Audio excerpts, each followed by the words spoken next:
A service of KIBMradio.com, the Internet's home for an all old-time radio.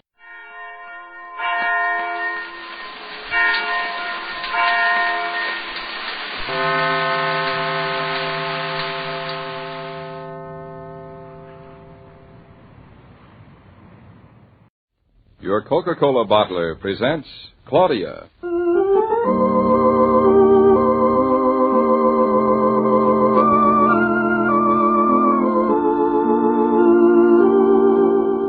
Claudia, based on the original stories by Rose Franken. Brought to you, transcribed, Monday through Friday, by your friendly neighbor who bottles Coca-Cola. Relax, and while you're listening, refresh yourself. Have a Coke.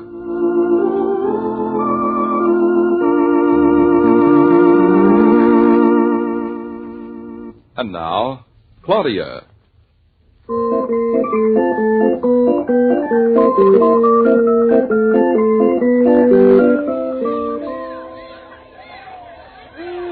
Doesn't the wind in your face feel good? Are you warm enough, darling? Me, I feel marvelous. And Bluff feels marvelous. Look at him dance around. Danes are winter dogs. They're built for cold weather. I hope he's not going to mind the summer. David, you were sweet to come walking in the park with me. I thought I'd give Mama the afternoon off. Listen to the sounds, David. They're winter sounds, aren't they? I'd know it was January by the sounds in the park if I heard them piped into the middle of an African desert. David, you hear what I hear? Sounds like a hurdy-gurdy. Oh, that's one on me. What is? Hurdy-gurdies and hand organs, darling, are a spring sound, not a winter one. I love them. And look, the children are skating in time to the music. Oh, David, look at his droopy mustache. He's just the way he's supposed to be, isn't he? Exactly. Look at his silly hat. Say, I remember this fellow. He used to play up around the zoo, and he has a wonderful monkey. Would he remember you, David? Me? I've got a different hat on.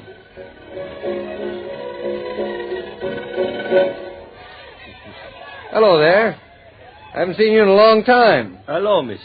Where's your monkey? I miss her. I was telling my wife about her. I miss her, too. Hey, my monkey, she died. Oh, what a shame. Recently? No, pneumonia. She catch a cold. The next day, the doctor, he said she got a pneumonia. 2 days more, my Josephine, she died. Oh, I didn't know monkeys could get pneumonia. Just like a human being is a monk, only she's more smart. My Josie, she was just like a human being. When Dominic, he talked to Josie, she understand everything. Oh, she was a wonderful little monkey. I'm jealous. Now there's nothing left for me. I'm going to go back to Italy. I'm too sad to play a happy music with no Josie. And nobody is like the hurdy-gurdy man no more. No, come now. That's not true. No, don't tell Dominic. You know, the hurdy-gurdy is out of style. People don't appreciate the art anymore.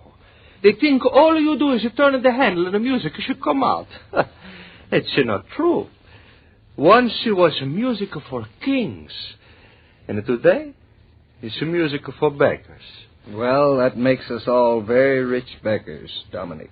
It still is a lost art. You know, when my hurdy-gurdy she's get broke, it's almost impossible for me to find some new music for him. Nobody make the music no more. Nobody know to listen no more. Mamma mia, nobody want old Dominic anymore. So, soon I'm go away. I come here today to make one last goodbye to Central Park, where my Josie, she was so happy, and all the little kids, they was so happy with my Josie. Well, how about you getting another monkey? Wouldn't that sort of take care of things for you? No, the monkey she cannot do. It's no other monkey in the whole world for me. That's the way I feel about you, darling. That's one of the nicest things you ever said to me, darling. No, it's no other monkey but Josie. You know, I can't even sell the organ. Nobody will buy. And it's such a beautiful instrument, you're not going to throw him away, or leave him under a tree to die. Somebody's got to have him. I must to pass him along. Oh, you must be able to sell it. It's worth some money. It's the most beautifulest organ in the whole world. Excuse, I'm not going to talk about it no more. She making me too sad. What does it play, Dominic? What's its repertoire? Oh, such wonderful music. Oh, Sole Mio, and the Swanee River, and the Santa Lucia, and the most sweetest song of all, a Pagliaccio. Josie, she used to dance in the streets, and now I cannot even sell him. Dominic, if you were to sell this organ, how much would you want to sell it for? David. Well, it's all depend on what is offered. Well, what would you expect to be offered to you? How much money you got with you, darling? Oh, about $10. If my Josie was here, she would tell me. Such a little businesswoman, my Josie. When she dances around with a tin cup, the money she's fall like from heaven. Dominic, why don't you make believe Josie is standing right here? Well, Mr. All right. My Josie and me, we think we sell it for $35. 35? Well, it's a lot of money, yes, but look at the 7 beautiful musics inside, and the 2 paintings, and look, it's big with the wheels like a wagon. We're not arguing about the price, but $35, David. I didn't expect that price, did you? I must say it took me by surprise. You see? Nobody's wanting to buy for only $35. Well, I wouldn't think of buying it for a cent less than 50. Would you, David? Not a cent less. It's absolutely ridiculous. Have we got enough money, David? Now, let me see. I'll empty out my pocket. Look, you don't think to buy for you. Will you sell it to us? Sell them to you? Sure, you love my organ. I sell them to you. 49, 50. Let's see. That's $52 and 39 cents. $2.39 sales tax. Dominic, it's a deal. Santa Lucia. You pay $50 for the organ? And $2.39 sales tax. Not a cent less. And don't try to bargain with us, Dominic. It won't do you a bit of good. Oh, Santa Lucia, I no got the words. So much money. Oh, I would kiss you. I would dance with you. I would do anything for you. I wish you had more, Dominic. I think this hurdy-gurdy is worth 10 times that. Oh, you have the soul. You have the heart. And now you are going to have the greatest happiness in the whole world. When you're sad, you turn the little handle. And when you're happy, you turn the little handle. When it's rain or the sun is shine, you have a music all your life. Arrivederci, arrivederci. Sweet dreams. And a sweet life to you. Dominic! And Josie, she said good night to you. Dominic, wait a minute. Grazie. He's gone. Well, looks like we're the proud parents of a hand organ. What have I done? What, David? What have you done? We've bought this thing. Oh, is that all? Of course we've bought it. It's wonderful. It's mad. I never meant to...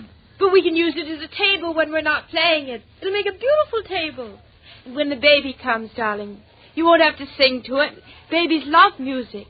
It's much better than a radio or a phonograph. Oh, David, I don't know where we could have gotten such a buy anywhere else, do you? Whatever it costs is worth it. I don't see what you're making such a fuss about, darling. To me, it's a perfectly normal thing that we have a hurdy-gurdy in the house. Me too, isn't it wonderful? David, look. The children on the pond are waiting for some music. And they shall have it. Why not? At least it'll postpone our processions through the street. David, if you knew how silly you look, you don't belong with a hurdy-gurdy at all. Oh, I don't I? Now listen to me. This is a hurdy-gurdy of mine. I love it. Here, let me fix your hat. I want to mash it in to make you look a little more like Dominic and a little less like you. You leave my hat out of this. How's this? I'll put it sideways. All right, now. I'm a very handsome man, you see? I walk through the world with my music. David, you fool. People are turning around and looking at you. Can't you behave? Behave?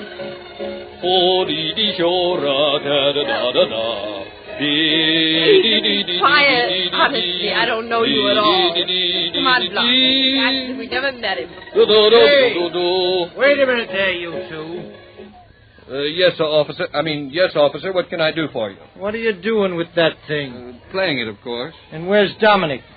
This is his, ain't it? Come on, Bluff. We don't answer when strange men talk to us, do we? No monkey business, please. Where's Dominic? Dominic just left, officer, just this minute. Claudia, come back here. Honestly, officer, I don't know him. I never saw him before this minute. You know perfectly well you know me. How? Now leave us keep this argument out of the question. I don't know who knows who around here. I've been letting old Dominic off easy. The kids like his music. But he ain't supposed to be playing it so near the street. Hurdy-gurdies are out of bounds with the law, so you ain't got a chance. Come on now, Bluff. We've got to go home. If you leave me now, I won't speak to you as long as I live. Look. What's going on here? I bet you stole it from Dominic. I bet it ain't yours at all. Well, you bet all wrong. The beautiful instrument is mine. I just bought it. And from Dominic. Well, that's a laugh. Who buys one of these things these days? Oh, she does often. She's a little, Claudia, come back here. I'm halfway home, David. Now, come on. Let's quit the kidding. Show me the bill of sale. And you can't play one of these things without a license. Come on, show me your license and tell me what happened to old Dominic. Well, look who's here if it isn't you, Dominic Naughton. Wait till I get you home, Mrs. Dominic. Claudia, tell the nice officer that this hurdy-gurdy belongs to us. And we didn't buy it to play it. We bought it to take home and use it as a coffee table. Are you two nuts? I think we are. Officer, Dominic wanted to sell this. Josie, the monkey, died, and he wants to go home to Italy. Now, is that clear? Ah, poor old Dominic. Okay. But, well, I ain't having any truck with you, see? If I catch you on the streets playing that hand organ, your goose is going to be cooked so fast... Officer! Do we look like the kind of people who'd go out in the streets and play this thing? You don't look like the kind of people I would know anyway. Your hat's on crooked. David. Oh. Running around with your hat on crooked. I never heard of such a thing. Now get going, you two. Take that thing home or find a nice museum for it. And don't let me hear a peep out of you, or else. Wasn't he nice? He loved Dominic, too. We think we could play it softly. When the cop's around the corner, he couldn't possibly hear. Well, let's see, which way is he going? There he goes. He's turned the corner now.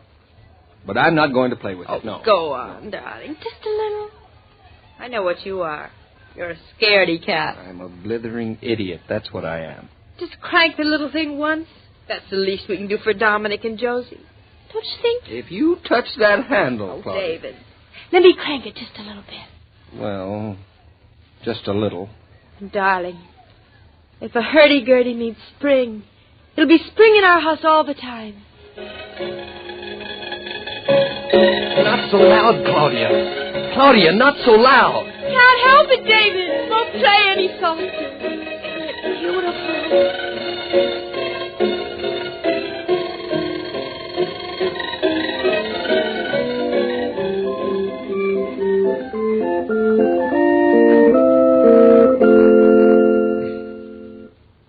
This broadcast of Claudia was supervised and directed by William Brown Maloney.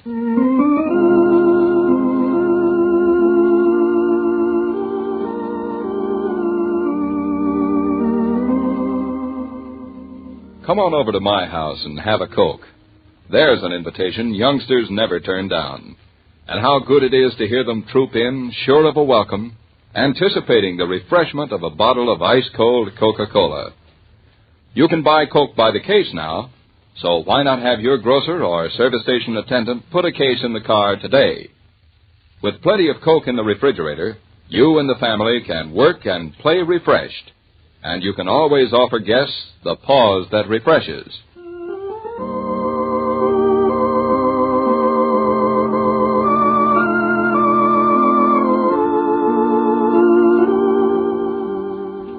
Every day, Monday through Friday, Claudia comes to you, transcribed, with the best wishes of your friendly neighbor who bottles Coca-Cola. So listen again tomorrow at the same time. And now this is Joe King saying au revoir. And remember, whoever you are, whatever you do, wherever you may be, when you think of refreshment, think of Coca-Cola. For ice-cold Coca-Cola makes any pause the pause that refreshes.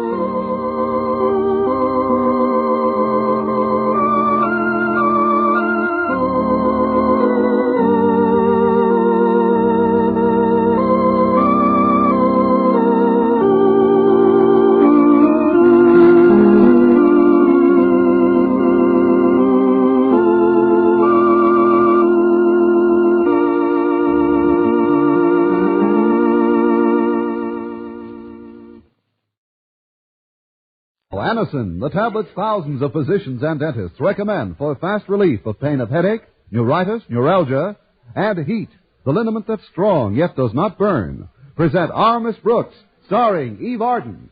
It's time once again for another comedy episode of Our Miss Brooks Transcribed. But first, if you suffer from the pains of a headache, we urge you to try the remarkable product this program features, Anacin. Anacin is like a doctor's prescription. That is, Anacin contains not just one, but a combination of medically proven active ingredients. The relief these tablets bring is not only effective, but often incredibly fast. Many of you I know first discovered Anacin through your own dentist or physician. But if you have not yet used Anacin, we urge you to try these tablets the next time you are in pain from a headache, neuritis, or neuralgia. You'll be delighted with the results. Try Anacin on this guarantee. If the first few tablets do not give you all the relief you want, as fast as you want it, return the unused portion and your money will be refunded. You can get Anacin at any drug counter. It's Anacin.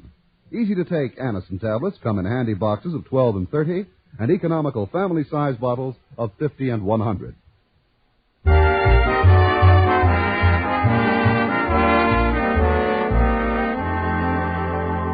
Although it was a difficult decision to make, our Miss Brooks, who teaches English at Madison High School, finally made it. So, after 6 years of practically going steady with Philip Boynton, last week she finally gave the green light to other men. Yes, last week I gave them the green light. And since then, they've acted as though my street is under repairs. However, I did meet a salesman named Freddie Stewart. And when a girl has spent 6 years being taken to a hot dog stand for dinner, a movie, and then a soda fountain afterward, anything would seem like a change. So Wednesday night I went out with Freddie, and the evening seemed most enjoyable. The hot dogs were delicious, the movie great, and the double malteds were out of this world. But of far greater interest than my latest acquaintance was my landlady's new heartthrob. For the past 2 weeks, Mrs. Davis had been trying to conceal her little romance, and I had been trying to conceal my curiosity. By breakfast time Thursday, I could no longer bear the suspense. But before I could ask her about it, Mrs. Davis posed a question of her own.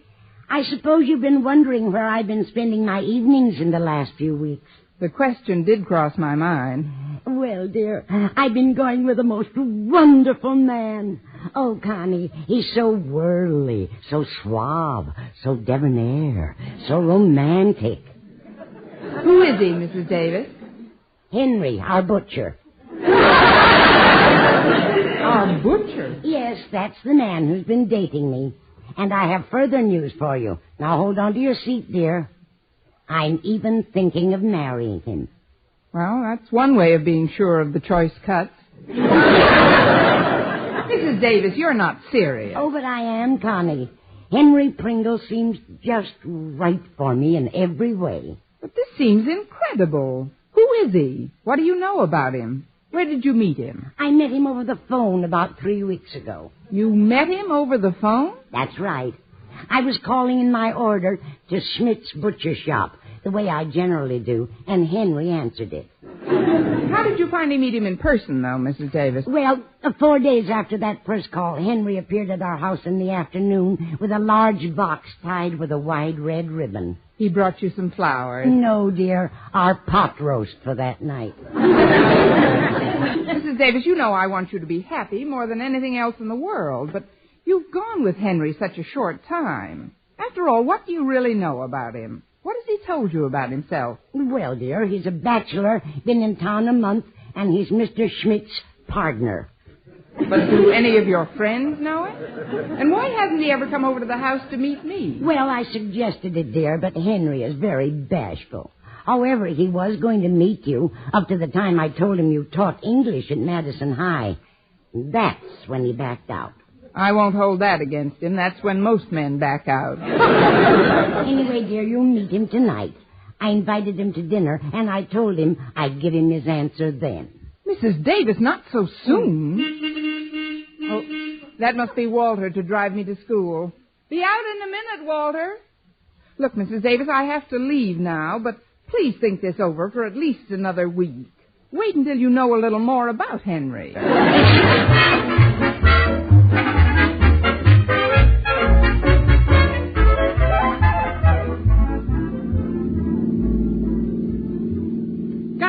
you haven't said a word since you got in the car.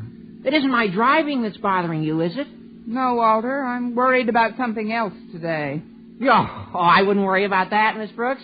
What can you expect when last night was the first date you had with him? What? Walter, how did you know I had a date last night?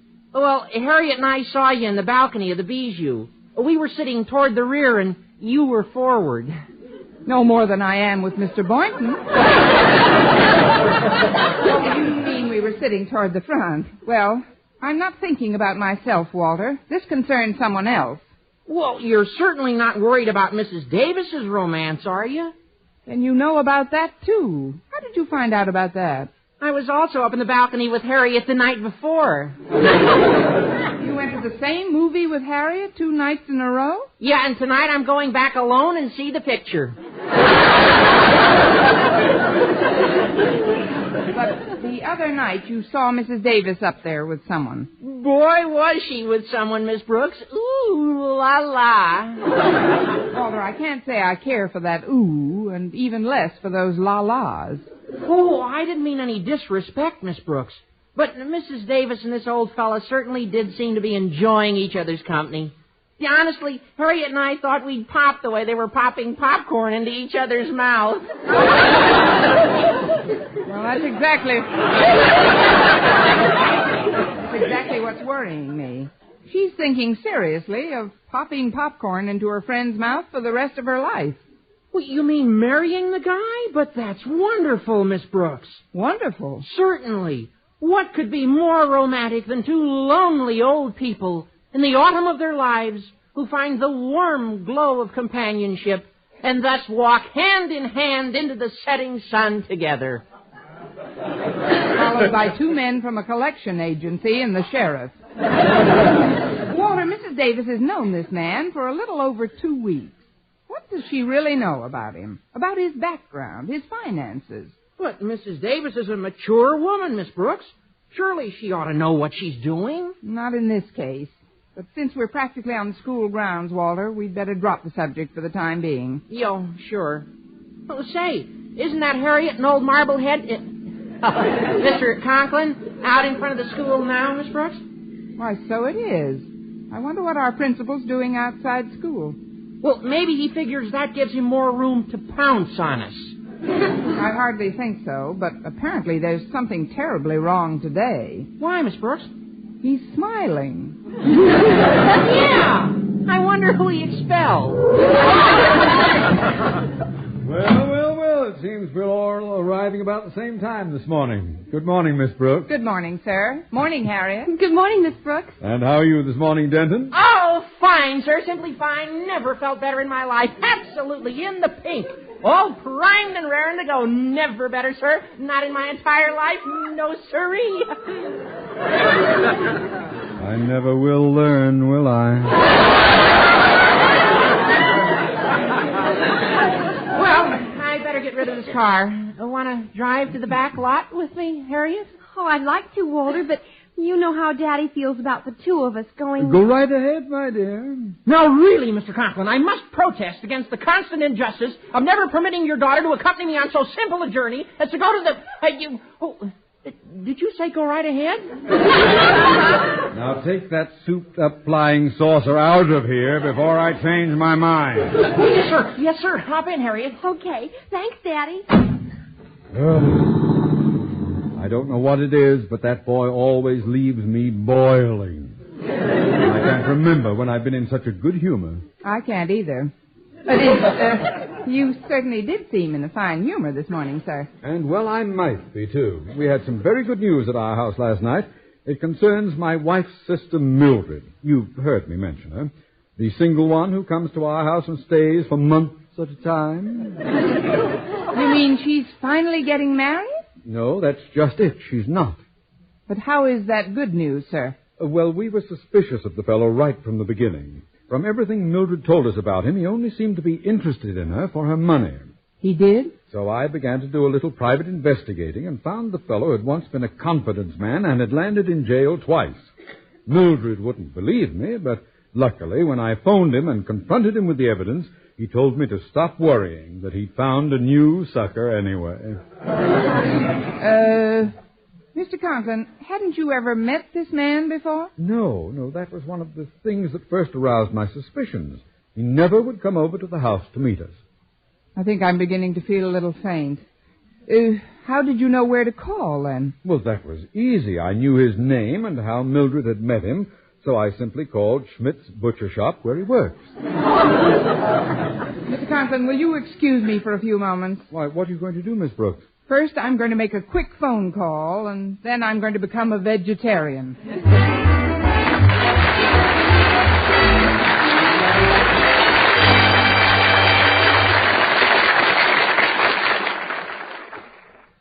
Friends, when agonizing pain of rheumatism, muscle strain, or backache makes you miserable, and every move is a torment, that's the time to reach for heat. H-E-E-T. Heat, the liniment that's strong yet does not burn. The moment you apply it, you can feel heat's soothing warmth working to relieve your painful miseries. That's because heat penetrates deep, brings immediate relief to sore, aching muscles. Wherever you ache, just brush on heat. Heat penetrates deep, keeps working for hours to bring wonderful, soothing comfort to the painful, aching area. Your pain seems to disappear. Heat isn't oily, sticky, or messy. You just brush on heat with a handy applicator that comes with each bottle, and it dries in seconds. So remember, when pain of rheumatism, muscle strain, or backache makes you miserable, heat's penetrating warmth gives you fast, long-lasting relief. Get heat, H-E-E-T. Heat, the liniment that penetrates deep to bring immediate relief.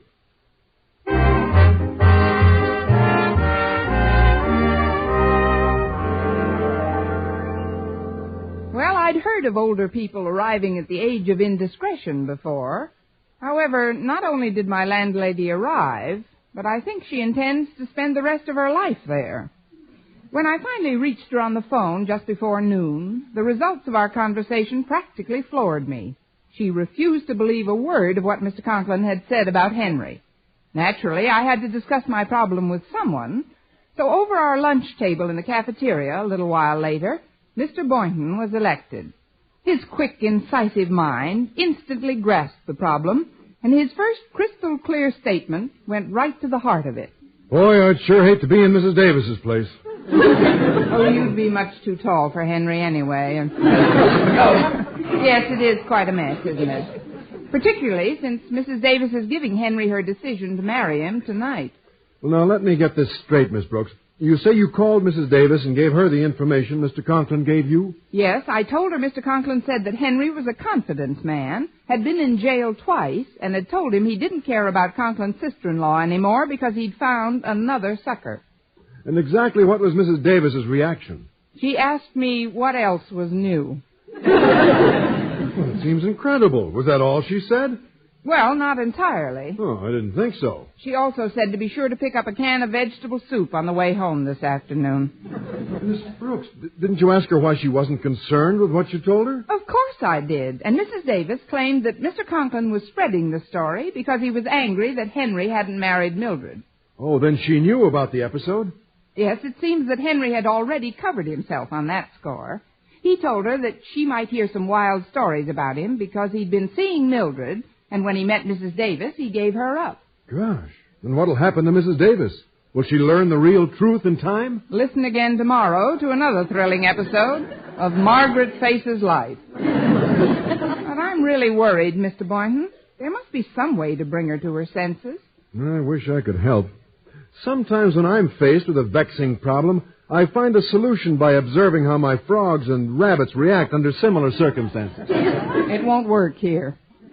Very few frogs and rabbits consider marrying confidence men. That isn't quite what I had. If there were only some way to convince her that people don't marry so hastily, at least until they've looked into the other person's background. If anyone else were doing the same thing, I know Mrs. Davis would condemn it. Miss Brooks, wait. I think you've got something. Well, after all these years, it's about time you did. Oh, you mean I've given you an idea? I'll say you did. Now tell me, how was your new date last night? Next time I have a secret, I'll hire a skywriter. Well, Freddie Stewart is a very nice chap, Mr. Boynton. Very nice. Well, I'm glad you like him, Miss Brooks, because that's part of my idea. What is your idea, Mr. Boynton? That you contemplate marrying him. What? 6 years I'm going with the same man, and when he finally does propose, it's that I marry somebody else. No, you don't understand. I don't mean actually contemplate marrying him. I mean just give Mrs. Davis the impression you're going to marry him after only one date. Now, don't you get it, Miss Brooks? Yes, but I'm not sure I want it. Well, I feel certain it'll work. When Mrs. Davis thinks that someone she cares about is doing something hastily, she may reconsider her own position. Then you can suggest she test out Henry tonight. Well, since we haven't any time to lose, at least it's worth a try. Of course it is. All right, then. Right after school, I'll dash down to the 5 and 10 cent store. 5 and 10 cent store? What for? Well, if I'm thinking of getting married, the least thing I'm entitled to is an engagement ring.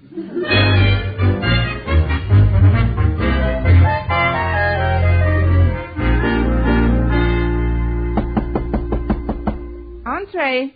No, it's me, Mrs. Davis. I know. Come in, Mrs. Davis. My, you're home early this afternoon, dear.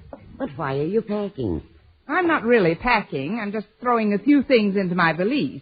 I'll be back in a few days. But, Connie, why didn't you tell me you're taking a trip? Well, this one came up so suddenly and seemed so insignificant it was hardly worth mentioning. Why not, Connie? I'm getting married. Well, Connie, even an insignificant trip like that is worth telling me about since you're going to get married. Connie, when did you decide to do that? About an hour ago, during a lull in the conversation. We're getting married this evening. Well, I think it's simply wonderful, dear.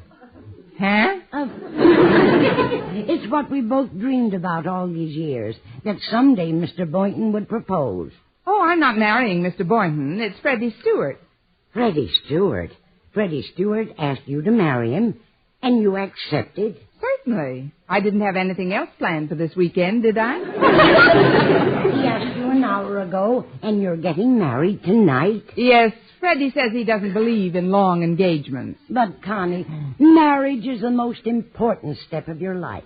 You have a whole lifetime to live together. It takes months to get to know a man properly. Oh, now, Mrs. Davis. I will admit if you hadn't gotten the idea first, I might not have accepted so readily. Well, Connie, maybe I was wrong. Maybe we're both being a little hasty. I'll tell you what, dear. If you'll tell Freddie you want a little time to reconsider, I'll put Henry to the acid test tonight. The acid test? I didn't mean for you to disfigure him for life. No, what I meant is this. Since you think he's chasing me because I own this house and have a little money, I'll prove to you, dear, that you're wrong. How? Well, we'll simply reverse positions. You'll be the owner of this house. And what's more, I'll pretend to be your servant. If Henry still wants to marry me, then that should convince us both of his integrity, shouldn't it? Well, Connie, what do you say? What am I paying you good money for, Maggie? Get back into the kitchen and start dinner.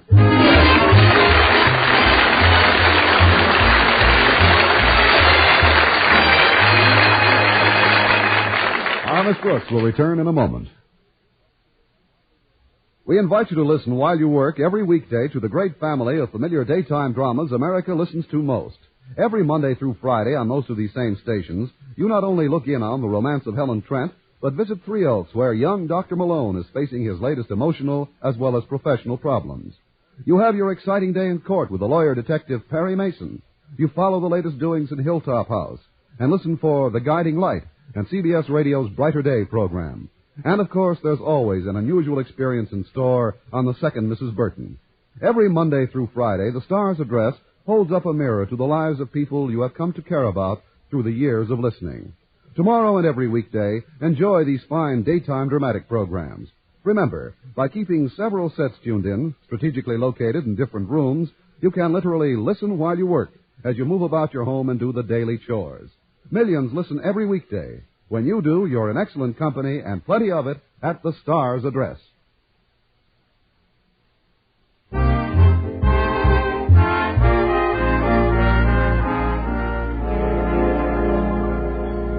Well, having persuaded my landlady to cooperate with me, I felt certain I could prove that her boyfriend was a complete phony.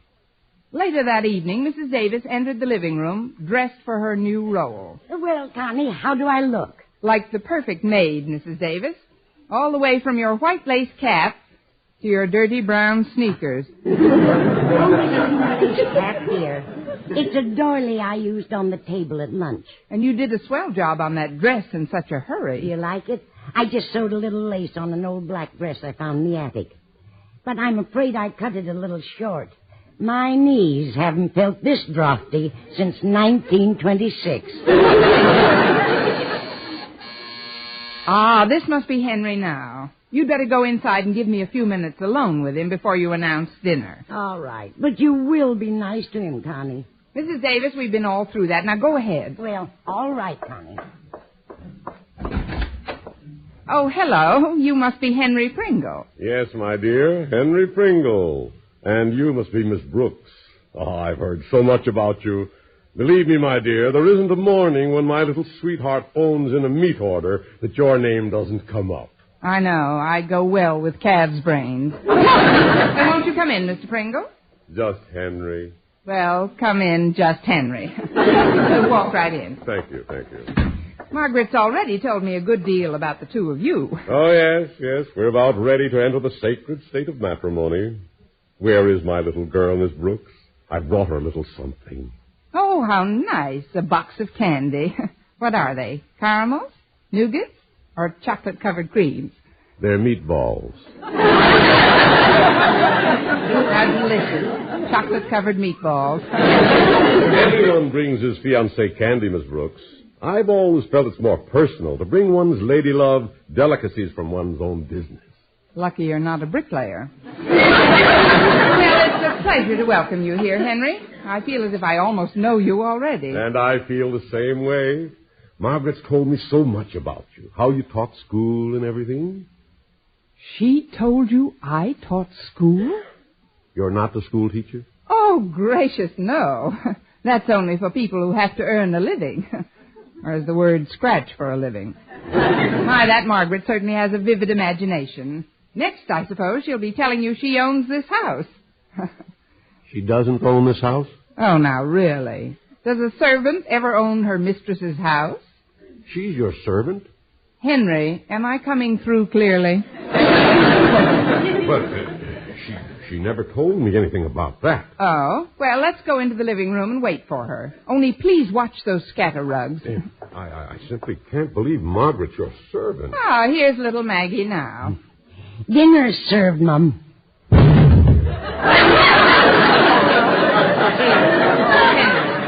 I warned you about those scatter rugs. Here, let me help you out. No, I'll be all right. Look what Henry brought you, Maggie. A box of meatballs. Oh, Henry, you shouldn't have. You can say that again. Margaret, is all this true? Are you really Miss Brooks' servant? Am I permitted to talk to my friend, Mum? Permission granted. But keep it within 10 words, Maggie. We don't want dinner to get cold, do we? Well, that's right, Henry, dear. Miss Brooks is my employer. Well, then all about owning this house, your little nest egg, none of it's true? Oh, the part about the nest egg is true. Oh, it is? Yes, indeed. Margaret found it in the tree in back 2 weeks ago. It ought to hatch any day now. Now, I know you both want to get started with your dinner as soon as possible, so go right ahead into the kitchen, Henry, and sit down. Into the kitchen? Yes, don't bump your head on the ironing board. That way, the sooner Maggie can serve me my dinner, the sooner you can get at the leftovers. Well, let's have no more talk now. Right, Maggie? Mum's the word, Mum. Coming, Henry? Just a moment, Margaret. I'm not very hungry. Frankly, I never expected all this. Well, I'm sorry if I exaggerated a little, dear. A little? This isn't your house? No nest egg? You're Miss Brooks' servant? But it really doesn't make any difference, does it? As long as we have each other. Yes, well, frankly, Oh, it doesn't make any difference, does it, Henry? You said last night, regardless of what, love would find a way. And right now, it's looking awfully hard. Well, Margaret, to be perfectly honest, Ay.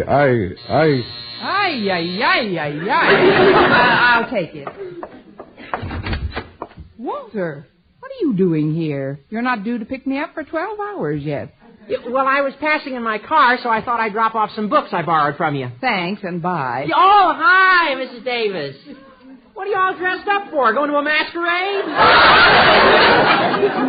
No, Walter, I'm not going to a masquerade. No masquerade? No, but you're going to a funeral if you Well, don't... gee, that's a clever costume. If I didn't know you owned this place, I'd swear you were the maid. Walter, blow. Have I overstayed my welcome already, Miss Brooks? On this earth by about 16 years. Gee, some people sure have their moods. Well, good night, everyone. Now, Margaret, perhaps you'll tell me the reason for this little game you've been playing. Well, I'm sorry, Henry, but I wanted to find out if you really love me. If you would love me if I had nothing in the world. Oh, could you doubt it for a minute, Margaret, little girl? Could you, Margaret, child? Margaret, baby? Once more, and she won't even be born yet. I know it now. I was a fool, Henry. Can you forgive me? Please try to find it in your heart to forgive me for ever doubting you. It'll be difficult. But he'll make it. Believe me, Henry, I've learned my lesson. Nothing more will ever come between us. Except the doorbell. I'll get it. Good evening, Miss Brooks. Am I on time? Sir, what are you doing here this time of night? And with a valise? Ah, Margaret, darling, I see I am in time. Osgood, what are you doing here? What am I doing here? And who has a better right to be here than your husband? Your very own husband. My husband? Certainly. Aren't you going to kiss me, sugar plum? If she doesn't, I am.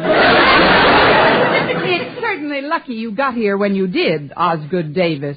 Osgood Davis? Margaret, you mean you're really married to this guy? Henry, of course I'm not. There's not a word of truth in it. This man is an imposter. There, I won't argue, but he is your husband. Henry, you don't believe this, do you? I don't know what to believe anymore. But I'm certainly not taking any chances. Attaboy. Not after being mixed up like this 3 times before. What? Then you're not a bachelor? Margaret, girl, I haven't been a bachelor since I ran away from junior high with my French teacher. He said English, I'd have screamed. So if you'll excuse me, I'm getting out of here. Oh, dear. This is terrible, terrible. Then Henry really is the sort of man you told me he was, Connie. With a number of embellishments I had no idea of.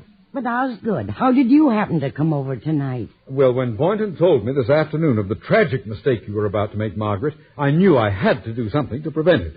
Particularly when he said you wouldn't believe a word of what I'd told Miss Brooks.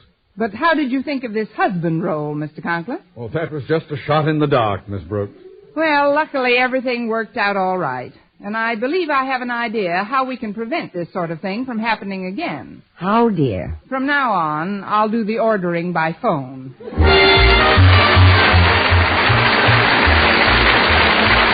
Our Miss Brooks, starring Eve Arden, transcribed, was produced and directed by Larry Burns.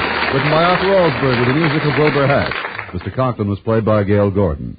Others in tonight's cast were Jane Morgan, Dick Crenna, Bob Rockwell, Gloria McMillan, and Will Wright. Be sure to be with us next week for another comedy episode of Our Miss Brooks.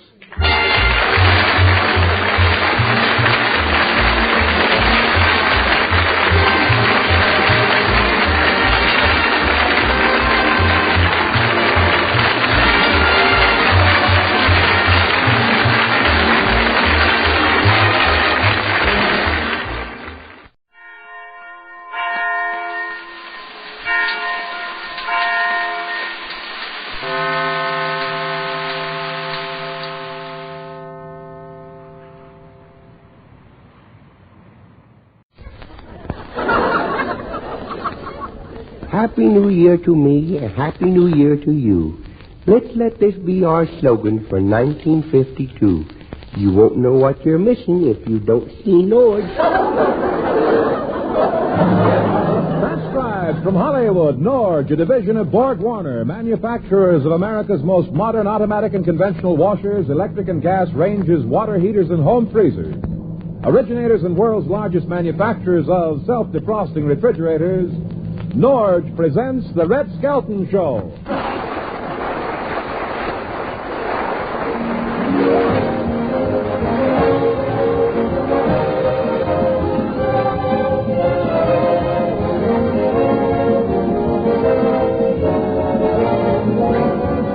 Red Skelton, David Rose, and his orchestra, Lorene Tuttle, Pat McGeehan, and the Smith Twins will be me, Rod O'Connor.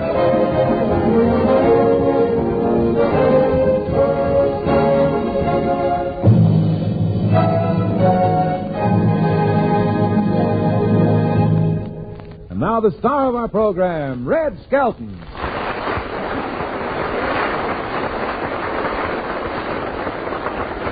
Thank you very much, and good evening, ladies and gentlemen, and Happy New Year's, Rod. Well, Happy New Year to you, Red. How did you bring in the New Year? I had nothing to do with it. No? I went to bed, and I woke up the next morning, and there it was. Just think, here it is, 1952. Came in all over the world last week, rather. Everywhere but Russia. I hear it's still 1946 over there. 47, 48, 49, 50, and 51 refused to come in. Hey, did you hear about Stalin calling his doctors together and he says, boys, I want you to find a serum that will make me younger. And one doc says, well, we can't make you any younger, Joe, but if you leave it up to us, we'll see that you don't get any older.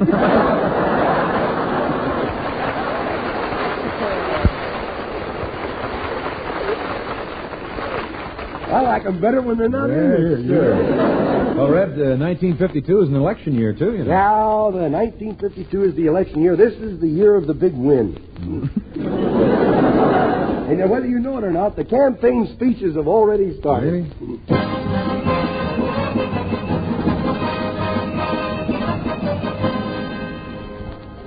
And now we give you an address by His Honor who will speak on plans for the new year. And here he is, San Fernando Red. Thank you.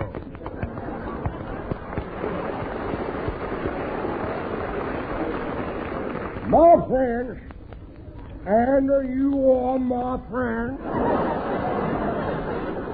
Don't say you're not my friends, because nobody's going to tell me who my friends are. Yes, sir, last year was a good year for us politicians. Before I go any further, I would like to thank all of you who voted no on Proposition Yes. I have just returned from our nation's capital, Key West.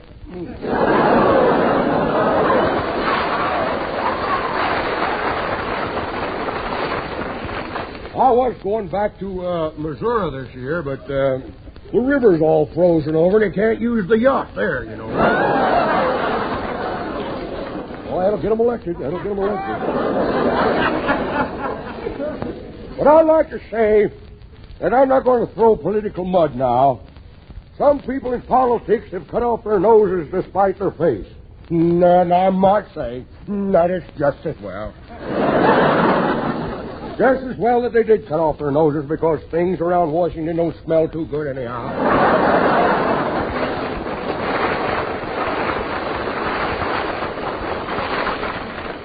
For years, the last few years, all these boys have been giving you is pig's feet.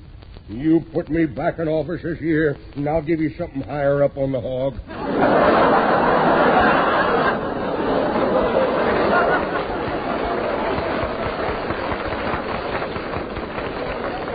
Now I have a prediction for 1952. Now perk up and get this straight.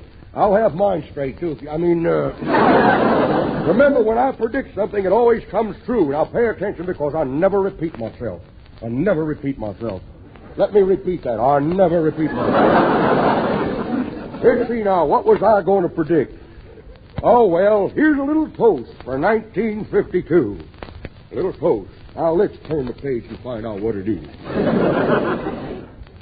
Here's to the election year, 1952. Will I be elected? I wish I really knew. If you're looking for a candidate, well, then I'm your guy. Put me back in office. I'll be the best politician that money can buy.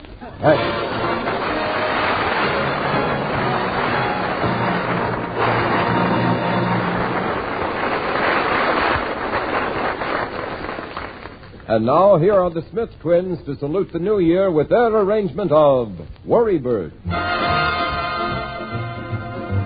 Trouble, trouble, trouble, trouble, trouble, trouble, trouble, don't hurry to worry. Let the worry bird worry for you. Let the worry bird buzz and stew. He's a wonderful pet, and when you get the jitters, he twitters. Let the worry bird worry his head. Have the time of your life instead. What's a tumble or two, as long as you can keep well and sleep well. Every cloud is silver lined. Bear that in mind. When old man trouble gets tough and the going gets rough, let the worry bird worry for you. It's remarkable what he'll do. He'll consider it fun to be your understudy. So, buddy, why should you be blue? Let the worry bird sing the blues for you. You'll keep well and sleep well. Every cloud is silver lined. Bear that in mind. When old man trouble gets tough and the going gets rough, let the worry bird worry for you. It's remarkable what he'll do. He'll consider it fun to be your understudy. So, buddy, why should you be blue? Let the worry bird sing the blues for you. Worry, worry, worry, worry, worry, worry, worry. Let the worry bird worry for you.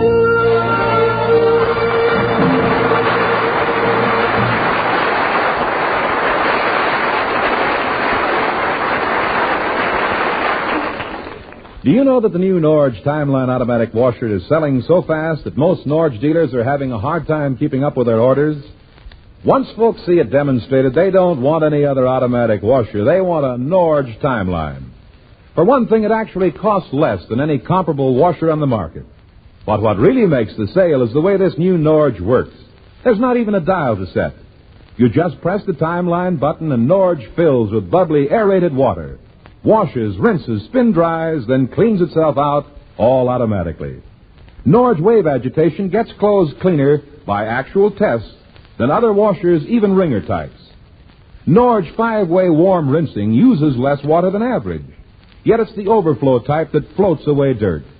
Norge spin dries clothes almost ironing dry, but they lift out without a tangle. Why don't you ask your Norge dealer for a free demonstration of this new Timeline automatic washer soon?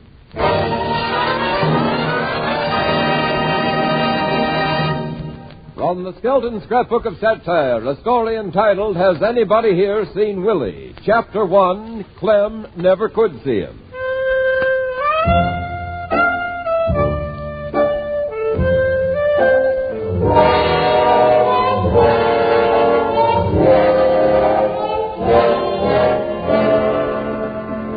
Well, here I am.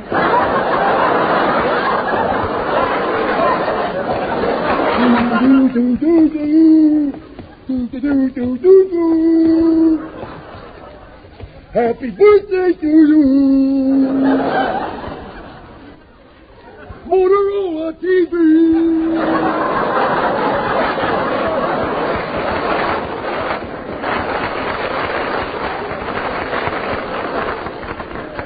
Well, boy, here I am, working at my fix-it shop. Did somebody clear their head, or was that an opinion?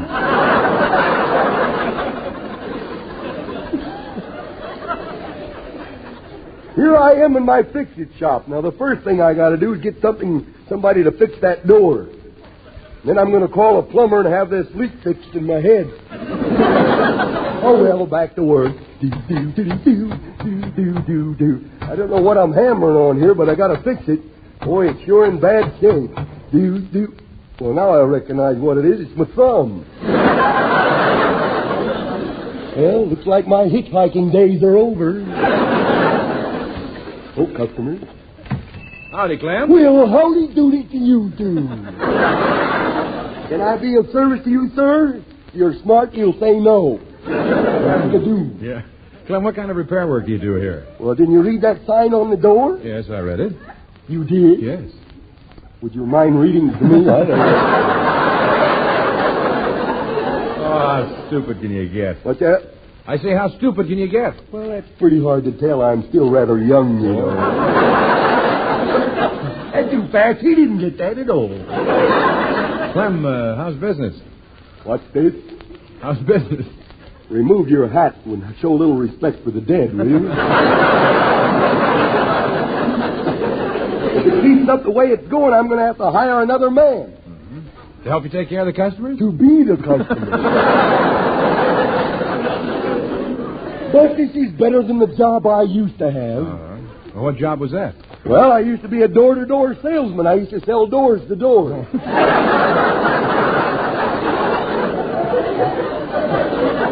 I don't do half of these things myself, you know. Look, Clem, I stopped in to ask, have you seen Willie Lump? He's disappeared. No, I haven't seen him since he used my bathtub to make a concoction for New Year's celebration. He left a whole big jug of it back there, and it steams all the time. Really? He makes his own stuff? Yeah, he makes it himself, and he drinks it himself. That way, he cuts out the middleman. Oh. If he drinks that stuff, he's going to cut the middle out of the man. Hey, look who's coming. There must have been a nasty accident somewhere.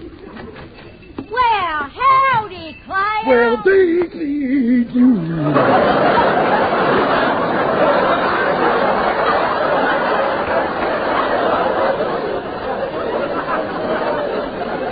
Run for your life, the boiler busted. I really talk juicy, don't I? Well, how are you, lover girl, today? Oh, Clem, when did you get the new pot-belly stove? Pot-belly stove? Oh, that's Mr. Rod O'Connor. Hello, Daisy June. Oh, hello, Mr. O'Connor. Oh, let's not get sickening about this. How charming to see you again. Every time she meets a good-looking man, she starts putting on airs. Always putting on airs. Which reminds me, let's open the window.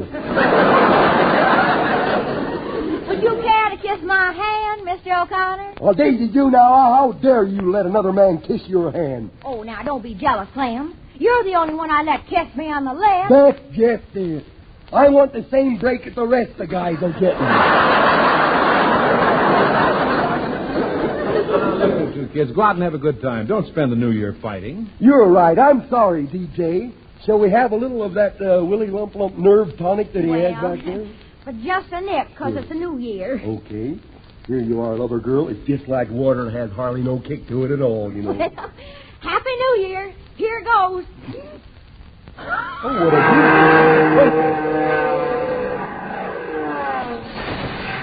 She flew right through the window. Whoa. Hey, how are you going to get her down? Well, do something. Don't get excited. I know just what to do. Never mind. Okay, what? How about that one right out the window? Hello, operator. Give me the Camp Pendleton anti-aircraft battery, will you? Oh, look, I'll see you later, Clem. If you see Willie Lump, ask him to call his wife. I'm going out and look for him now. Yeah, I'm going to take a swig of this stuff and catch her. Okay.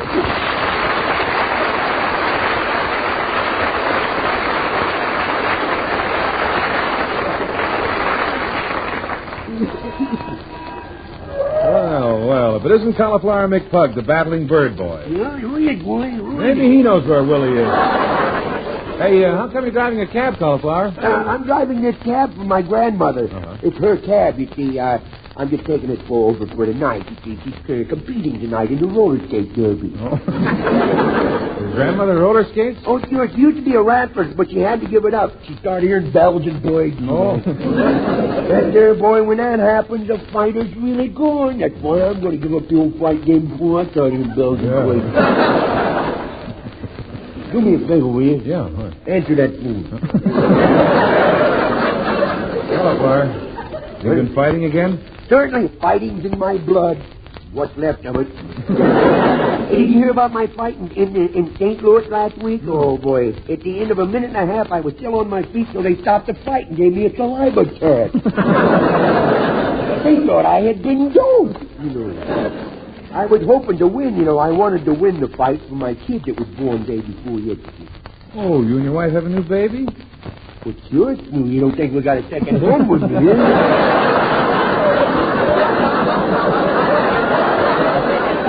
Oh, boy, are you punchy. Oh, you got it from the mainspring, huh? You should see that rattler down at the gymnasium. Oh, them poor suckers. I felt so sorry for them. They all hung their stockings up on the fireplace at Christmas time. Oh, what's wrong with that? There's no fireplace in that gymnasium. I know. I came down the chimney and delivered the presents. Say, Cauliflower, did you hear about Willie Lump disappearing? Yeah, but there's nothing to worry about. I happen to know that he's okay. Well, how do you know? A little boy told me. The one that's on my shoulder right now. Oh, he flew over me. There he goes blabbing again. You know one of the nights... Oh, that's for me, oh! Hey, Bird Brain, can you drive me over to Junior's house? Can I? Yes, can you? Yeah, sure.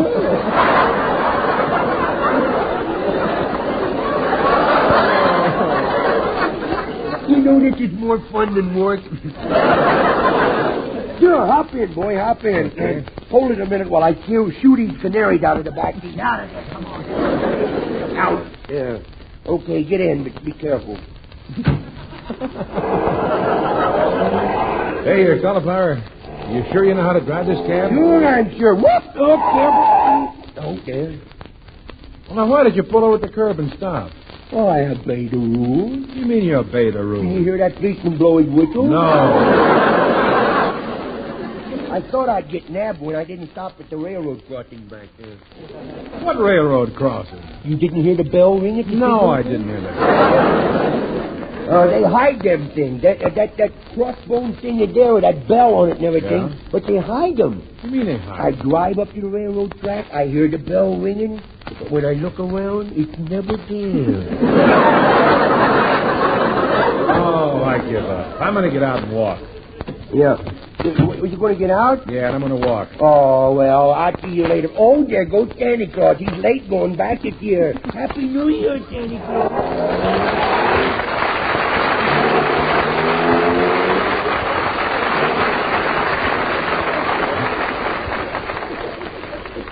Gee, the more I hang around McPug, the more I think I'm beginning to hear things myself. I could swear I hear Dave Rose and his orchestra playing a beautiful medley from The King and I.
now for one of those useful wash day hints from Jessie Cartwright, co-director of the Norge Home Economics Department.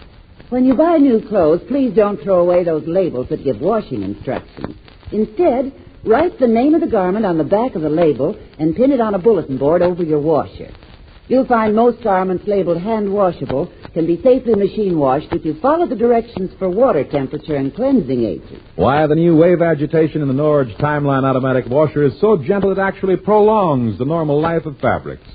And with Norge, you have your choice of hot or warm water washing. What's more, though Norge is completely automatic, you can skip or change any part of the washing cycle. For with the new Norge Timeline control, every step is right in sight, right at your fingertips, from fill to spin dry. Why not ask your Norge dealer for a free demonstration of the new Timeline automatic? You won't know what you're missing if you don't see Norge.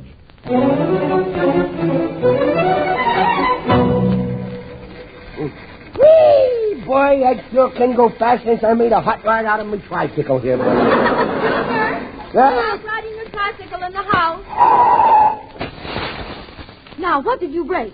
You know that vase with Whistler's mother on it? Yes. Well, the old gal just had a nervous breakdown. Oh, for 2 cents, I'd make you stay home and not let you ride down to the store with me. Oh, is you going to drive the car? Yes. Pop must have done pretty well last night with those parked cars and that siphoning hose. Your papa doesn't siphon gas. Oh, no? Well, don't tell me he got those hollow cheeks from sipping spaghetti. You know, I used to be a spaghetti shipper. You did? I used to take a big, long string of spaghetti and ship it up and let it smack me on both sides of the face, you know. That's how I lost my front tooth. Oh. Yeah, somebody tied a knot in one of them. Come on, let's go. Here I go, out the door. Oh, my stomach! Hey, look, Fatso, why didn't you ring the doorbell and let us know you was coming in here or something? I was just about to ring the doorbell. Oh, come on in, Rod. What's wrong? Well, I've been out looking for Willie Lump, and I just wondered if you'd seen him. We could never see him. Well, have you checked the police? Yes, he hasn't been booked for 2 days. Oh, goody, goody. No place for it here, but goody, goody. Goody. Big fat slob, you. Junior. Ask me why I call you a big... Why do you call me a big fat slob? I call them the way I see them. Hey, you two are in luck. If you're looking for Willie Lump, you have come to the right place. I know a real good detective. Who? Well, now, don't laugh, but they all call me Sam Bulldozer. I'm sort of a small economy-sized Sam Spade. Wait, I'll go in here and put on my disguise. Let's humor him, Rod. Mm-hmm. We don't want to hurt his little feelings. Well, I'll go along with the gag. I wish I could gag him. Hello.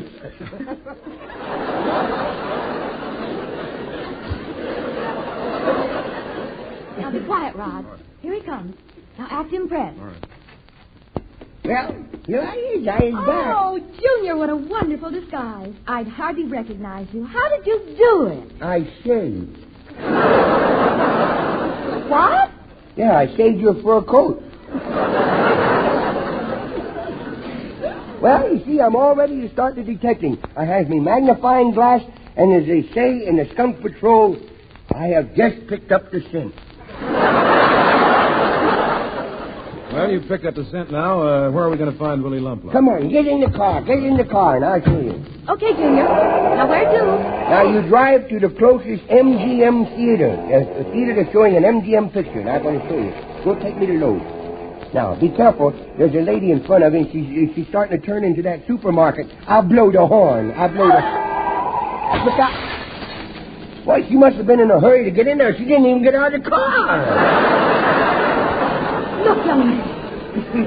If you ever touch that horn again... Don't you hit me. I wouldn't hit you.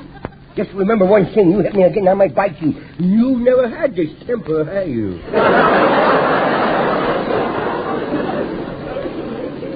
Well, here we are at the theater. How do you know that Willie Lump will be in here now? He's working for Red Skelton, ain't he? He is? Yes. And there's the theater. Look, Red Skelton picture up there. Texas Carnival. Yes. That's funny.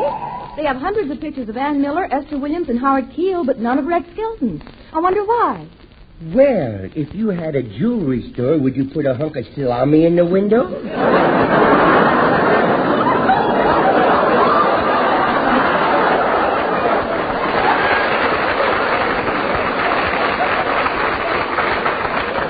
We're going to miss the boy who wrote that around here. Well, let's take a look inside the theater. Maybe Willie is in here. But the theater doesn't open for a couple of hours yet. Well, let's look in anyway. Well, say, Junior was right. There's Willie sitting in the front row of the theater asleep. Hey, Willie! Yeah, my boy. What's the matter with you? Big fat blimp. Where you been, boy? Where you been? Where have I been? Well, where have you been? I ain't seen you in a long time. I ain't seen you in a long time. We haven't. In fact, I can hardly see you now. We've been looking all over for you. You've been gone for 2 days. 2 days? Yes, Good 2 heavens days. gracious of me. Yes. I came in to see the Skelton picture, and after the 12th time, I guess I fell out asleep. I'm going to quit this job he gave me, you know. It wears me out starting the applause every time that bum comes on the screen.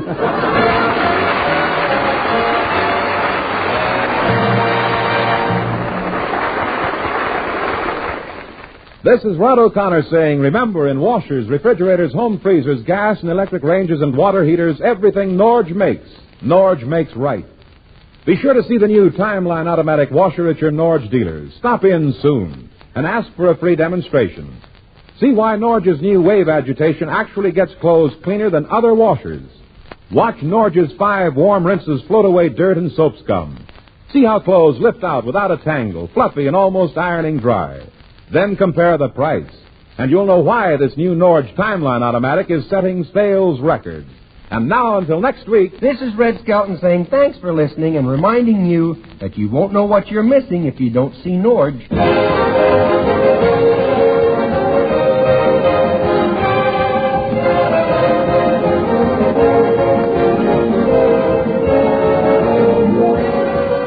Join us again next week for the Red Skelton Show.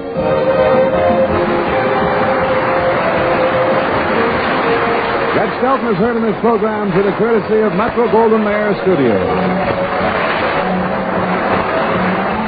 This is a copyrighted feature transcribed from Hollywood.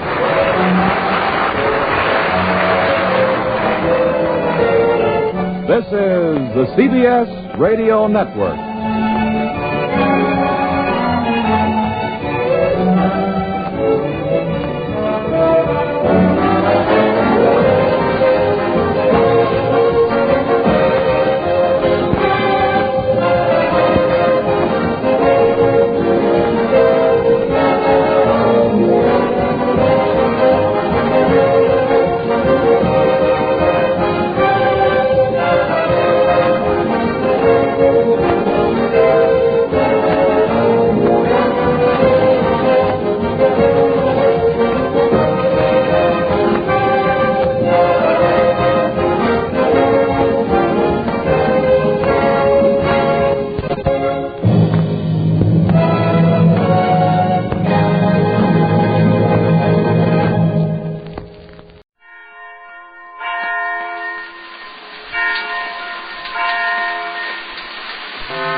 That's right, folks. C for comedy, A for Abbott, M for Maxwell, E for Amos, L for Lou Costello.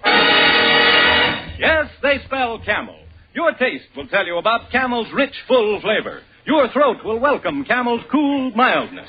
So draw off a chair for tonight's show starring Bud Abbott and Lou Costello.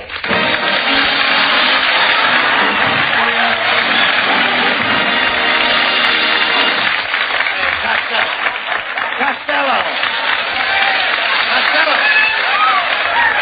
Will you listen to me, please? Did you go hunting with your Uncle Artie Stebbins last Saturday? What'd you say? I say, did you go hunting with your Uncle Artie Stebbins last Saturday? Yeah, a terrible thing happened. A great big bear sneaked up behind us, grabbed Uncle Artie's gun out of his hands and stuck it in his back. What did Uncle Artie do? What could he do? He married the bear's daughter. Never mind that. Did you see any big game? I saw a giraffe, but I didn't shoot him. He had a sore throat. Well, there's nothing worse than a giraffe with a sore throat. Oh, yes, there is. What? A centipede with corns. You dummy. I didn't think you ever went hunting in your life, and I don't believe you did. I'll bet you haven't even got a hunting license. I have, too. Here it is. Wait a minute. This is no hunting license. This is a picture of Hetty Lamar. You hunt what you like, and I'll hunt what I like. You hunter. Boy, that's ridiculous. Oh, yeah, my brother and I, we used to hunt alligators. Alligators? Yeah, one time an alligator was just about to attack my brother-in-law. I fired off both barrels of my trusty rifle. Did you kill the alligator? See this wallet?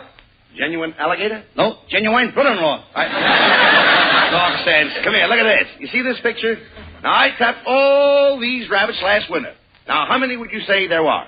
876. That's exactly right. Oh, wait a minute. How did you guess it? Oh, I just count the legs and divide by 4. Costello, have you ever been in Africa on safari? No, but I've been in New York on safari. A safari in New York? Yeah, the Staten Island Safari. And also the Hoboken Safari. Oh, now, come on, that's ridiculous. There's lots of safaris around there. Hey, listen to me, though. You should have been with me on my elephant hunt. Oh, there I was, surrounded by elephants. One big bull elephant started towards me. I said to myself, I'm trapped.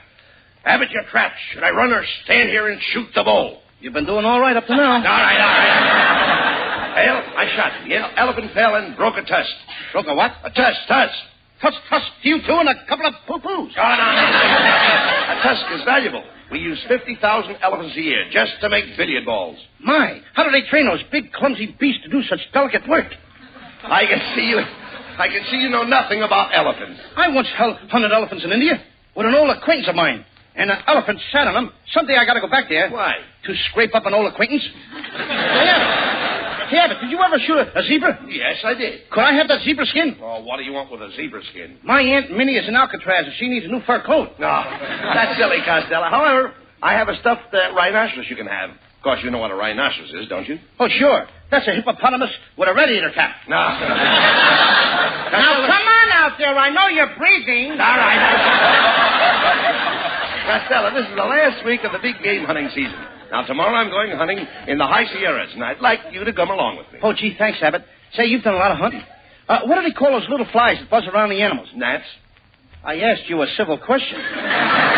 What do they call those little flies? Gnats. And that's to you, too, brother. No, you don't. Gnats are the flies that annoy the animals. Of course, some of them have ticks.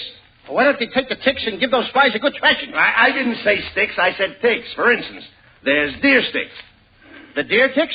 Certainly deer ticks. Who wound them up? Oh, nobody wound them up. And what makes them tick? Somebody must have slipped a groon in his groove. Costello, when I say...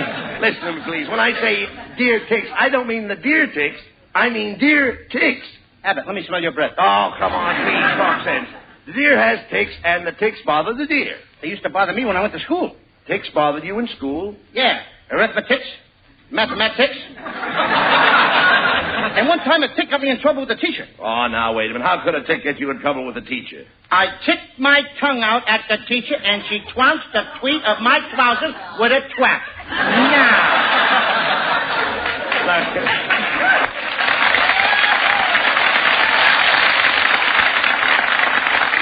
Look, Lo, I'm talking about animal ticks. Hundreds of animals in the woods have ticks. That must be a pretty sound when hundreds of animals get together and they all start ticking at once. No, listen, Costello, listen to me. Deer have ticks. Elks have ticks. And one time my father shot a moose with ticks. Now, do you know what I'm talking about? Sure, your father's moose ticks. No.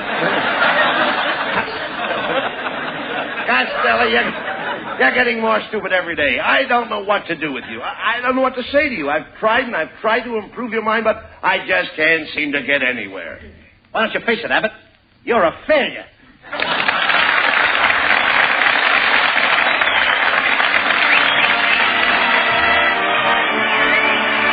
And here for Camel Cigarettes, the Skinny Amos and the Boys, with For Sentimental Reasons, Skinny on the vocal. I love you for sentimental reasons. I hope you do believe me. I'll give you my heart. I love you, and you alone were meant for me. Please give your loving heart to me, and say we'll never part. I think of you every morning, dream of you every night. Darling, I'm never lonely whenever you're inside. I love you for sentimental reasons. I hope you do believe me. I've given you my heart.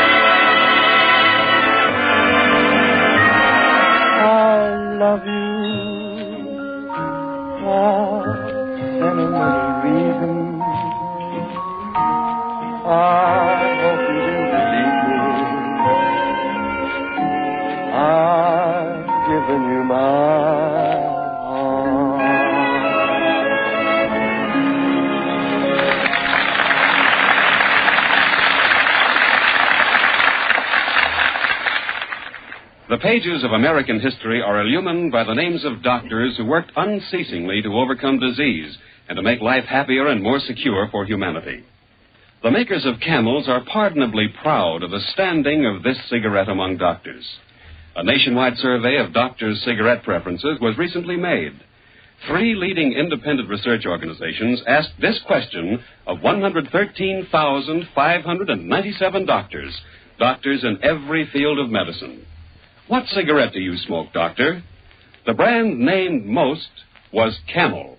Yes? According to a recent nationwide survey, more doctors smoke Camels than any other cigarette.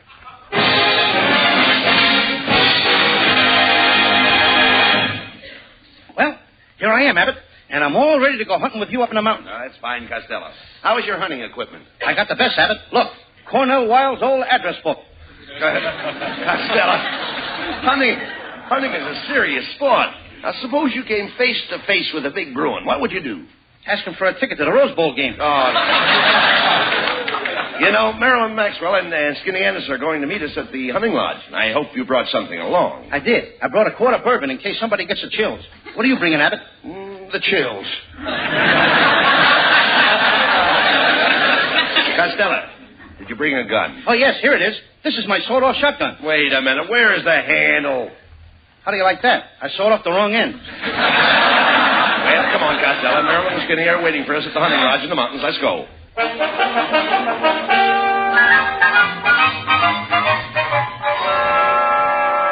Hiya, fat, flabby, and flat-headed. No, wait a minute. Don't insult Costello, Skinny. Don't be a pill. Skinny ain't no pill. He's too long and narrow. Well, thanks, Costello. You're a capsule. You're a funny-looking hunter, Skinny. Do you know anything about guns?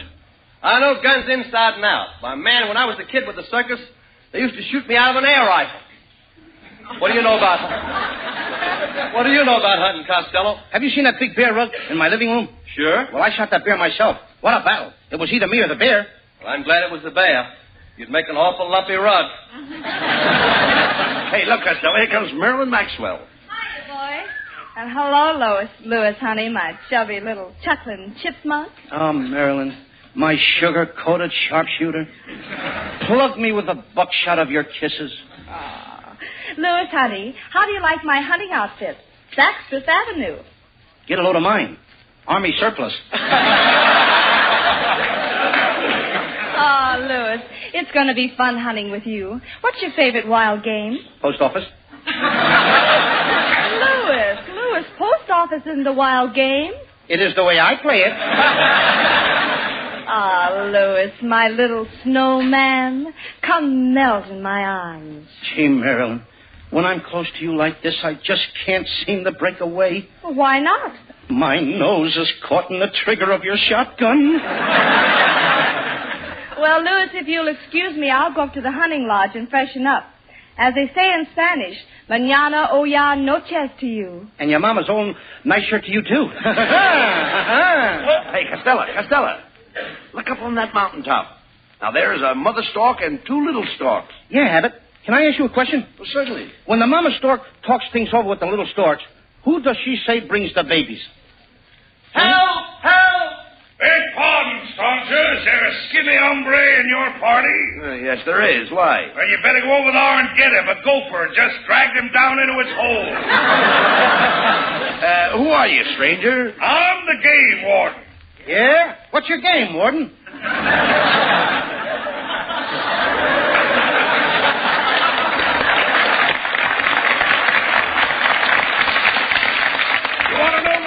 Partner, I'll tell you, it's far cheesy.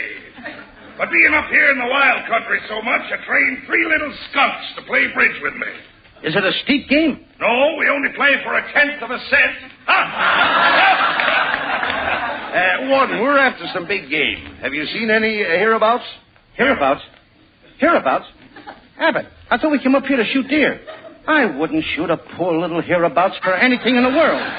Anybody that will shoot a little hereabouts and make a widow out of a sheabouts ought to be ashamed of themselves. Oh, shut up, you idiot. How about it, Warden? Is there any big game around here? Well, there's a ferocious mountain lion that has been terrorizing the countryside. He's been killing the farmers' chickens, and he's even been stealing eggs. At the price eggs are now, I don't blame him. That's a reward of $1,000 to the man that gets that mountain lion. One of you boys ought to trap him. Which one of us would you suggest? Why don't you try it, Tubby? You got the biggest trap. Oh,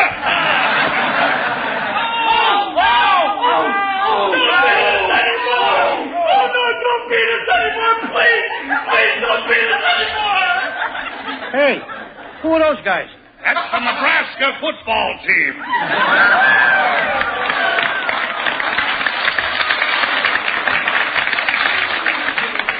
Remember, if you shoot that lion, I'll give you $1,000 for a skin. I need it to make stockings. What kind of stockings can you make out of lion skin? Lion stockings. So long, Lordhead. Hey, you hear that, fellows? The lion's just north of us. Which way south? Come here, you coward. If you're afraid, you're not afraid to take a chance. You understand? Yeah. Now take this cane. You see it? Yeah. A lion won't bite you if you're carrying a cane. Yeah, but how fast do I have to be carrying the cane? I ain't mucking around with no lines, Abbott. The last time I saw a lion was in the Adirondack Mountains. What happened? I snapped at the lion, then the lion snapped at me, and then something whizzed past. What was it? Kansas City. Quiet. I hear something. Listen. I love you. Ouch. I love you. Ouch. I love you. Ouch. I love you. Ouch. Costello, what was that? 2 porcupines necking.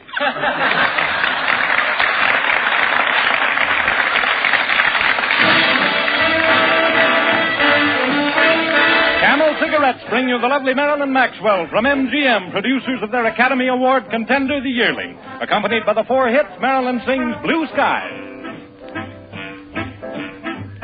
Blue sky smiling at me, nothing but blue skies do I see.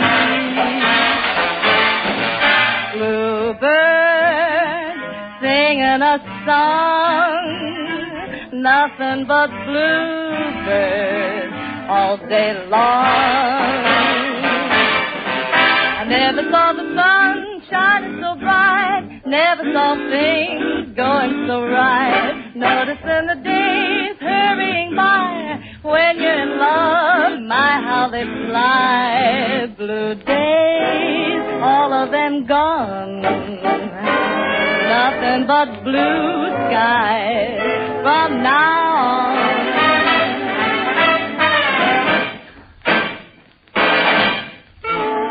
Never saw the sun shining so bright, never saw things going so right. noticing the days hurrying by. When you're in love, my, how they fly. Don't you fade away, blue sky. Mop, mop, mop. Good days, all of them gone. Nothing but blue skies from now on. Nothing but blue skies from now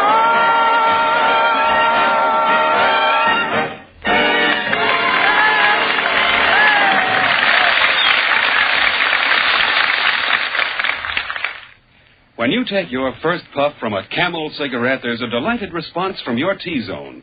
That's T for taste and T for throat, the proving ground for any cigarette. Your taste and your throat tell you you've made a wise selection. See how choice tobaccos, superbly blended and properly aged, give Camels a rich, mellow flavor that's extra delightful to your taste. See if Camel's own cool mildness isn't exactly what you've always wanted to suit your throat. Yes, millions say Camels suit my T-zone to a T. You know, a nationwide survey of doctors' cigarette preferences was recently made. 3 leading independent research organizations asked this question of 113,597 doctors. What cigarette do you smoke, doctor? The brand named most was Camel. Yes? According to a recent nationwide survey, more doctors smoke Camels than any other cigarette. All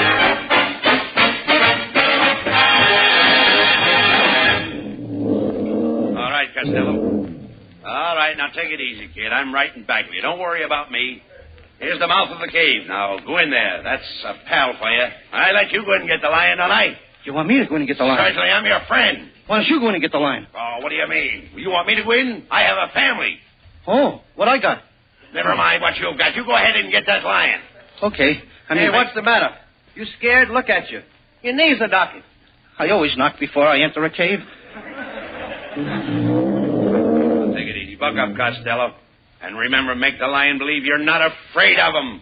I couldn't be that deceitful. You've got to think of those poor people who've lost their cattle and their chickens and their eggs on account of that lion.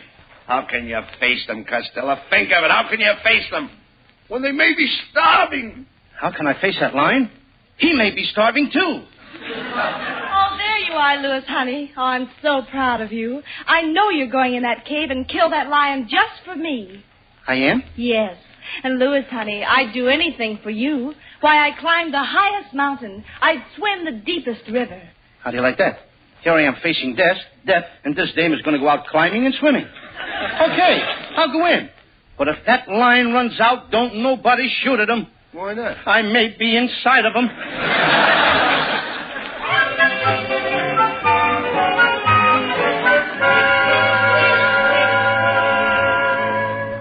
Gee, it's certainly dark in this lion's cave.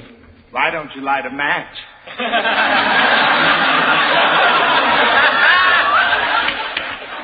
Who said that? It's me, the lion. What do you know? A talking lion.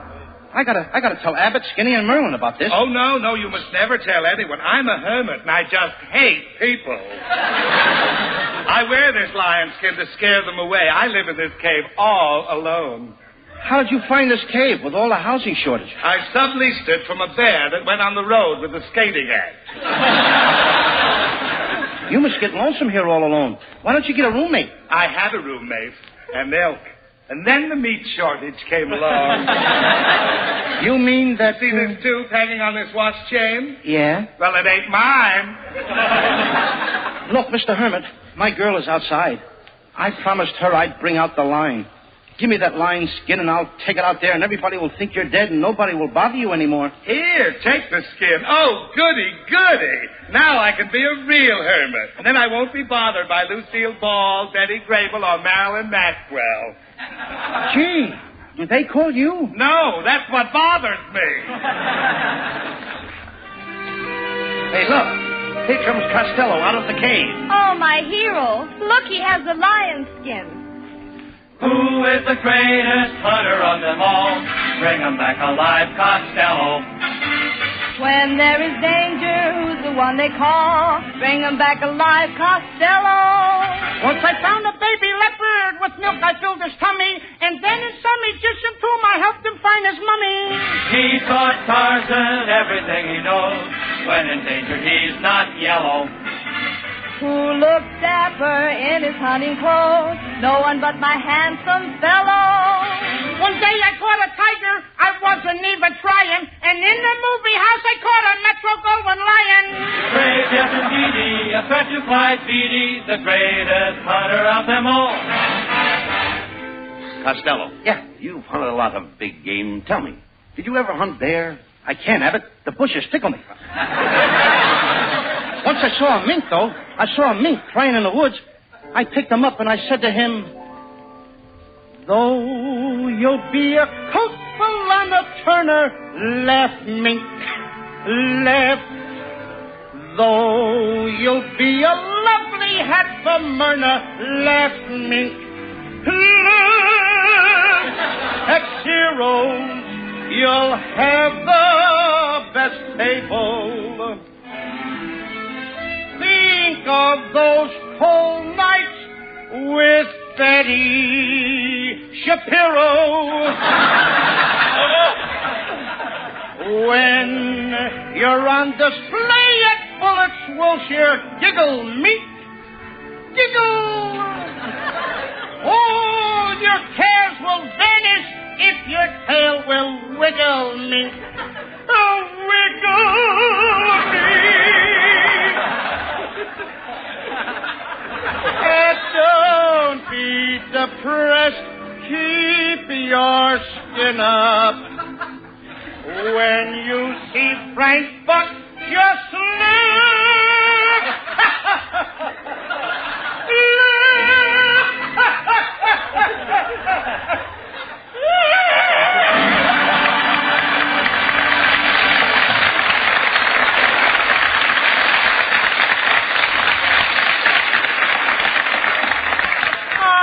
Honey, my brave adventurer. Someday you must take me hunting with you. I will, Marilyn, my love. And you can ride on my Papa Jackass. A Papa Jackass? Well, how do you know he's married? All jackasses are married.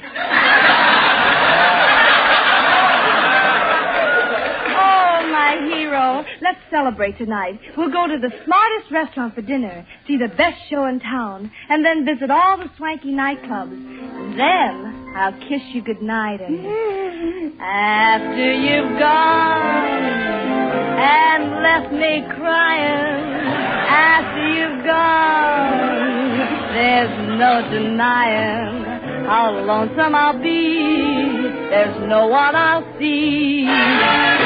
Until she finds another sucker like me. Who knows these young gold better than a book? Bring 'em back alive, Costello. Who'll charm a snake with one hypnotic look? Bring 'em back alive, Costello. I caught a baby penguin. He looks so awful cute. I haven't got the penguin, but I'm wearing his dress suit. Who makes a wildest tenderest so tame? No one else but Luz Costello. He makes the others hang their heads in shame. He's so groovy, he's so mellow. I captured famous animals from every living herd. I even caught a Detroit tiger sliding in the third. Hey, yes, indeedy, the petrified Beatty, the greatest hunter of them all. Hey, the greatest hunter of them all.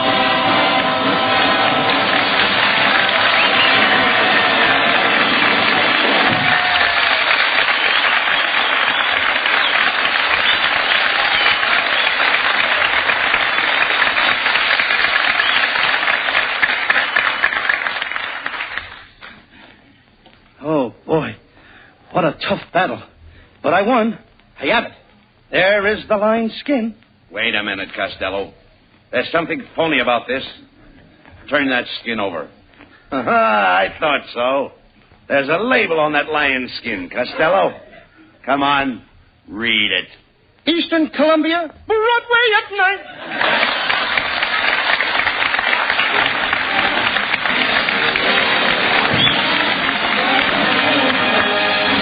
Abbott and and Costello will be back in just a moment for Camel cigarettes.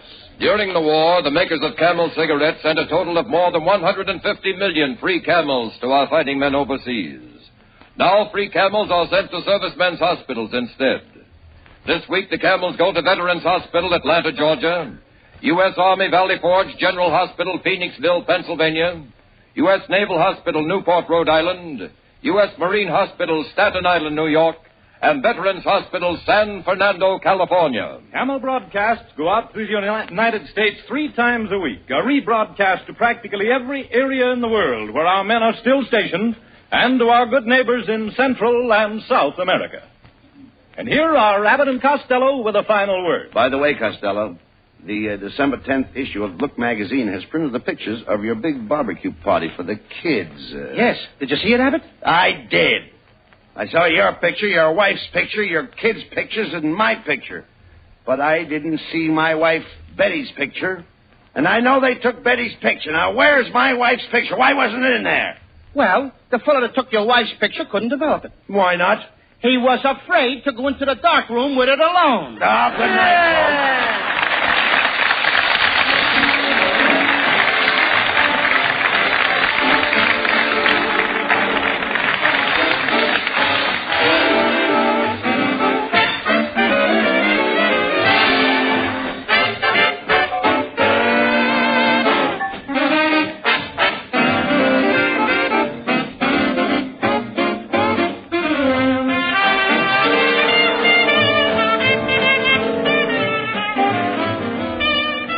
Pipes smoke Prince Albert than any other smoking tobacco, and that's a perfect guide to your choice of a Christmas gift for any pipe smoker. Prince Albert naturally. Prince Albert's rich, full-bodied flavor and cool mildness spell Christmas joy because they spell lasting smoking joy. Crimp cut to burn cool and even, specially treated to ensure against tongue bite. That's Prince Albert.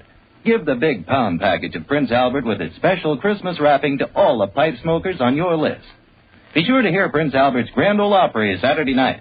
Red Foley, the new singing sensation, sings American folk songs in a way that'll make your heart beat faster. Remember, Saturday night on NBC, Grand Ole Opry with Red Foley, the Duke of Paducah, and Minnie Pearl.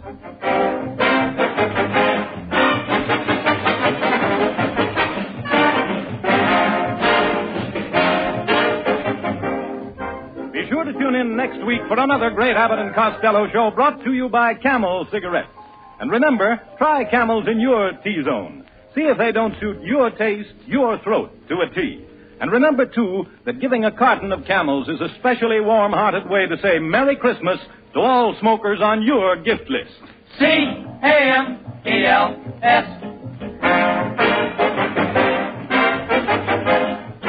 This is Jim Doyle in Hollywood wishing you all a pleasant good night for Camels. Thursday night is another all-star night on NBC. Stay tuned for the Eddie Cantor Show, which follows immediately over most of these stations. This is NBC, the National Broadcasting Company.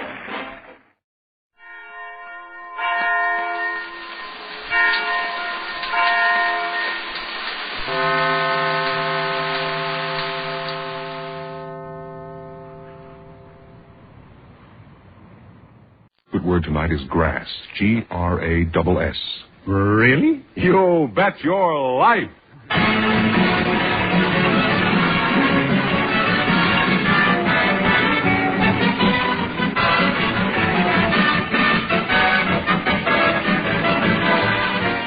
The one, the only. 30 days. Next case. Oh, that's me, Groucho Marx.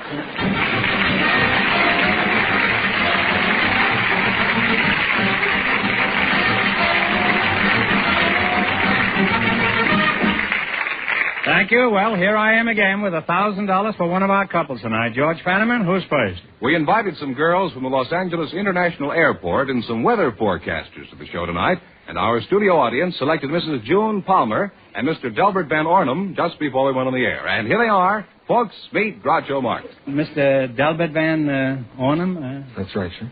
You're the weatherman? Yes, sir. Where do you hail from? I'm from Seattle, Washington. Some people out there from Spokane. I Are you married? Yes, sir. Mm-hmm. Any little squalls at home with their barometers dropping? A boy and a girl. A boy and a girl. Yes. And Miss Palmer, huh? That's a cute name, June Palmer. It sounds like a movie actress. Thank you.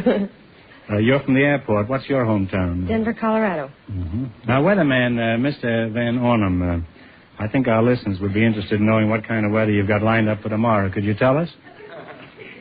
Well, when I left the office, there was rain, snow, and winds up to 60 miles an hour, and some fair weather. Typical weatherman, all right. What do you mean? There was 5 different kinds of weather when you left the office? Well, we deal with weather throughout the whole North American continent. Oh, I see. Well, you certainly clouded the issue there. With that kind of a prediction, you'll have everybody wear a bathing suit, galoshes, and a pith helmet. Now, where do you take these weird stabs at the weather, Mr. Van Ornum? It's at the Crick Meteorological Consultant Service. Crick?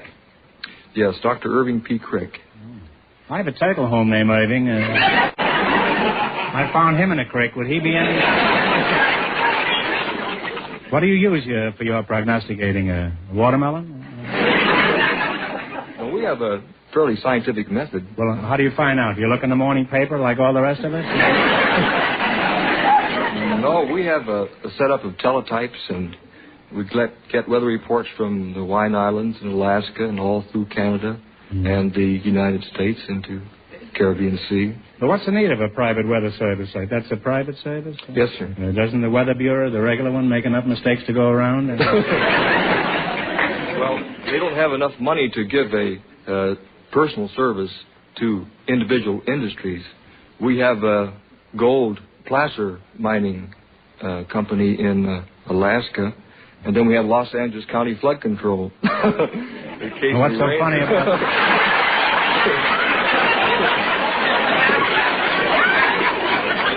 It's certainly a comic town we're living in. Mention Los Angeles, and everybody in the audience goes in hysterics. We're getting to be the Brooklyn of the West. Is your service always 100% accurate? Well, we allow for a small margin of error. And I got caught in a small margin of error once.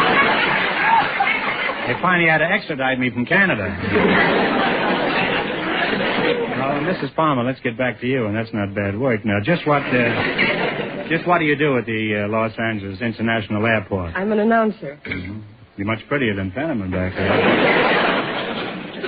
Just what do you announce? Arrivals and departures. You mean you run a birth and obituary column? Oh, no. Arrivals and departures of planes. The arrival and departures of airplanes, I see. Well, how do you announce the arrival of an airplane? Mr. and Mrs. TWA Constellation wish to announce the arrival of a bouncing Piper Cub. No, it's much less complicated And the than pilot that. is walking up and down Navis, handing out cigars. No, how do you it's do not it? that complicated. We announce the arrivals for the passengers, and we announce takeoffs. Mm-hmm. I can see I haven't lived a full life. What do they take off? They take off the runway. They take off on the runway?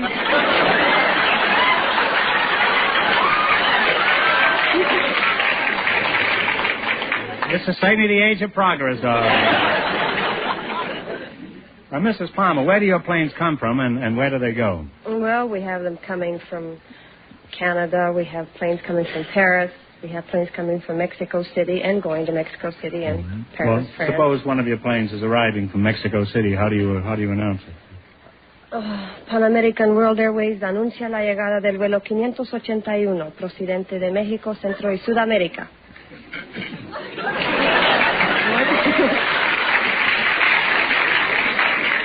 Tell me, does that always bring the swallows back to Capistrano?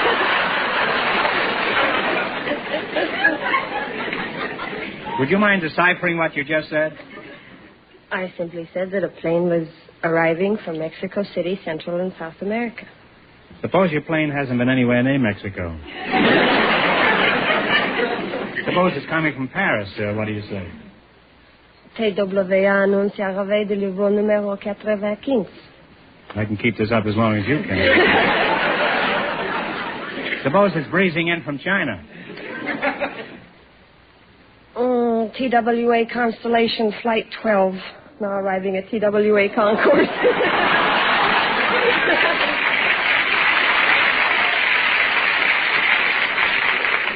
Well, that's the first Chinese I ever understood. Well, you make an extremely interesting couple, and we're happy to have you here. Now, in just 1 minute, you're going to work together as a team for $1,000. But right now, I want you to pay attention to some interesting advice.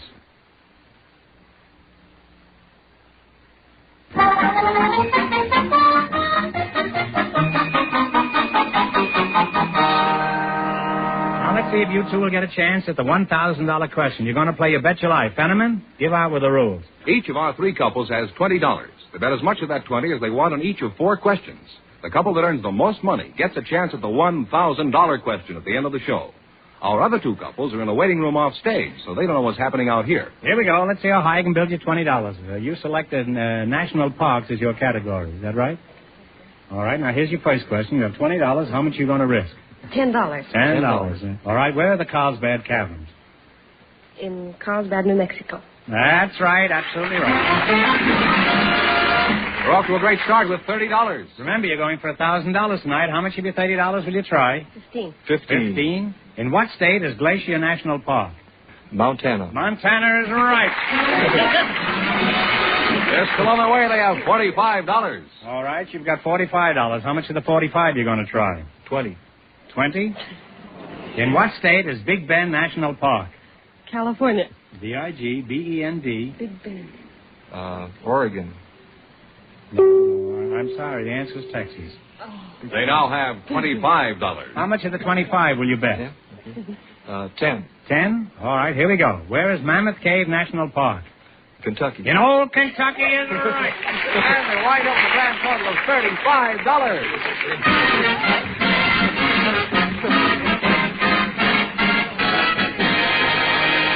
Thanks and good luck. Now, stick around. You still have a chance for the big question. Groucho, the secret word is still grass. Our next couple has been in a waiting room off stage, so they don't know what it is.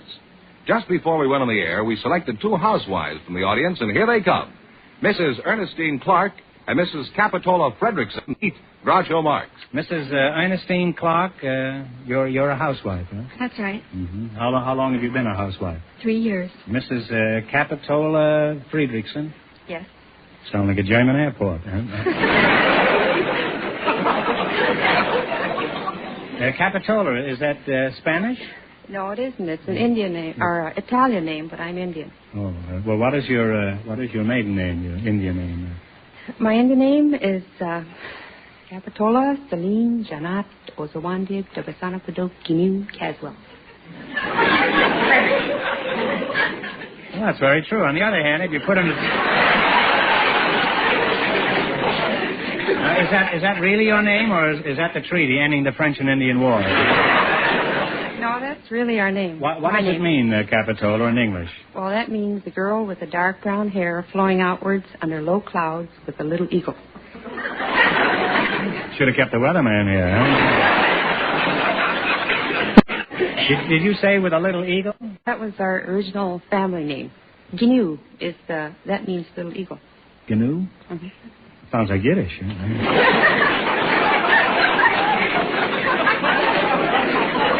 You know, when you're through eating, you say, well, Gnu.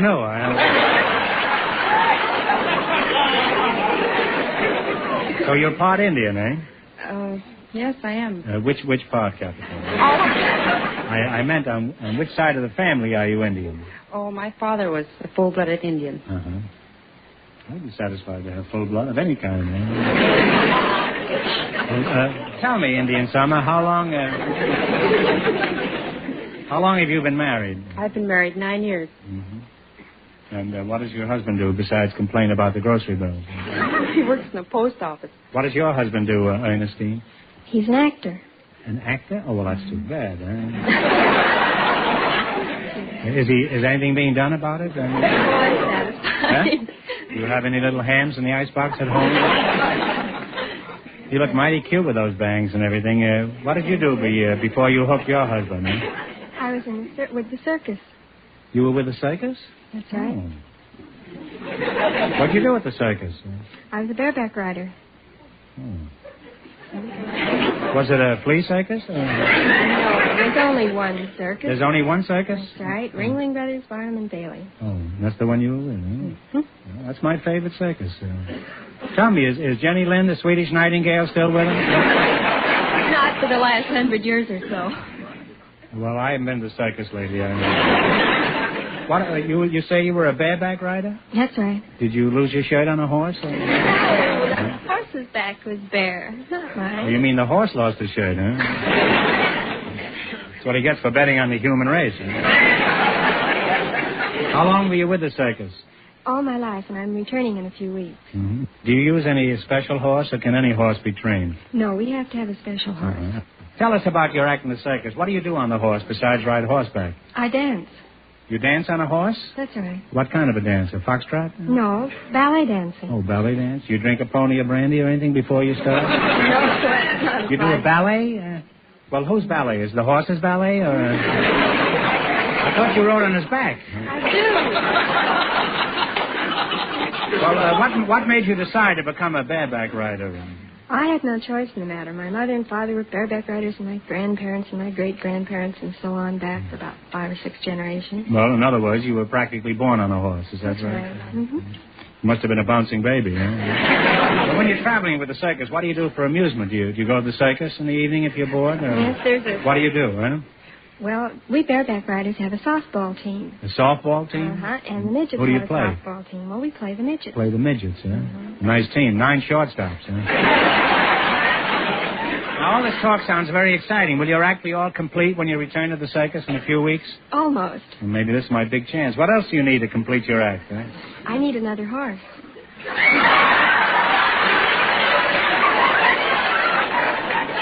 Well, Barnum was right. There's one born every minute.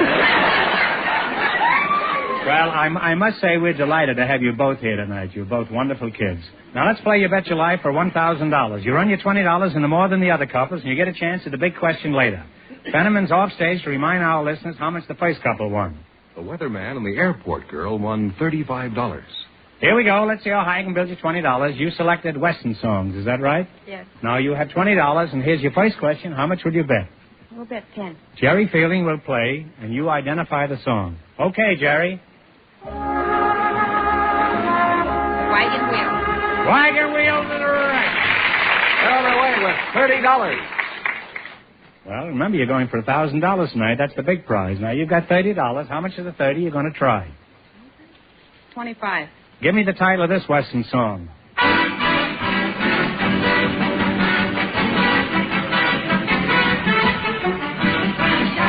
Cheyenne is right, huh?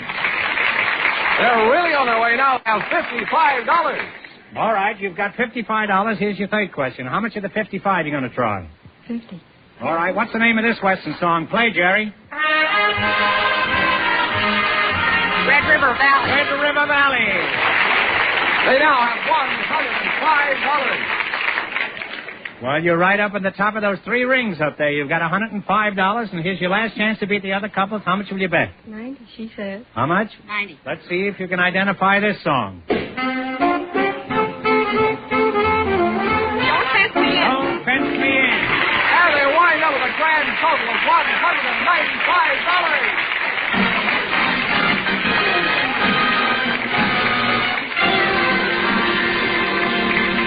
Thanks and good luck. Now, in just 1 minute, our last couple will play You Bet Your Life, and then we know who gets the $1,000 question. But right now, I want you to pay attention to this. All right, pay attention to us right here at 626-585-7500. We'll continue with the last few minutes of that show very, very shortly, but it's imperative now that we meet our goal for this second hour. And that was Ernie Bear. Ernie Bear. Parley's wife on You Bet Your Life. It is important that we meet that goal. We need a $1,200 hour, and we're way behind the second hour. If you've enjoyed the last 15 minutes or so, then show us, tell us, 626-585-7500. Bubba? And the number again, 626-585-7500. Let me just say thanks to some of the people who have called in. Susan out of Fullerton called in. Thank you so very much. Anonymous, John out of Rancho Santa Margarita. I love that name of the boy. Wouldn't you like to live in a town you can drink it? Linda in North Hollywood called in. Thank you so very much. We appreciate that. Anonymous pledge, this one from Corona Del Mar. And let's see here. Colin out of Ontario called in. Oh, yeah. Thank you. Thank you. And here's Anonymous from Redondo Beach, and he says, Coors West wants Frank to contribute. Frank, you're on notice. We want your money, Frank. The number is 626-585-7500.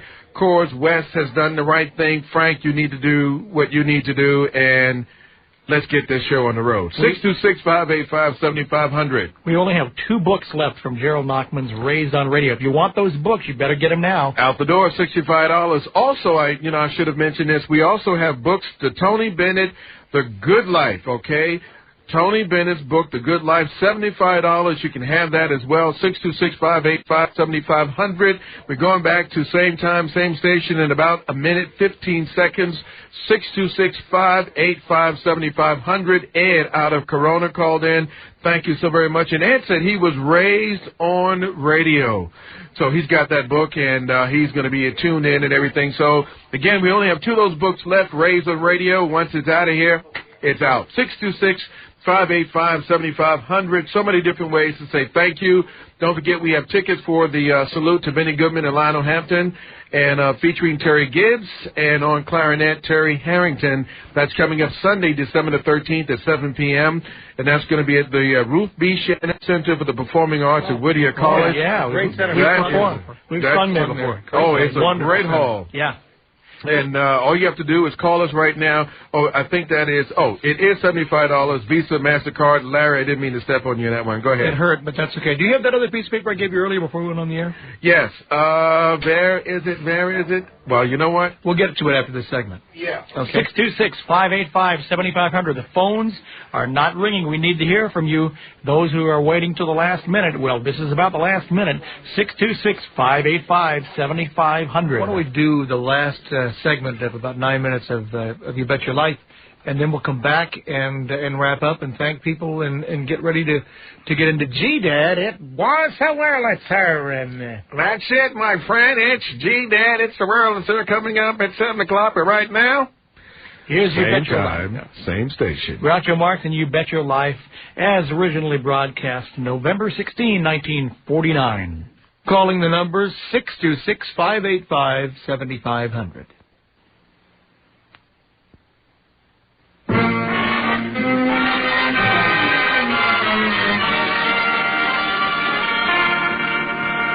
Now then, we'll soon know who's going to earn the most money and get the chance at the $1,000 question. George, who's ahead so far? Well, the housewives are leading with $195. Our final couple doesn't know the secret word is grass. They've been in a waiting room off stage, and perhaps they'll say it. We asked for 2 young people who'd like to get married if they found the right person. And just before we went on the air, the studio audience selected Mr. Gordy Wright and Miss Virginia Owens to be his partner. Folks, meet Groucho Marx. Welcome, kids, to You Bet Your Life. Now, Fenneman says you 2 would like to get married if you found the right partner. Is that correct? Mm-hmm. That's right. Right. Well, perhaps I can be of some assistance. Virginia Owens, is that right? That's right. Where are you from, Virginia? No, Minneapolis. Minneapolis? I didn't know that was in Virginia. No, it isn't. My name's Virginia. Oh, well, I'm glad to know you. My name's Groucho Marx. I'll tell you, Minneapolis. I'll just call you Minnie, eh? Why did you leave Virginia?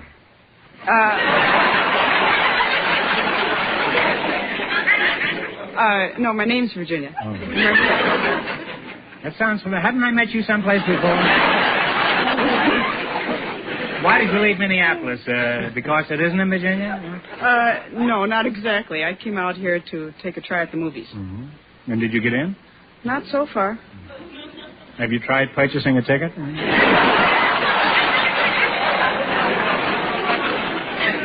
Have you abandoned all hope for a film career, Virginia? Oh, definitely not. Why don't you try it? Crosby gave up hope for a film career. Mr. Gordy Wright, huh? Is that yes, Gordy Wright? You look very gaudy. You look right, but not gaudy. Now, where are you from, Mr. Wright? My home state is Louisiana. So far, this person has been from 11 states tonight.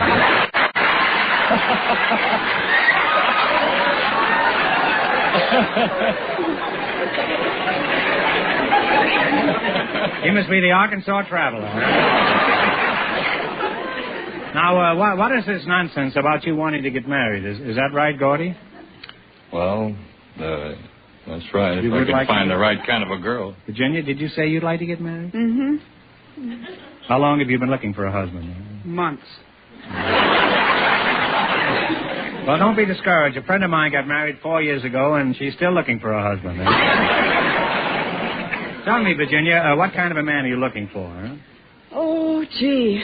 Someone that's about medium height and intelligent and someone who's a good rumba dancer and... You want an intelligent man who can do a rumba, huh? That's two different men. You'll get arrested for bigamy. Gordy, can you rumba? Well, I can wiggle. Let's find out some more about you two. What sort of work do you do, Mr. Wright? I'm a salesman. Mm-hmm. Well, my next joke may be the death of a salesman. What do you sell? I sell Smart and Final Company food products. One of our best-known items is the Smart and Final coffee, the S&F coffee, and, of course, our fine fruits and vegetables. Do you think coffee will really go up to $1 a pound? I couldn't say that. No, I don't know why you can't. Even if you don't believe it, you could say it. I won't tell anybody. Now, Virginia, where do you work? I'm a special sales representative for the Bazooka Bubblegum Company. Well, blow me down. Well, for a beautiful girl, that sounds like a pretty important executive job. Just what do you do, mostly, Virginia? Blow bubbles. A job like that could blow right up in your face, couldn't it? What do you mean you blow bubble gum? You walk around the street blowing bubble gum? Well, not exactly. I go to nightclubs and veterans hospitals and teach everyone how to blow bubbles. How did you ever land a job like that? I was chosen out of a group of models to represent Miss Bazooka. You're Miss Bazooka, right? Mm-hmm. You must be loaded, huh? Well... How old are you, Minneapolis? I mean, Virginia. 21. And how old are you, Gordy? 28. 28. Huh? Coincidence. That's just what I am, 21 and 28.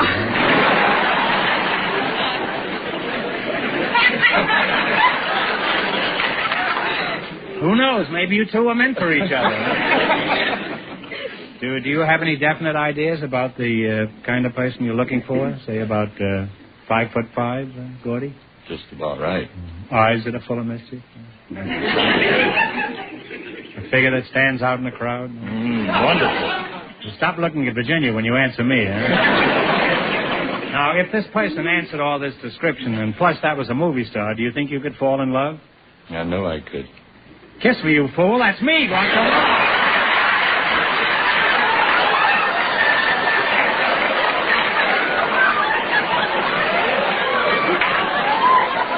And remember, Virginia, if he gets all puckered up, he's not interested in snapping his bottle gun. Well, you're a mighty cute couple, and I hope you'll go through life together blowing bubbles. Now, let's play You Bet Your Life. If you can beat our other two couples in the quiz, you'll get a crack at the $1,000 question. I can't tell you how much they won, but George is off stage to remind our listeners. The bareback rider and the housewife are ahead with $195. Here we go. Let's see how high I can build you to your $20. You selected personalities behind the movie scenes as your category, okay? Sure. All right, here's your first question. How much will you bet? 10. What is Percy Westmore's job in the making of a movie? Makeup. Makeup man is right. They're on their way with $30. Remember, you're going for $1,000 tonight. How much of your $30 will you try? $20. $20. What is Max Steiner's job in the movies? Makeup. No. Designer. Hairdresser. No, you've had 3 good, healthy answers, Max but you're still Steiner. wrong, huh? Max Steiner's a cameraman. No, that's 4 answers, but he's the musical director, huh? They now have $10. We go out of our way to be kindly around here. Now, here's your third question. How much of the $10 will you try? $5. All right. What is Edith Head's job in the movies? Designer. Those designers, right. They're on the way again. They have $15. Now you have $15, and here's your last chance to beat the other couples. How much of the 15? Shoot the word. What is Natalie Kalmus's job in making pictures? Technicolor director. Technicolor director is right. And they wind up with $30. And that means the 2 housewives with $195 get the chance at the $1,000 question.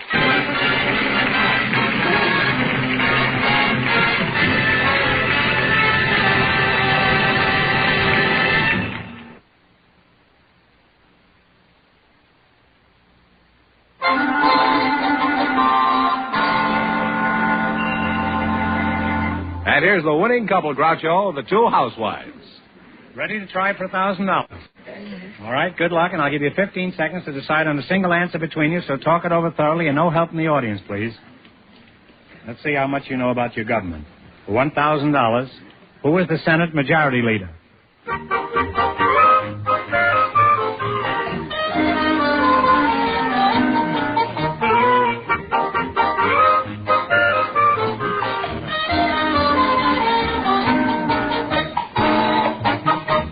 And what is the answer you 2 have decided upon? We haven't. The only one I can think of is Fielding or... No, I'm sorry. It's Senator Scott Lucas. I'm sorry. That's the correct answer. That means the big question next week will be worth $1,500. Congratulations, and thanks to both of you.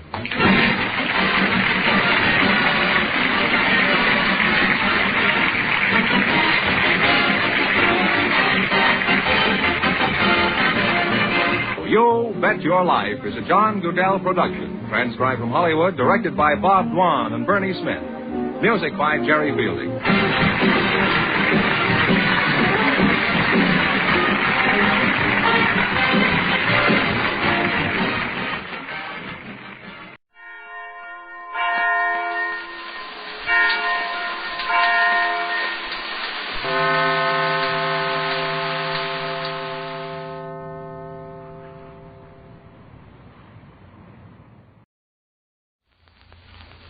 Well, sir, it's late afternoon as we enter the small house halfway up in the next block now. And here in the kitchen, we find Mr. Victor Gook and his son, Mr. Rush Gook. The latter is seated beside the sink, studying algebra. Vic has just this moment arrived home from the office, and he's standing near the gas stove removing his coat. Listen. Who's in the living room? Mr. Erickson. Oh, ecstasy, our adorable landlord. I think he's just leaving. Heard him and Mom walk into the hallway a minute ago. What business they got on the docket this afternoon? Upstairs wallpaper? Wouldn't be surprised. Mr. Erickson had a roll of something under his arm that looked like samples. I guess I won't go in and greet my darling landlord. I'm always uncomfortable in his presence. Go on now, anyway. Just heard the front door slam. You're studying algebra? Glancing over tomorrow's assignment is all. If you can produce a pack of greasy cards, I'll take you in on a game of rummy. Okay. Let's go in the living room. Was that your father just come in, Rush? Hello, Sadie. I see by the paperwork Comperceple Gitz plans to crumble up Whisker Breach. What? Rush tells me the yop on the dookie has got him in sop. Craziness, huh? Yeah. You dismissed Mr. Erickson. So I understand. Did he bring some wallpaper samples? Yeah. Oh, darn it. Left him in on the library table. Want to be a nice boy, Rush? Okay. Needn't bring 'em all. Just bring the 2 you'll see spread out. Okay. He's come through at last. Erickson? Brought some beautiful wallpaper samples. Very, very attractive designs. And fine quality, too. Hey. More than that, he's willing to get the work started upstairs without any more delay. I can scarcely believe it. I almost fell over backward when he told me. Has some change taken place in the chemistry of Erickson's soul? Has some inner radiance found its way to the dark recesses of Erickson's muddy spirit? No, Vic. He's the same old landlord. Huh? There's a catch. No. Catch as big as a horse. I might have known that first shot out of the box. Thanks, Willie. These the ones? Mm-hmm. See how pretty? Enchanting wallpaper. Enchanting wallpaper. I don't pretend to be any authority on wallpaper, but I wouldn't be a bit surprised if this isn't as good wallpaper as money can buy. Both these designs suit me to a T. Either one of them would look grand upstairs. Which one you like best? Well, this baby seems the more colorful. Yes, I think so myself. I like that in the best. I couldn't have found anything I liked better if I'd hunted high and low for 9 years. Well, what's the catch? If a ton of coal was to fall on you, Vic, you wouldn't be able to guess. Tell me then. Well, Erickson come in here all axle grease and peach butter. I might have known he had something up his sleeve just by the looks of him. Anyway, he started out by saying there had been enough delay about this upstairs wallpaper business, and he'd like to get busy and get it hung. And Mrs. Gook, I brought a few samples I thought you might fancy. He disarmed you with his charm. Well, not completely. I'm onto his stunts. I just stood and waited to see which way the cat would jump. Would you be interested in the source of that quotation, ma'am? No. But by gollies, pretty soon he did have me disarmed with his charm. He produced these lovely, lovely samples, see? I could tell at a glance they were wonderful quality. I loved the designs and was suited to a T. And all the while, Mr. Erickson was talking along about how he was sorry he'd delayed so long, but now that I had something I was satisfied with, there was no reason why we shouldn't get going with the work. Then he sprung the joker. You people interested in the source of that quotation? We'd like to talk a second, Rush, please. What was the joker, Sadie? I'll tell you what Erickson told me. Go ahead. Miss Gook, it just so happens my son-in-law know of people is something of a handyman. Uh-oh. Catch on already? I have a glimmer. Is it Erickson's idea to have his son-in-law hang the wallpaper and save money on labor? Yes. He's the same old landlord, Sadie. The same sweet, lovable old landlord. Can the leopard change his spots? I expect nobody's interested in the source of that quotation either. Stove poker, old sealing wax.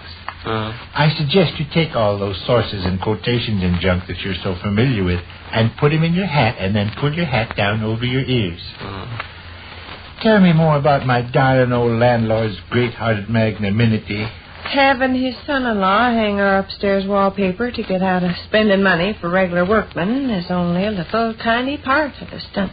Lay bare the whole bitter truth. His son-in-law isn't free until around midnight. And the significance of that? Do you want fellas slopping around with buckets of wallpaper paste in your bedroom from 12 o'clock till 3 or 4 o'clock in the morning? No. That's the significance of it. Well, what's simply this. Mr. Erickson's son-in-law, Noah Feeple, Beulah's husband, is a telegraph operator. Telegraph operators work shifts. Noah's is from 3 o'clock in the afternoon until 11 o'clock at night. By the time he gets home, has a bite to eat, changes into his overalls, and walks over here, it'll be midnight or after. Hey. We're generally in bed a long time before that. A keen observation, Flyswatter. Miss Cook, my son-in-law is something of a handyman. He knows a smattering of plumbing, carpentry, paper hanging, watch repairing, and almost anything you can think of that requires manual dexterity. Manual dexterity. Wonder how that stuck in my head. Manual dexterity is a $14 phrase. I'll say. Beulah, too, he went on, is very clever. I think the three of us, Noah, Beulah, and myself, could wind up the job in less than a week, working, say, 4 hours of an evening. Quit about daylight, huh? I suppose. Erickson's the sweetest landlord in all the world. We must catch him someday and smother him with kisses. I don't want that foolish-faced Noah Feeple sloshing around my upstairs with buckets of paste at 4 o'clock in the morning. I don't want big fat Beulah on the premises either. Nor old Erickson rubbing his hands and smiling and pussyfooting in and out of clothes closets. Other people get wallpaper without misery.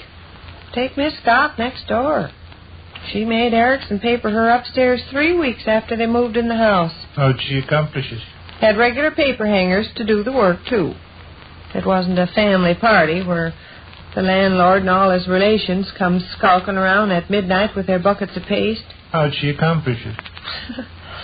Guess she's smarter than I am. I'll tell you how she accomplished it, Gov. Okay. She used force. She says, Erickson, I want the upstairs papered, and I want it papered immediately. Mr. Erickson began to hem and haw and beat about the bush, just like he does with Mom. Miss Guy says, Erickson, I want my upstairs papered immediately, or I move out. Even went so far as to drag a suitcase down from the shelf and start to pack it. Told Nicer to go up in the attic and bring down the trunk. Yeah. In another second, she'd have gone to the telephone and ordered a moving van. Sure. Say, there's a woman that don't fool. Mr. Erickson had paper hangers on the job that very afternoon. I couldn't get away with that, Vic. I'm not the type. I couldn't tell Erickson to either paper my upstairs or look for another renter. He'd appreciate I didn't mean it. Goodness, I don't want to move. This is my home, and I like it here, and I just don't want to move. Well, what was upshot, Mom? Are Beulah and people and Erickson going to come here at midnight and stay till 4 o'clock in the morning slashing around with buckets of paste while you and Gov and myself try to get some sleep with all the lights turned on bright? No. The neighbors wondering what the heck's going on? No, nothing like that's going to happen. Matter's still up in the air? Matter's still up in the air. You're no closer to getting your upstairs paper than you ever were, huh? Not a speck closer. Deadlock. Deadlock. Maybe next time I see Erickson, I'd best paste him one upside the snoot. What you think? Oh, I don't care. I'll carefully grasp him by the coat collar. I'll draw my fist way, way back. I'll take careful aim, and I'll let go.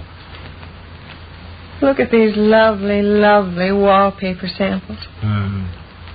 They're so pretty. Hey, Mom, no. It's not that bad. Which concludes another brief interlude at the small house halfway up in the next block.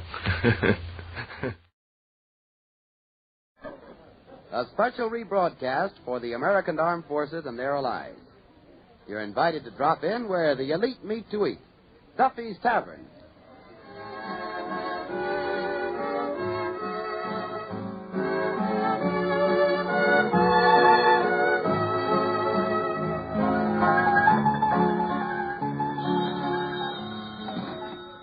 Hello, Duffy's Tavern, where the elite meet to eat. Archie the manager speaking. Duffy ain't here.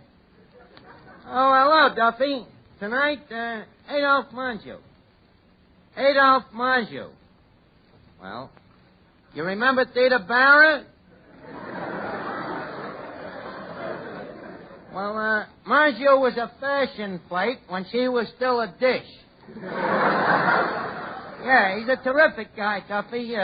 Very suave. Huh? Your wife says you're suave?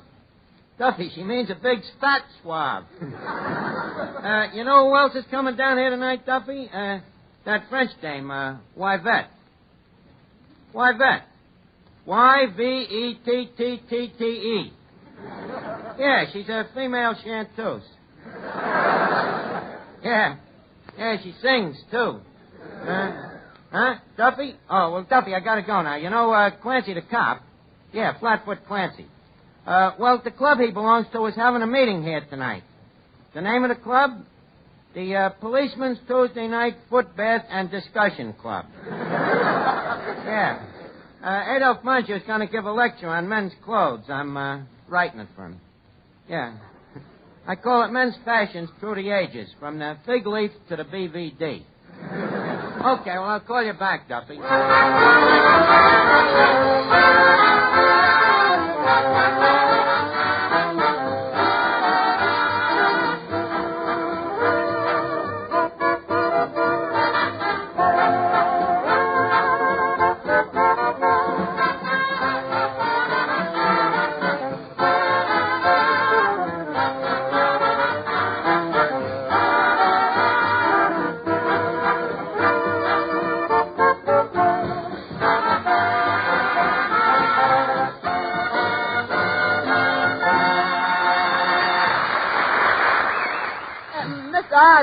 Don't bother me, Eddie. I gotta finish writing this lecture now. The well-dressed man must watch out how he garbs himself, because he is always judged by his garbage. Since from time immemorium... Now, Mr. Archer, just a minute. You writing a talk on men's clothes? Yeah. For Adolph Monju? Yeah. Excuse me. Eddie, to any other man, that would be an insult. To any other man, I'd apologize. Accept it. You talking about clothes. Look at you.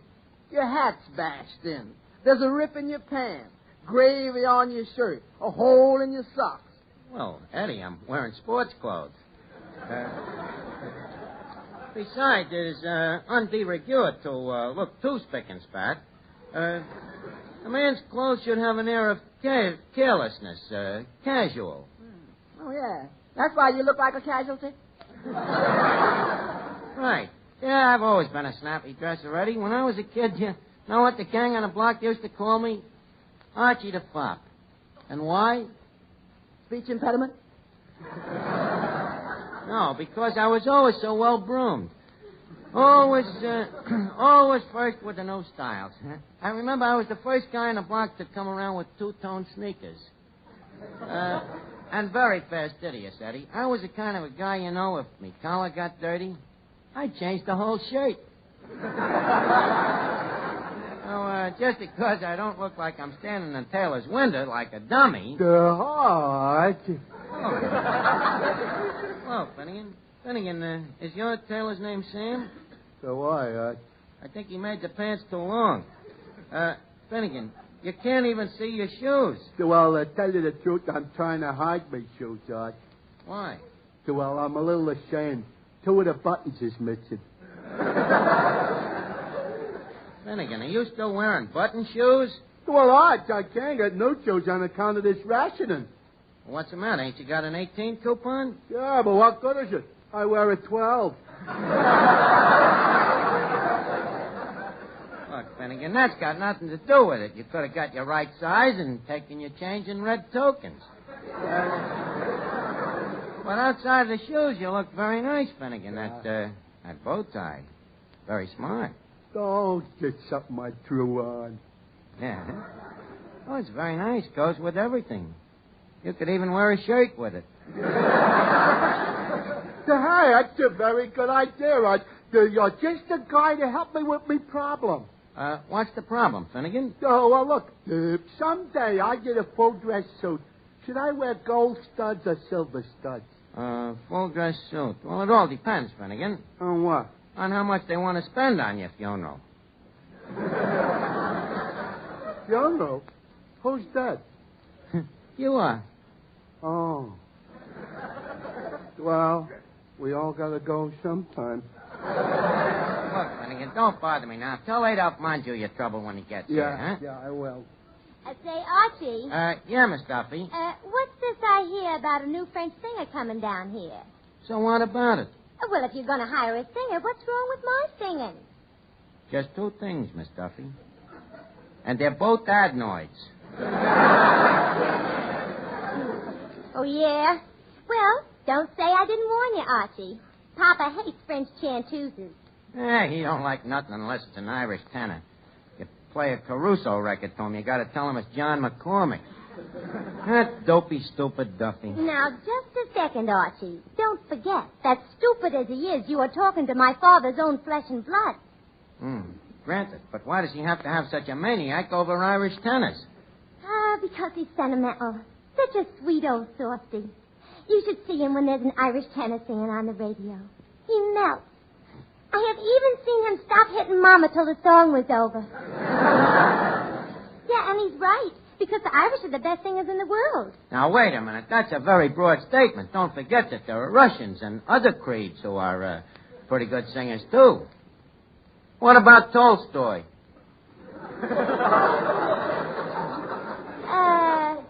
Well, yes, Tolstoy. But that's only one case. What about Gallikurchi? What about Gallikurchi? Well, wasn't he a great singer? Well, certainly Gallikurchi was a great singer. And where did Gallikurchi come from? From Italy. Well, Italy is not Russia, is it? No. Well, there you are. dear, I am where, Miss Duffy? Well, if Italy is not Russia and Gallikurchi came from Italy, how can you say that Tolstoy is a better singer than the Irish? Would you mind playing that back again? No, you better not. Look, Miss Duffy, I didn't say that Tolstoy is a better singer than the Irish. All right. Go ahead. Go ahead and get a Russian. Go get Gallikurchi. If I did get Gallikurchi, your old man would want him to sing Wee Wee McCree. Archie, the name of the song is Wee Wee Mother McCree.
Eddie, I gotta get this lecture finished for right out Monju. Hey, wait a minute. Who's that lovely dish coming in, Eddie? I think that's that French singer you'd expecting, Miss Yvette. Oh, what a hunk of French pastry. Good evening, chérie mademoiselle. Leave me bid you besame mucho. Merci, monsieur. Well, the merci is mutual. Vous êtes très revisant. Vous êtes gentil, monsieur. Où avez-vous appris à parler le français? Oui. Monsieur n'a pas compris ma question. Oui. Parlez-vous français? Oui, naturellement. Très bien, monsieur. I bet you make me feel right at home. Why? Are you French? A part. Only a small part, of course. Was your mother French? My mother was French, yeah. And your father? French, too. Oh. Well, then, why are you only part French? Well, we were a very large family. Oh. Yeah, but... I was brought up talking French, you know. I remember I was 15 years old before I learned to say hot dog instead of crepe Suzette. Are you the manager of this tavern? Yeah, I'm Archie, the maitre d'. Excuse me, Mrs. Yvette. Who are you? I'm Eddie, the waiter d'. Eddie, please, one does not interrupt a tete-a-tete unless one wants all of one's teeth knocked out. But the customers would like to hear Miss Yvette sing. Oh, Mademoiselle Yvette, voulez chanter us a small shanty? Monsieur Venuti. Oui, Art. See vous play a number for Mademoiselle Yvette? Okay, fellas. Attention. 1, 2, 3, go.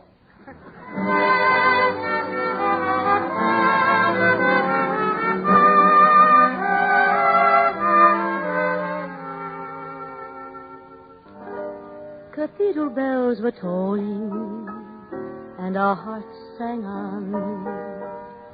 Was it the spell of Paris or the London dawn? Who knows when we shall meet again? But when the morning chimes ring sweet again, sweet again, I'll be seeing you in all the old familiar places that this heart of mine retraces all day through. In that small cafe, the park across the way, the children's carousel, the chestnut trees, the wishing well. I'll be seeing you in every lovely summer's day, in everything that's light and gay. I'll always think of you that way. I'll find you in the morning sun, and when the night is new, I'll be looking at the moon, but I'll be seeing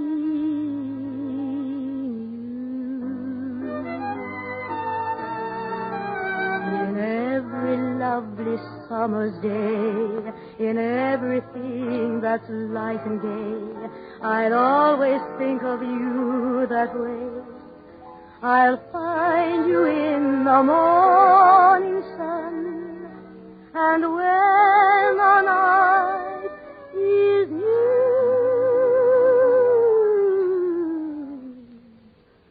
I'll be looking at the moon, but I'll be seeing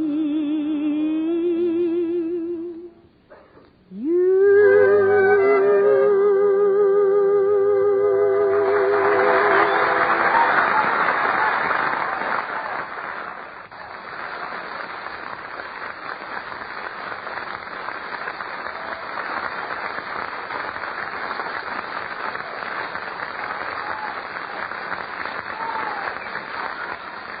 That was great, Yvette.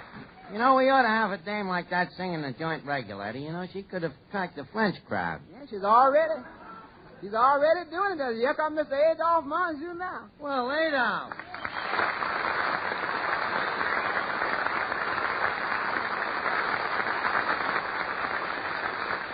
No, Mr. Monjou, Duffy's is indeed proud to welcome a man of your distinguished haberdashery.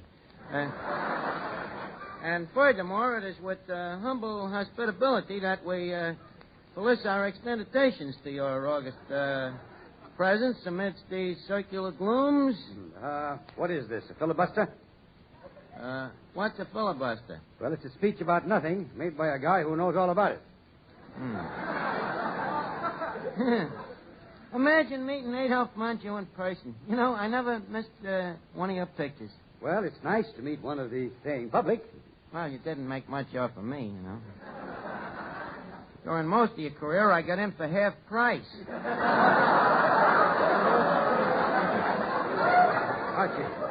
Archie, please. Never remind an actor of his age. It's tough enough to face the fact that I'm nearing 39. 39. What is this, your second time around?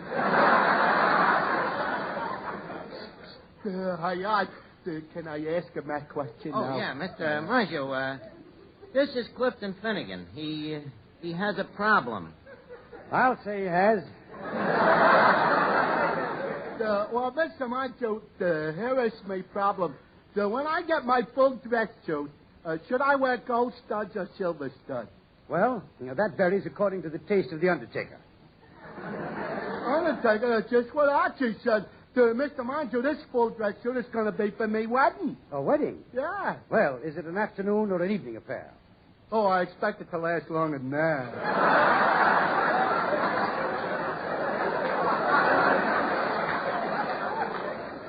Just a second, Finnegan. When are you getting married? Oh, just as soon as I get the license.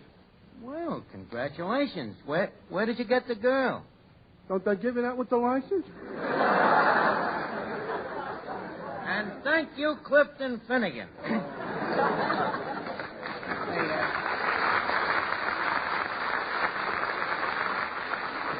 Hey, Dolph, talking about clothes, that's a nice-looking suit you got on there.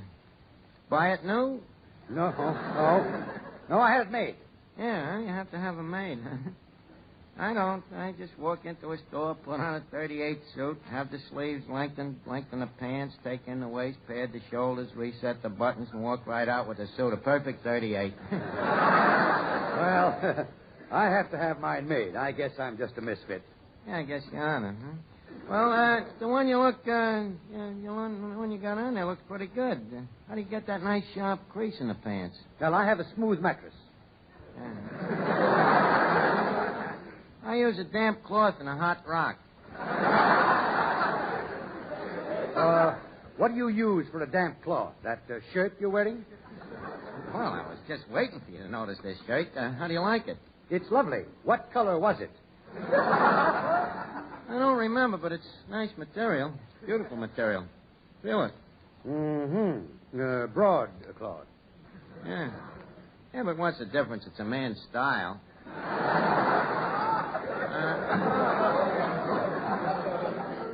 Like I said in the lecture I was writing here.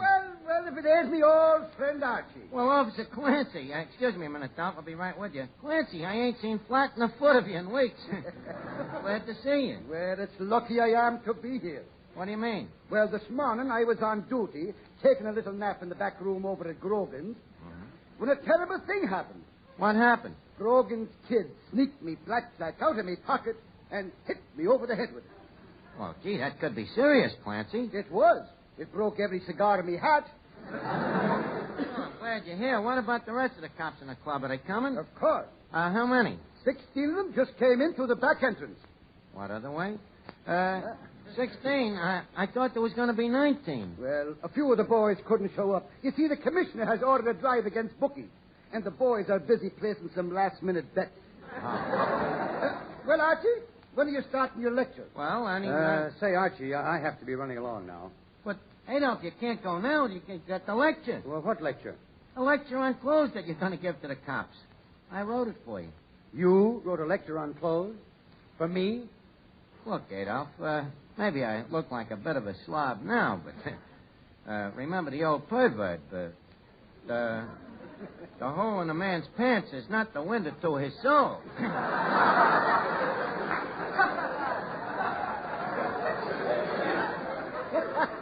So what do you say? No, definitely no. No, Archie, let me handle this.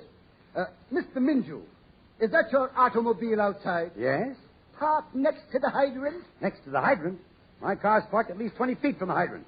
Okay, we'll move the hydrant unless you would like to proceed with the lecture. And your point is well taken. Where's the speech? Well, Adolf, have you looked over that lecture that I wrote? Yes, Arch. Well, tell me, what do you think of it? It would take the heart out of Schaffner and Marx. That is a very corny insult. Now, I write him, you just read him. Read the lecture. Now, Clancy, start the meeting, will you? Okay, Archie. Here we go. The meeting of the policemen's Tuesday night foot bath and discussion club will now come to order. I now present Mr. Adolf Minju. No racket.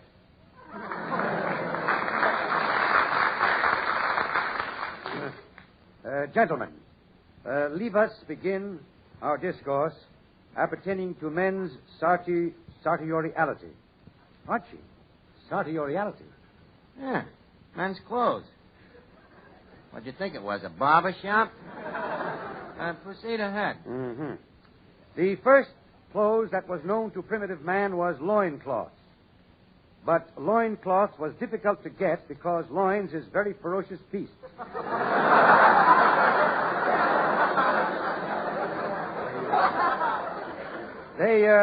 They do not stand still while you take off their cloths. So primitive man was dressed very naked until the invention of the sheep. The skin of the sheep is very valuable. From the outside we get wool, and from the inside we get diplomas. Archie, this is abominable. Yeah, but you ain't come to the best part. Continue. Well, the greatest step in clothing was the invention of the cotton gin machine. A machine for removing the gin from cotton. Well, previously, on account of the cotton being full of this gin, it was good for nothing.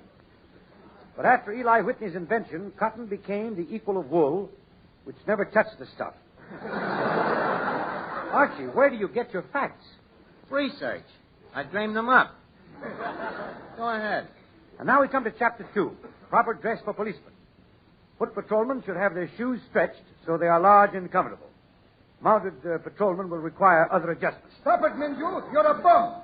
What's the matter, Clancy, you bum?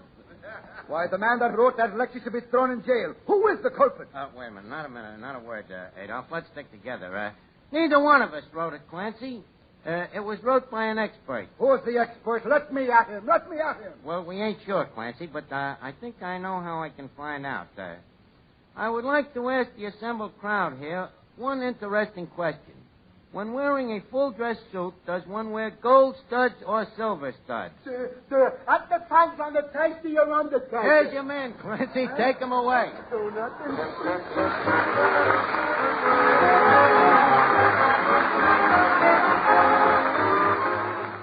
Before we leave Duffy's, leave us put a couple of nickels in Duffy's jukebox. The plat is spinning. The needle comes down. It's music.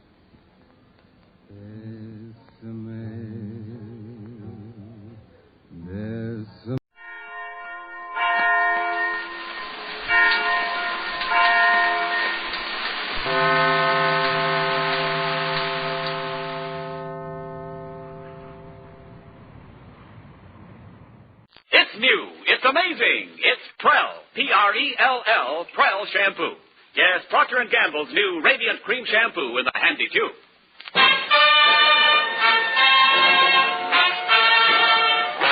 Prell brings you The Life of Riley.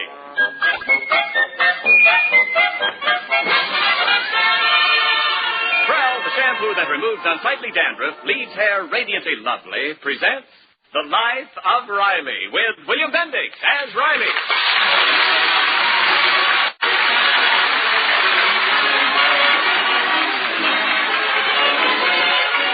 It takes very little to make Chester A. Riley happy. Right now, for instance, there's a blissful look on Riley's face as he toys with a few scraps of paper. Green paper. And Abraham Lincoln's picture is printed on each one. 35, 36, 37, 38, 39, and one more is 40. Yep. Yes, sir, Junior, that's $40 here. Sure is a lot of money, isn't it, Pop? Well, it's not so much for a man like me to have. But seeing that it's your dough, it's a bundle. Junior, how's about lending me $5, huh? Well, gee, I'd like to, Pop, but honest, I need every cent. Junior, I'm hurt. I never thought you'd turn out to be an ungrate. When you ask me for money, don't I always give it to you? No. No? How can you say that? Did you ever ask me for dough and go away empty-handed? Not exactly. I've got a drawer full of your IOUs. Well, that's better than money. Suppose the U.S. Treasury goes bankrupt. What good is your money? But those IOUs, remember, I'm behind them. Now, if you lend me $5 in United States money, I'll give you a $50 IOU, Junior. Yeah, but I need this money for my vacation. $40 for a vacation? Where you going, around the world? I'm going to Pine Tree Lodge in Lake Arrowhead for 2 weeks. Look, son, why pay for a vacation? Do what I did when I went to a summer resort. I got a job there. A job? Sure. Well, gee, I never thought of that. Sure, cost me very little for my vacation. I used my brain, and I got by on practically nothing.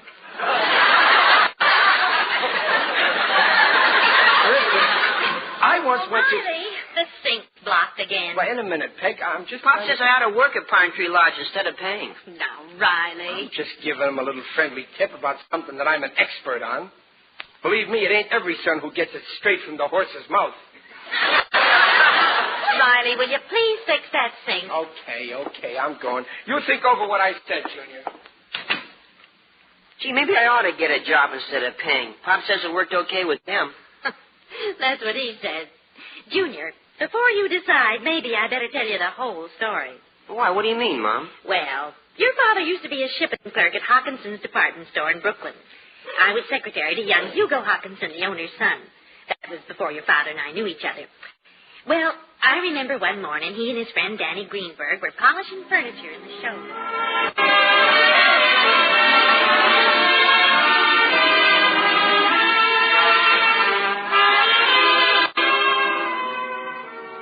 And then, Riley, this Hugo Hawkinson that thinks he's such a big shot, he has the nerve to say to me, Hey, Riley, you listening? What are you staring at? Look, Danny. There she is. Who? Peggy Barker. Ain't she beautiful? Not bad. What a gorgeous figure. I seen better. What do you know? She's got a beautiful figure. I wish I had a figure like that. Okay, so she's gorgeous. But you better forget it. After all, she's secretary to the great Hugo Hawkinson, the boss's son. You ain't in her league, pal. Is that so? Well, for your information, I'm going to marry that girl. She won't be working for Hawkinson forever. Someday she'll be working for me. Stop kidding yourself, Riley. You're too scared even to ask her for a date. Don't worry. I'm just waiting for the right opportunity. Hey, watch it, Riley. Here comes that Hugo. Hey, any of you geniuses know how to fix a fan? There's a broken fan. Just a minute, Mr. Hawkinson. In the first place, I resent being called a genius. And in the second place, I'm a shipment clerk, not a mechanic. I ain't supposed to go around fixing things. Okay. Danny, maybe you can fix it. The fan's in Miss Barker's office. I'll do it. I'm a mechanic. Okay, then get going. I'm not get started. Yes, sir. Boy, now's my chance, Danny. Now I can ask her. How do I look, Danny? Is the crease on my overalls hanging straight? How does she look, he says. Riley, remember that Peggy dame is a frail girl. So walk into her office backwards and break your face to her slowly. You're just jealous. Well, here I go to fix that fan, and I'll bet I'll make her fall for me. Hand me that hammer.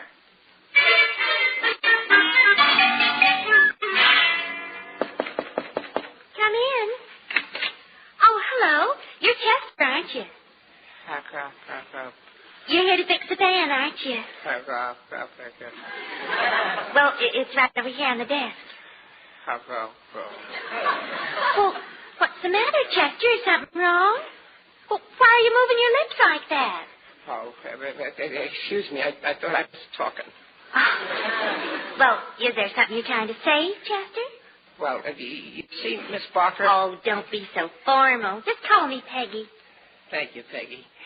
You see, Miss Barker, I was thinking that if you won't think I'm too fresh, of course, we've never been introduced formal, but I thought if you weren't too... what I mean is, in other words, I was wondering, seeing as how well, to come right out with it, I sort of hope that is, if you could... But if you can't, well, better luck next time.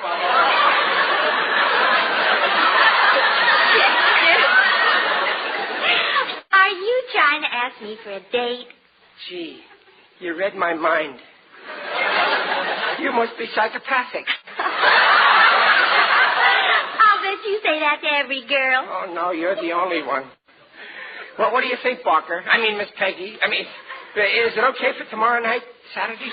Oh, I'm sorry, Chester, but... Sunday? Well, no, I can't because... Monday? Yes? Well, no, you see... Tuesday? Wednesday? Thursday, Friday, Saturday? I can't. Any other day in the week? No, you see, Chester... You don't have to explain. I can take a hint. You don't want to go out with me because I'm just a shipping clerk. Why, no, I didn't mean... for you. Well, if that's going to be your attitude, here's the hammer. Fix your own fan. Chester! Oh, wait, now let me explain. I'd love to go out with you, but I'm getting a week's vacation starting tomorrow.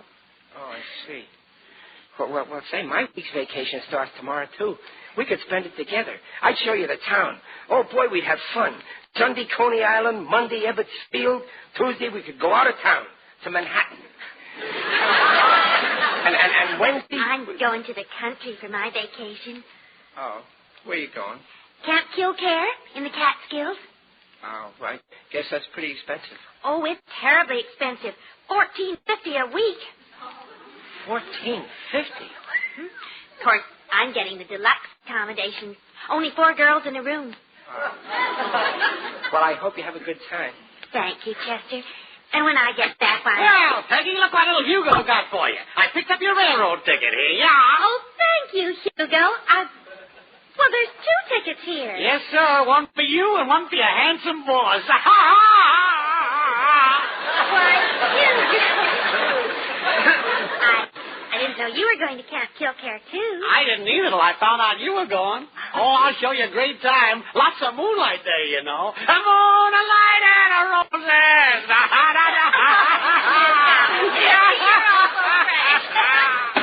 There's your hammer, Hawkinson. Fix your own pan.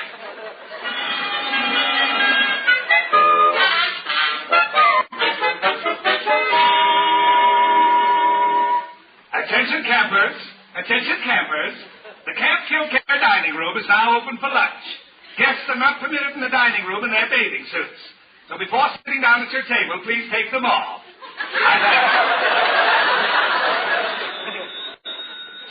Hello? Oh, it's you, Bernice. Did our New York office send up any waiters? No? Well, what am I going to do? I got a dining room full of guests and only 3 waiters. I'll take anybody. Okay, call me later. Got to get some waiters. Come in. Pardon me, sir. They said I'd find the manager in the kitchen here. You found him. What do you want? Well, I hitchhiked up here from Brooklyn. I'm looking for a job. Oh. Well, we've got plenty of fine jobs open here. Oh, well, I just don't want any kind. I'm willing to be athletic director. Athletic director, huh? Yeah. I hear that girls like athletic directors, and there's You want to be an athletic director? Well, let me look at you. Take your coat off. Oh, sure. Yeah. Mm-hmm. Now turn around. Yeah.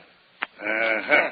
I'm very athletic. I'm sure I'm right for the job. Well, you look strong. Oh, I am. I can lift almost anything. You can? Yeah. Let's see you lift that tray there. Oh, that's a cinch. There, hardly weighs anything. Well, let's make it heavier. Put those 6 plates on it. Okay. Now put that plate of bread on it. Oh, sure. Now that pitcher of water. There. Heavy? Nah, not at all. Well, try carrying the tray with one hand. Oh, like this? Yes. Now I'll hang this napkin over your other arm. Now what do I do? See if you can carry that soup to table 6 in the dining room. Where's the cinch? You won't be sorry you picked me for this job. You couldn't find a better athletic director.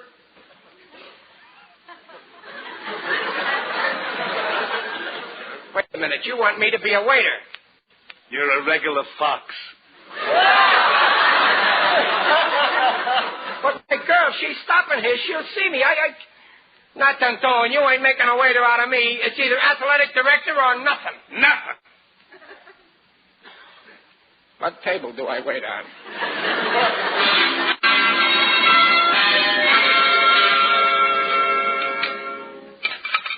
Now, Riley, I'm starting you off easy. These 12 tables are your station. These 12? Yeah. As soon as your guests come in, you start serving soup. Meantime, put the tray down on this little stand here. Oh, yeah.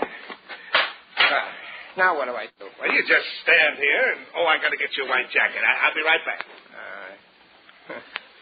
Some vacation. I should have stayed at home. You're a scream. Did you hear the one about the... Look who's here. It's Chester.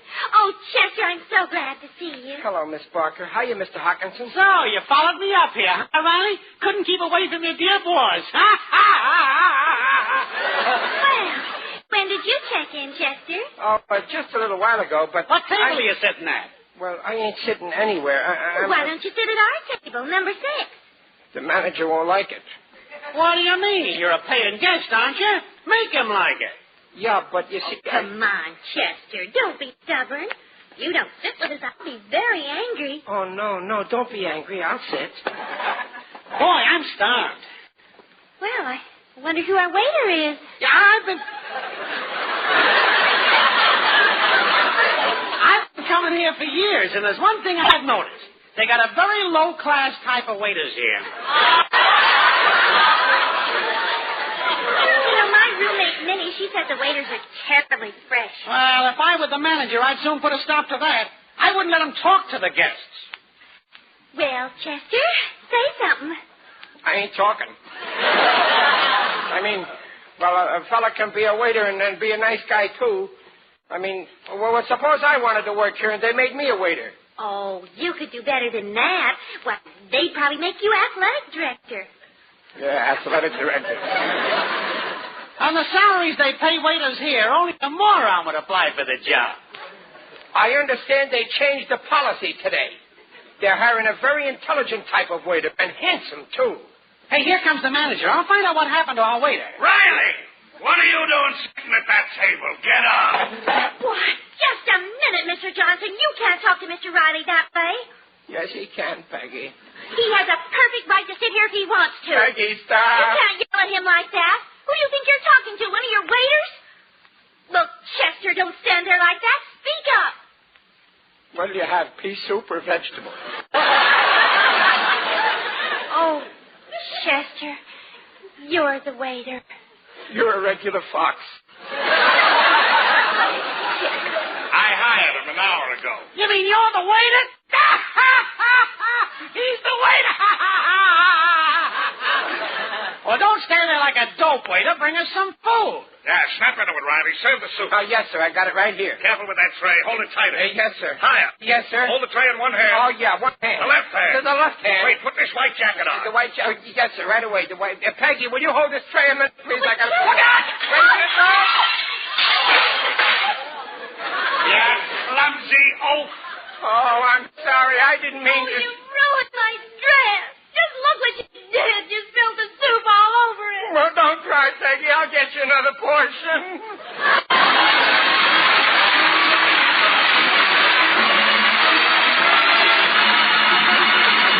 I'll bring you the second act of The Life of Riley in just a moment. And now, the glamour girl of 49. I'm Tallulah the Jubal Frell, and I've got a little something to tell. Your hair can be radiant, oh, so easy. All you gotta do is take me home and squeeze me. I'm Tallulah the Jubal Frell, and I'll make your hair look swell. It'll shine, it'll glow, so dandruff-free. For radiant hair, get a hold of me. Tallulah the Jubal Frell shampoo. Yes, folks, your hair can be radiant, oh, so easy with Prell, Procter & Gamble's Radiant Cream Shampoo. Because Prell leaves hair radiant the very first time you use it. Radiantly soft, radiantly smooth, radiantly shining. Radiantly clean, too, with no ugly dandruff. Because Prell removes such dandruff in as little as 3 minutes. Doctors' examinations prove it. Prove it for yourself. Try Prell shampoo.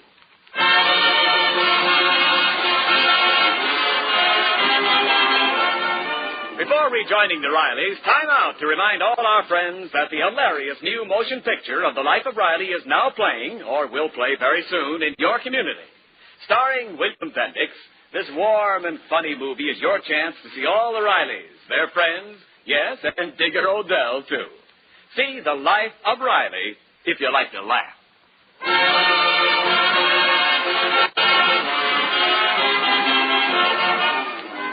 And now back to The Life of Riley with William Bendix as Riley. Gosh, Mom, I bet you were sore when Pop spilled soup all over you. Oh, I was furious. I wouldn't speak to him. What'd Pop do? Oh, he was miserable. And then a couple of days later, the poor thing was telling his troubles to Ruby, the dishwasher in the hotel kitchen.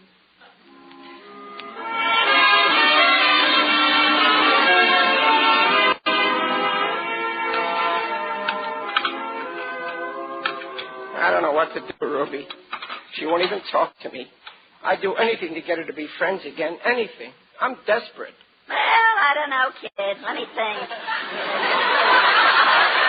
Hey, maybe you should ask Gitchy Gumi for help.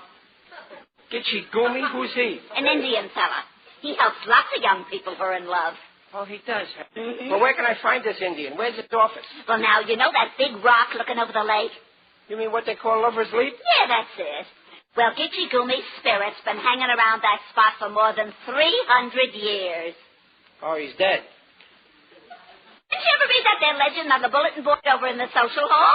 Oh, no. I never been in there. The help ain't allowed to mingle. Yeah, I know. But I got in there once 10 years ago. One night I got so drunk they thought I was a guest. Well, anyway, according to this here legend now, this guy, Gitchigumi, was nuts about a little Indian dame, Nokomis. Just like my case. And she was nuts about him, too. But then there was another Indian who was also making a play for the girl. A very nasty character. Yeah, just like my case. Only I don't think Hugo Hawkinson is an Indian. Well, anyway, when it began to look like the girl is falling for Gitchigumi, this other guy gets sore, you see. Yeah. And he ties a rock around Gitchigumi's neck, and he throws him off Lover's Leap into the lake. Oh. Did he drown? Well, I don't want to give a hasty opinion, but that was 300 years ago, and he still ain't come up. And ever since then, any lover asks for help, Gitchigumi helps him. You mean you can talk to this ghost like... go on. Only a dope would believe that. Okay, so don't believe it. But just for the sake of argument, let's say that I'm a dope. I can go along with that. And say that I believe that legend. How would I talk to Gitchigumi? Well, first you call to him. You know, you kind of start off with that Indian love call. Oh, that's a lot of hooey. Well, no, I don't know. I once asked this Gitchigumi for help. Yeah? I was nuts about this fella Adolf, you see, but he wouldn't Guy'd have to be a sap to fall for that bunk. I'm going for a walk. Okay, so we don't believe it. But I'm positive if it wasn't for Gitchigumi, I wouldn't be married to Adolf today. Gitchigumi. You should only drop dead.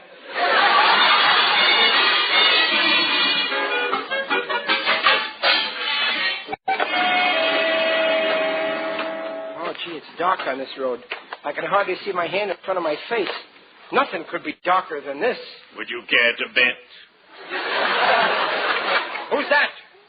Don't be frightened. It is only I, Digby Odell, the friendly undertaker. Well, Digger, what are you doing up here? You're the last person on earth I expected to meet. I'm the last person most people expect to meet. Are you on a vacation here? Oh, no. Every summer I close up my business establishment and work here as a gardener.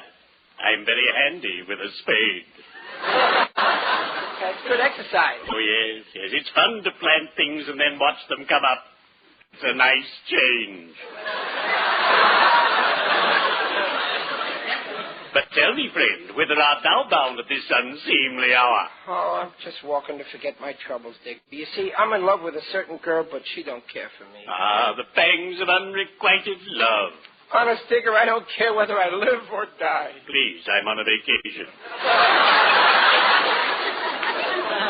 I'm so desperate, I'm even thinking of going to Lover's Leap and talking to Gitchigumi. He's an Indian that died about 300 years ago. 300? Yeah. And you're going to talk to him? This I've got to see. Well, he doesn't really talk. He's a spirit. Oh, yes. Now I remember about this legend. Why not try it? Go to Gitchigumi. Tell him your problem. Sure. Why not? What have I got to lose? I'll go, Digger. I'll go to Lover's Leap right away. Good. And by the way, if this 300-year-old Indian should actually appear, give him my card. I like his spirit. Well, cheerio. I'd better be shoveling on.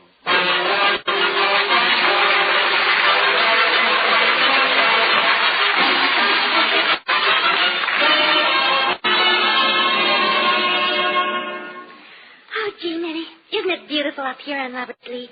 Personally, I could live without it. Oh, look at all the stars in the sky. Some stars. They've got much better ones than Flatbush Planetarium. Minnie, are you having a good time at camp? I should say not. In the circular it says, boys at Kill Care are a dime a dozen. Personally, I haven't had 2 cents worth. But, Minnie, the last 3 nights in a row you had dates. Some dates. Musicians. What's that? But there's something climbing up the hill. You think maybe it's a wildcat? I should worry, as long as it's not a musician. Look, Peggy, it's that fellow Riley. Shh, don't make any noise, he can't see us. Oh, what's he doing? He's getting on his knees.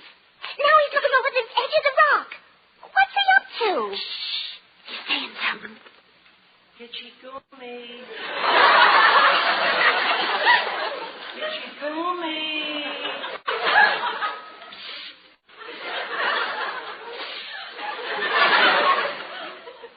Kitchy. I am calling you.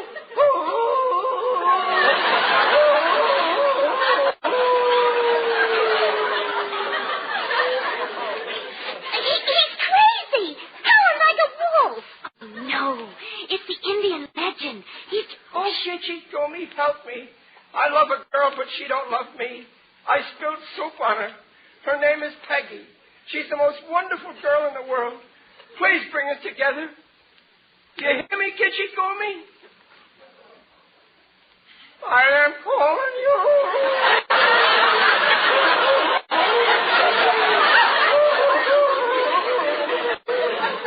Oh, Ninny, would you mind? Don't worry, I'm going. Have a good time. Pocahontas. Oh, Kitchy Gummy, please help me. Chester. Yes, Kitchy Gummy, I'm listening. Chester, it's me. Peg, it's you. Oh, Kitchy Gummy, thanks. Thanks for bringing it. Oh, it wasn't Kitchy Gummy. You were here all the time. You heard what I said. Yes. You must think I'm an awful fool. I think you're awful sweet. You do? Honest? Mm-hmm. Sit down, Chester, beside me. Here? Closer. Here? Much closer. What are you going to do?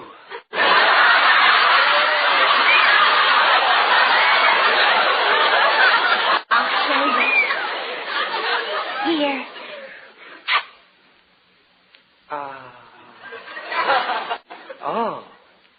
Oh, you kissed me. You know what that means? Now you'll have to marry me.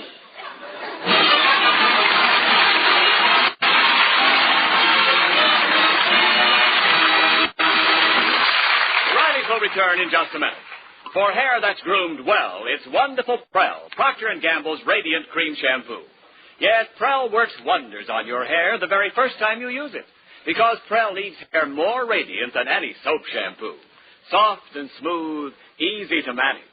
With Prell, there's no dulling soap film to dim the natural highlights of your hair. And Prell goes to work on embarrassing dandruff almost instantly. Removes it in as little as 3 minutes. Doctor's examinations proved it. Try Prell yourself. As Tallulah says, I'm Tallulah, the tube of Prell, and I'll make your hair look swell. It'll shine and glow so dandruff-free. For radiant hair, get a hold of me. Tallulah, the tube of Prell shampoo.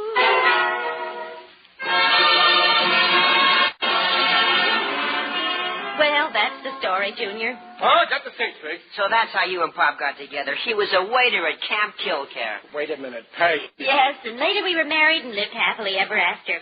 And we only had one fight when you were born. Now, wait, Peg, you mustn't. About what, Mom? Your father wanted me to name you Gitchy Goomy. Oh, Peg, you shouldn't have told him.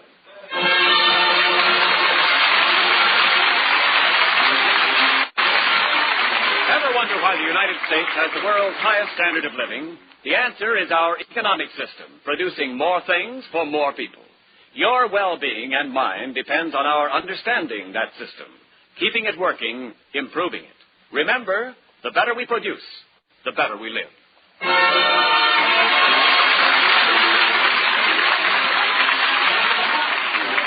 Procter & Gamble invites you to join us again next week to hear The Life of Riley with William Bendix as Riley. The new Life of Riley motion picture starring William Bendix is now being released nationally. Watch for it at your favorite theater. It's the year's big laugh movie. Tonight's script is by Reuben Shipp, Alan Litzcott, and Dick Powell. Mrs. Riley is Paula Winslow, Digger Odell is John Brown, direction by Mitchell Lindemann. The Life of Riley is produced by Irving Brecker. And remember, for more radiant hair free of unsightly dandruff, get the shampoo in the tube. P-R-E-L-L, Prell Shampoo.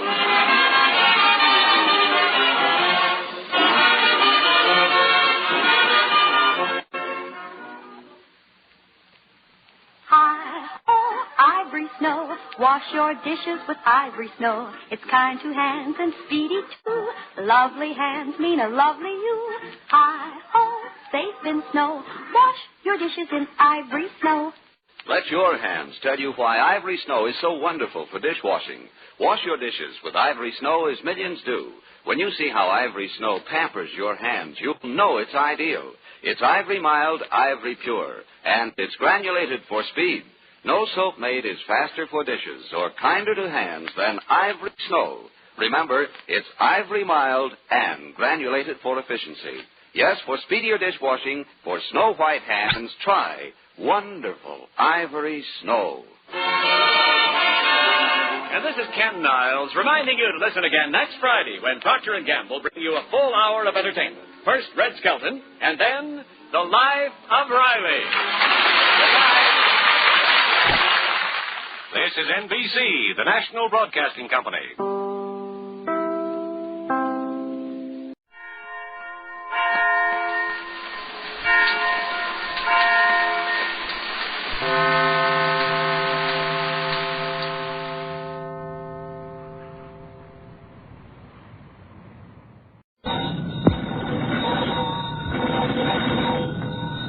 Granny's, Abner. I believe that's our ring. I dog his Lum. I believe you're right. I'll see. Hello, Jot 'em Down store. This is Lum and Abner.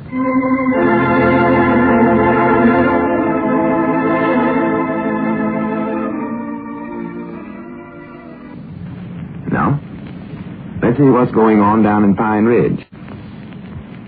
Well, all attempts to find Abner's missing wife and daughter have met with failure. And the old fellows are a little puzzled as to what steps to take next. Abner is in a pretty upset condition, is ready to go rushing off in search of Elizabeth on the slightest clue. And Lum has his hands full trying to restrain his worried and wary partner. As we look in on the little community today, we find Abner in the Jot 'em Down store. And Cedric is just entering. Listen. Wonderful world. Well, morning, Cedric. Good morning, Mr. Abner. What you got in the box there? Oh, I forgot what you call them. Mr. Lum told me to go around collecting them. Heard anything from Miss Elizabeth and Little Pearl yet? Oh, no, Cedric. Ain't heard a word. Not a single word. Oh. Let's see what you got there. Yeah. Here, you take them and give them to Mr. Lum when he comes in. Yeah, sure. Oh, these are binoculars, Cedric. Yes, Mom, I believe that's what they are. Now, I reckon what Lum wants these for? I don't know. He just told me to get them. That's all I know. Huh. Them three there's all I can collect so far, though. That's all I could find. Yeah, that's curious. Now, what would Lum want with binoculars? Maybe he lost something, wants to look through these and see if he can find it. Well, I don't believe he'd go to all the trouble. Wait a minute. Reckon he could have been thinking about hunting for Elizabeth? For Elizabeth? I bound you, that's what it is, Cedric. He must have heard that Elizabeth and Pearl was all heading up in the mountains or someplace, and he's getting up a searching party to go look for them. Is he sure now? Why, sure, bless his heart. Well, I sure wish I could go along. Well, you can, Cedric. Fact is, Lum's figured on you going, I reckon. You got 3 pair of these binoculars here, ain't you? Yes, Mom. Well, there's one for Lum, one for me, and one for you. Oh, boy, one for me, too. Doggy's here, Cedric. We better start getting ready, then. We'll have to get a batch of victuals together, and, well, I know something else we ought to have, too. We ought to have some horses. Horses? Why, yeah, we can cover a heap more ground and do more searching on horseback. I reckon where we could get some horses right quick. Well, Papa's got some horses over at the blacksmith shop. Huh? He's shoeing them for Mr. Lunsford. Yes, huh? Oh, well, why don't you call your papa up and Cedric and see if we can borrow 3 of them. I know Mr. Lunsford wouldn't care, special for something like this. No, Mom, he wouldn't care. No. Papa can get them over here in about a half a minute, too, I bet you. Yeah, let's see now. I better start getting the victuals sacked up. Gunny sack full ought to be enough, oughtn't it? Yes, Mom, I believe it. Hello? Hello, is that you, Papa? Well, this here's me. Yes, Mom, Cedric. Say, Papa, could you bring 3 of Mr. Lunsford's horses over here to the Jot 'em Down store? It's for a searching party. Yes, Mom. Going up in the mountains and hunt for Miss Elizabeth. Yes, Mom. Yes, Mom. Oh, all right, Papa. Goodbye. Is he going to do it, Cedric? Yes, Mom. He's going to get some other fellows, too, and they're all going to join the searching party. Well, good for them. He said they'd be right over in just a couple of minutes, as soon as they could get here. I know we'll find Elizabeth and Little Pearl. Hurry up now, Cedric. Help me get these victuals packed. I reckon we ought to have another sack full, too, if them other fellas is going along. Yes, Mom. What do you want me to fill the sacks with? Oh, just anything you see there on the shelves that's good to eat. Crackers and canned goods and pickles and cookies. Put in some of them fancy cookies for little Pearl. She just loves them. Wait a minute. I believe that's our ring. Yes, Mom, I love them, too. Hello? John and Down store's closed today, I think. Huh? Oh, hello, Miss Blevins. Yes, Mom, we're closed because we're going on a searching party to find Elizabeth. Yes, Mom, up in the mountains. Why, yes, we'd be proud to have him come along. Well, have him meet the others out in front of the store right away, then. All right, Miss Blevins. Goodbye. Don't did you hear that, Cedric? Mr. Blevins is coming along. He's going to get some other fellers, too. Well, I reckon we ought to have another sack of victuals then, oughtn't we? Yeah, better fill up another, Cedric. I believe I better hang up that store closed sign, too. Let's see, now, where is that thing? Why don't you keep it in the same place all the time? That's what Mama tells me to do with everything. Well, I do, Cedric. I always keep it in the same place. I just never can recollect where that place is. Wait a minute, here it is. I got it. Yeah, morning, Abner. Morning, Lum. I was just fixing to put up the store closed sign. Store closed sign? Yeah, we'll have to close up till we get back from a searching party. Searching party? Oh, me, I hope we find Elizabeth and little Pearl awful quick, Lum. I hate to think of them up there in them mountains all by themselves. Here's another sack of victuals all packed, Mr. Evans. Yeah, well, good, Cedric. Now go out in front and keep an eye open for your pop on them other fellers. Yes, Mom. Tell them we'll be ready in just a few minutes. Wait a minute, Abner. What other fellers are you talking about? Oh, Caleb Weehunt and Mr. Blevins, might not half the fellers in town. They're all joining with the searching party. You don't care, do you? Of course not. Now, Granny, if we're going up in the hills to look for Elizabeth, the more fellers we can get, the better. Why, sure. How soon are we going to start? Why, just as soon as we can. The fellers will be getting here any minute now. We got the victuals all packed in them gunny sacks there. Oh, yeah, that's good. But wait a minute. I believe we ought to take along more food than that, Abner. We had, huh? Yeah, no telling how long we might be up there searching. No.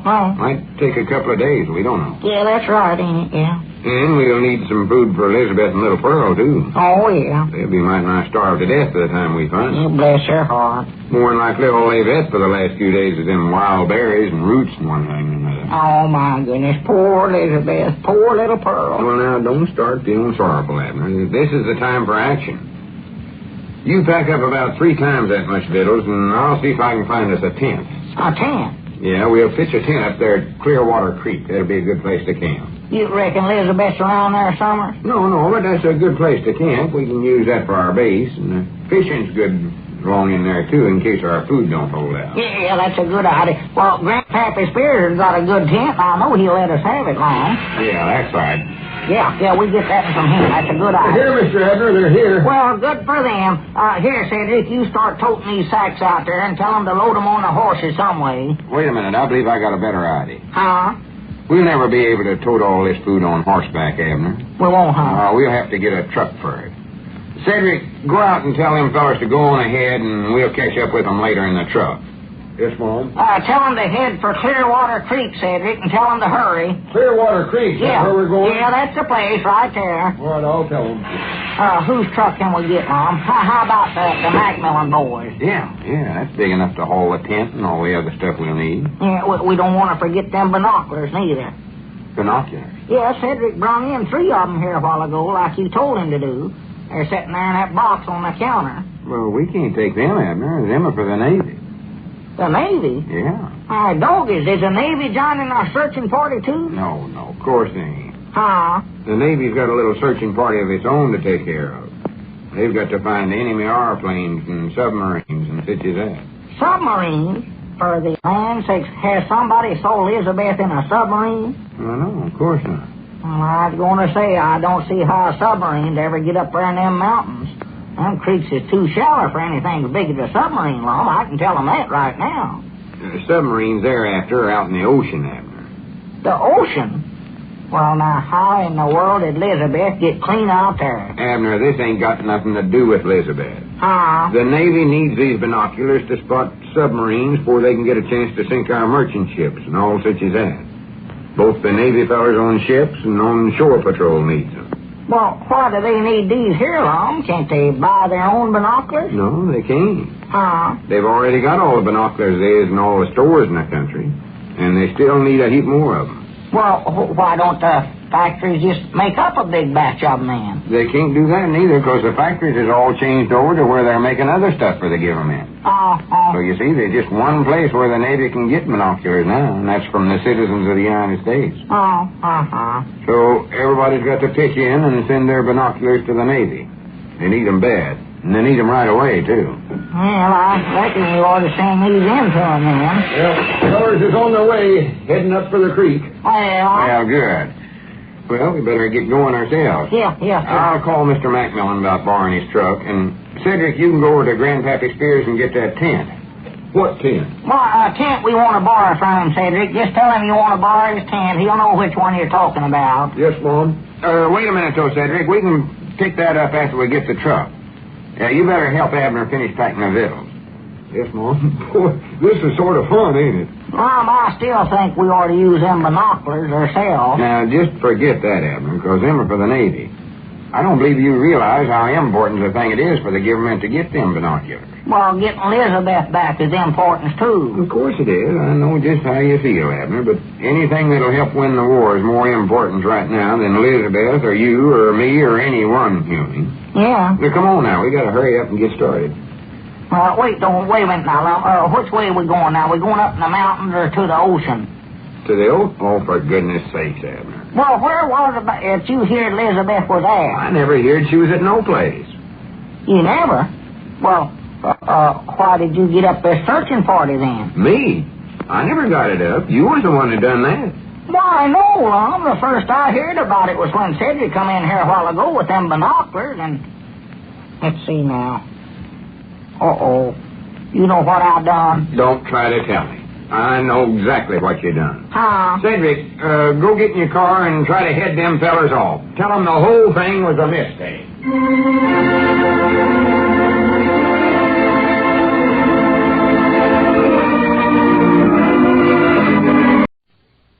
Andy, come on, let's go. Wait a minute, what's going on here? It's the Amos and Andy Show.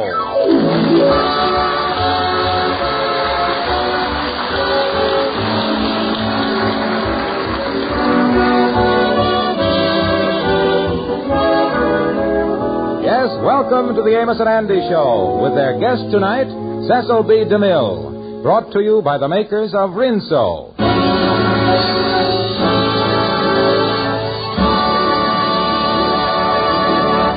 The annual masquerade at the lodge last week was such a success financially that the boys decided to follow it up with a beauty contest under the sponsorship of the lodge. Amos, Andy, the Kingfish, and Fred Gwindell are in Andy's office discussing it now. Yeah, Fred, we're going to hold a big beauty contest with the lodge in back of it. Yeah, and as the contest manager, I can say that we're going to make a lot of money on it, too. Yeah. Well, now, that sounds good, but ain't it a little soon after the masquerade? Look, at the masquerade last week, we done took in $125, and that shows that the members has got a lot of money. Yeah, after all, Fred, the time to milk a cow is when she got milk, you know. You see, the way we're going to work this beauty contest is to have the gals pay an entry fee of $2 and then send in photographs of themselves.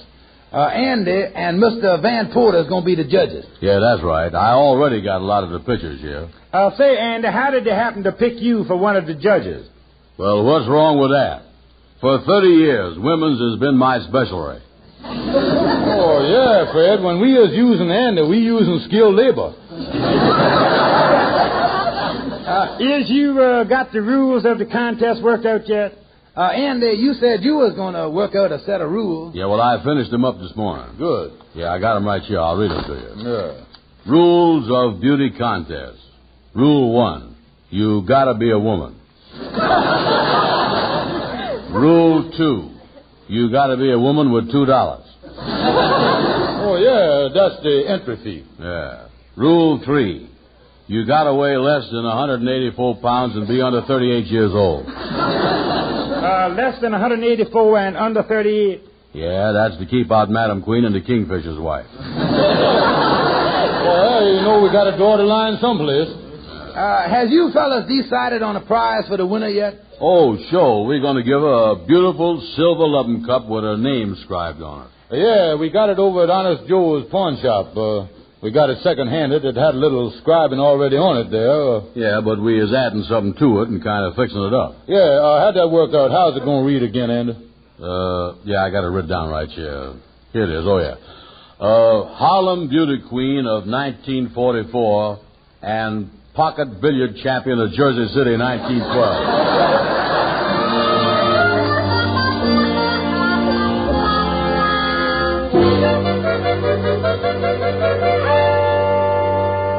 Come in, Mr. Washington. Come in. What can I do for you? Well, Kingfish, my daughter Thelma's entered in this beauty contest you're running here, and I'd like to make sure she wins it. Well, now, look, Mr. Washington, whoever's the most beautiful gal is going to be the winner. That's all there is to it. Well, I'll lay my cards on the table, Kingfish. Andy Brown's going to be one of the judges, ain't he? That's right. You is a good friend of his. He could swing this whole contest. The Kingfish, if my daughter wins, I'll give $50. 25 for you and 25 for Andy Brown. Mr. Washington, if I'd understand that you was trying to bribe us, I want you to know here and now that this contest is on the level, and the thought of bribery is repulsive to me. Well, if you ain't interested, I guess I'll be running along. Well, now, wait a minute. Don't go. Come here. Wait just a minute, Joe. Now, just cause I is against bribery ain't no reason we can't sit down and just kind of talk. Well, what's there to talk about? Well, I was just wondering here that if your daughter was to win the contest without no bribery involved, would you still be willing to hand out $50 as kind of a token of your joy and happiness? Well, look, if my daughter wins the contest, I'll pay you $50. Yeah, you wouldn't want to up your joy and happiness to $75, would you there? No, $50 is my top. Yeah, well, I just asked you there. Tell me, what kind of looking gal is your daughter? Has you ever seen my wife? Oh, sure, yeah. Seen her many times. Well, they say that Thelma's the spitting image of her mother. I see your problem there, yeah. Trying to bring in a long shot, huh? Well, put it any way you want, but Thelma's in this thing, and her mother told me to see that she wins it. Well, now, listen. Everybody got the same chance to win. And if Thelma wins it, it ain't going to be because of the $50 we is getting because bribery is out. Oh, by the way, how soon after the contest does we get the 50?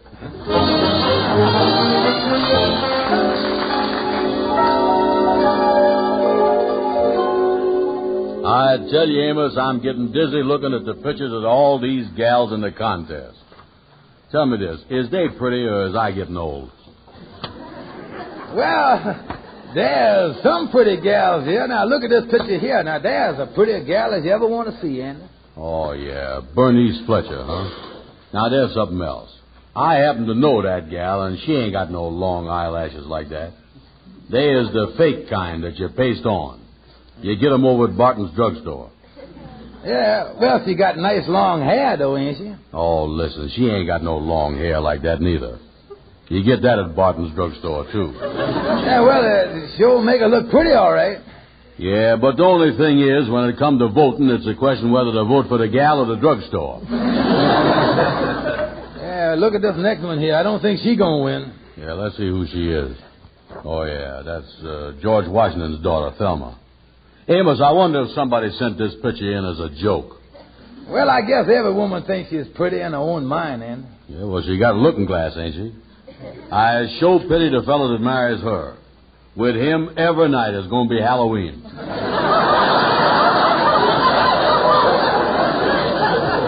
well, now, let's see what's next here. Yeah. Well, hello there, boys. How is it? Hello, Kingfish. Hiya, Kingfish. Say, Amos, I don't like to be unpolite, but I'd like to talk to Andy confidential under his hat, if you don't mind us reporting. Oh, that's all right. I got to go anyway. Well, so long, fella. So long, son. Goodbye, Amos. What you want to see me about, Kingfish? Brother Andy, look here. I've just been approached by a man that's got a daughter in the contest. Now, he is willing to give me and you $25 apiece if his daughter wins the contest. Now, he's... Wait a minute. This contest is on the level. There ain't going to be no bribery stuff. What you talking about? Of course there ain't going to be no bribery, Andy. We ain't supposed to be influenced one way or the other by his money. But just in case his daughter do win, We gets it just as a token of his joy and happiness. Oh, well, that's different. Say, what's the daughter's name, anyway? Thelma Washington. Oh, her. Well, it looked like her papa's going to save some money. Is you got her picture there? Right here. Here she is right here, see? Uh-oh. The end of the trail.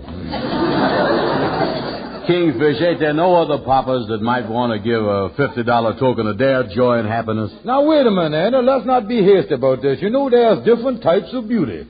Yeah, well, she is definitely a different type, all right. Look at the bumps on her nose. Oh, now look, Anna, like I said, there's different types of beauty. After all, take the Rocky Mountains. They got bumps on them, but they're beautiful just the same, you know. Yeah, I know, but the Rocky Mountains ain't got ears like that. Yeah, it is pretty big, ain't it? But on the other hand, Anna, look at them eyes there. Oh, yeah. They got the same look in them that a papa had when he said he's going to give us $25 a piece if you won. Oh, yeah. You know, when you get right down to it, she is the most beautiful gal I done ever see. You know, I tell you what to do, Anna. Being that Henry Van Porter is the other judge, why don't you send all these pictures over to him? Then we'll drop over to see him a little later in the afternoon. Yeah, we got to make sure that when Henry sees the picture of Thelma, he don't make the same mistake that we made when we first looked at it.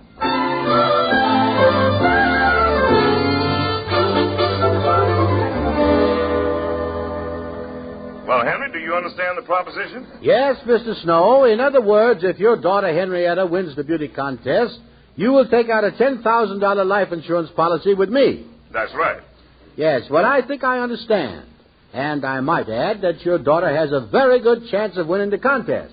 Okay, we'll see how it goes. By the way, Mr. Snow, when will you take out this policy? The day after the contest. I get it. Goodbye, Mr. Snow. Henrietta Snow. Let me look through this stack of pictures here. Come in. Hi, Henry. Hi. Well, hello there, Henry. How is it? Hello, boys. Sit down. I'm glad you dropped in. There's something that just come up that I want to speak to you about. Yeah, something we want to speak to you about, too. Yeah, you know, Henry, about this contest, there's a lot of different ways to judge beauty. Yes, I agrees with that. Tell me, Henry, is you ever seen the Rocky Mountains? Well, I seen pictures of them. Yeah, and even more beautiful if they had ears. You got them pictures I sent up here, didn't you, Henry? Yes, and so far, the most beautiful girl in the contest is unquestionably Henrietta Snow. Oh, now, wait a minute. What does she look like? Well, let me look through these pictures here. We'll soon find out. Yeah, well, when you come to the picture of Thelma Washington, haul that out, too. Wait a minute. There's Thelma Washington's picture right there. Yeah, now, as you look at this picture of Thelma, Henry, just kind of look at a little of her face at a time. In other words, I don't want you to sour yourself on it before you sort of get the hang of it. You see what I'm saying? Here it is right here, Henry.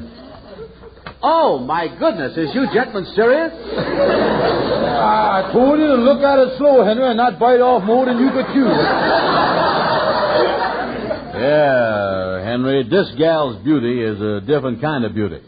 Well, as a judge in this contest, I can tell you right now that I will never vote for Miss Washington. Up till now, it looks like Miss Snow is obviously the winner. Henry, now don't jump to no conclusions. My vote is going to Thelma Washington. Gentlemen, it looks like we is in a deadlock.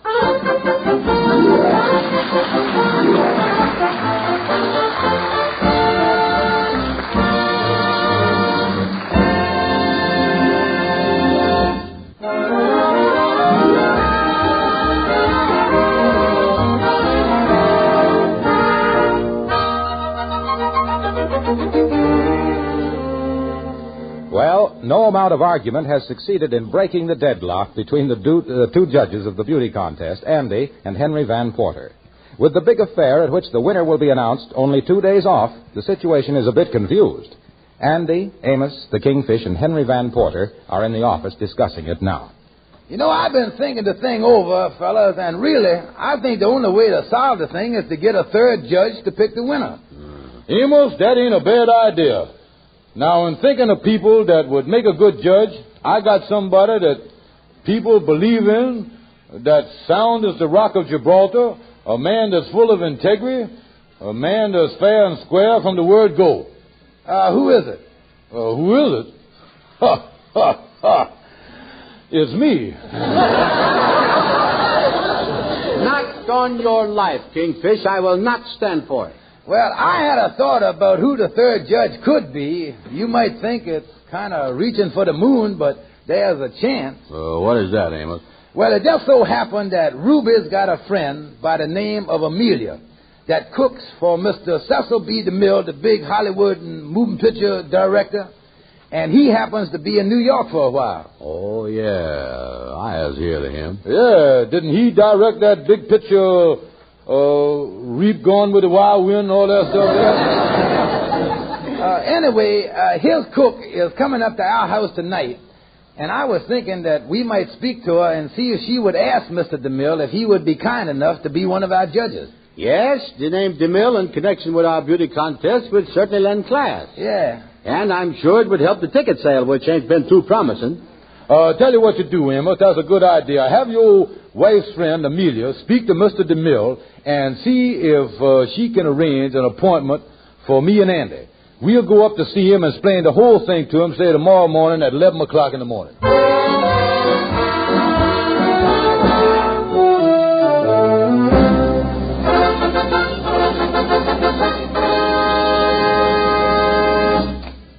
Oh, good morning, Mr. DeMille. Good morning, Hardwick.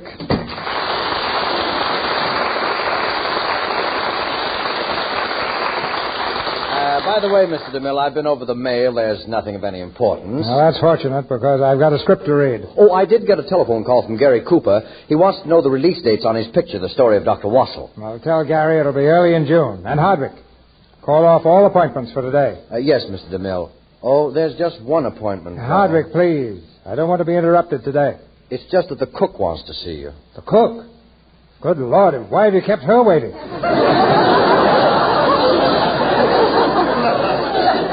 Is she complaining or anything? Oh, apparently not. She didn't say what it was.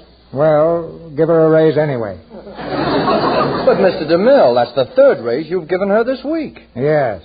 Do you think it's enough? Yes, I rather think so. You know, Mr. DeMille, I haven't gotten a raise in over a year. Can you cook? I'll bring her in. Oh, Amelia, Mr. DeMille will see you now. Right in this way, gentlemen. Mr. DeMille, these are the gentlemen I spoke to you about at breakfast this morning. Huh? Oh, yes.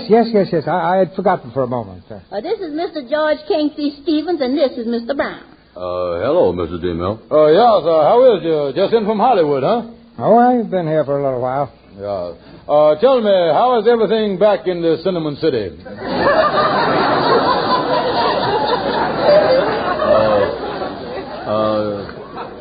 Yes, orchards to your last picture and all that stuff. Well, thank you. I understand you boys are running a beauty contest, and you want me to be one of the judges. Yeah, sir, that's right. Well, I appreciate the honor, but I'm just so busy that I don't think I'll quite have time for it. Why, it would be nice if you'd do it, Mr. DeMille. Oh. Well, I'd be happy to. I'd be happy. Well, now, as long as that's settled, I'll get back to the kitchen, and you gentlemen can talk everything over. Thank you very much, Amelia. Yeah.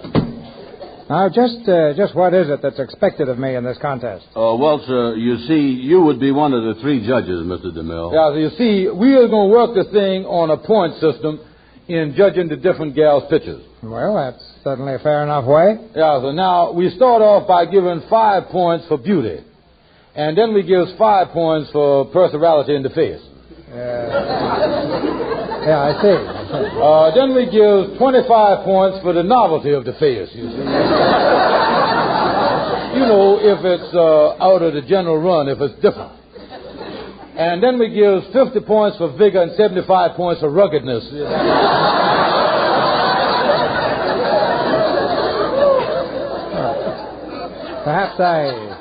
Perhaps I misunderstand. Is this going to be a beauty contest or something on the order of the Golden Gloves?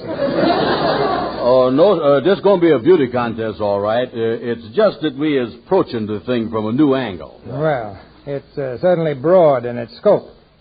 Any contest with a scoring system such as this could be won by either Hedy Lamarr or Boris Karloff. Yeah, well, now, here's the pictures of the gals that's going to be in the contest up to now, Mr. DeMille. Thank you. I'd like to look at them. You wear glasses, don't you, Mr. DeMille? You want me to get them for you? No, I don't think I need them. Now, this picture on top here is the gal that we favors. This is Miss Thelma Washington. Oh, yes. Perhaps I'd better have my glasses. You know, eyes play funny tricks sometimes when you don't have your glasses on. Oh, yeah. Here's your glasses, Mr. DeMille. Thank you. Now let me look at this picture again. No, it wasn't my eyes. Yeah, I wouldn't use no snap judgment on Thelma Washington here, Mr. DeMille. Beauty all depends on how you look at it. Well, let me look at some of these other pictures you have here. Say, this one's very attractive. What's her name? Henrietta Snow. Well, matter of fact, that's the gal that the other judge, Mr. Van Porter, is kind of leaning to. Well, with only 5 points for beauty, she may be severely handicapped. Yeah. She seems to lack the novelty and ruggedness of Thelma Washington. Yeah. She certainly is pretty, though. Yeah, she's fairly pretty, all right, but in sort of an out-of-date way, you see. Now, look at them dimples there. Why, Dimples went out with button shoes. Yeah, that's right. They did. Well, as I understand it, Mr. Van Porter believes that a beautiful girl ought to be beautiful. Yeah, crazy man.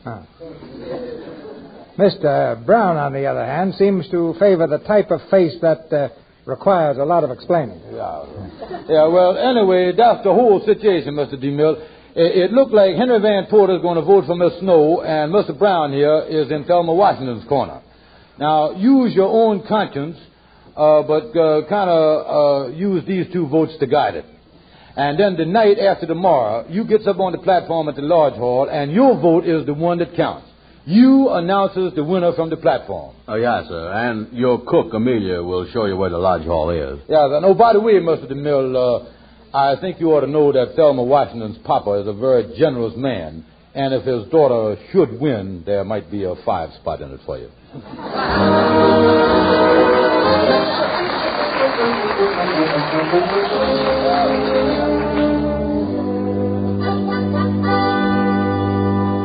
Well, it was sure nice of you to come up to our lodge tonight, Mr. DeMille, and meet our committee and do this for us. Oh, that's all right. I'm very happy to do it. Yes, sure was lucky that we knowed Amelia so she could ask you about it. Well, there's very little I wouldn't do for Amelia. Oh, Hardwick. Yes, Mr. DeMille. Remind me to give Amelia another raise when we get home. Well, there is Mr. DeMille. It won't be long now. Matter of fact, they're going out on the stage now and start to make your introduction speech. Then you gets up there and announces who the winner is. And I present the cup. Yeah, so, by the way, one thing, pardon me, Amos. Yeah. You know, Mr. DeMille. I know. Thelma Washington. Yes, don't forget about the 5 spot. I'll get on out on the stage now and start introducing you. Oh, boy, there sure is a lot of excitement around here tonight, Mr. Mill. Yes, this is a big night for everybody. Oh, Mr. DeMille, I've been looking all over for you. How are you, Mr. Van Porter? Pardon me, Amos. Mr. DeMille, there's just one thing. I'm in the insurance business. Yes, I know. Henrietta Snow. Yes. And remember that... Excuse me, Mr. DeMille. Would you please come out on the platform now? Yes, coming out. Well, good luck to you, Mr. DeMille. And so it gives me great pleasure and pride to welcome our extinguished guest, Mr. Cecil B. DeMille. Mr. DeMille, as final judge in the contest, will announce the winner. Ladies and gentlemen, Mr. Cecil B. DeMille.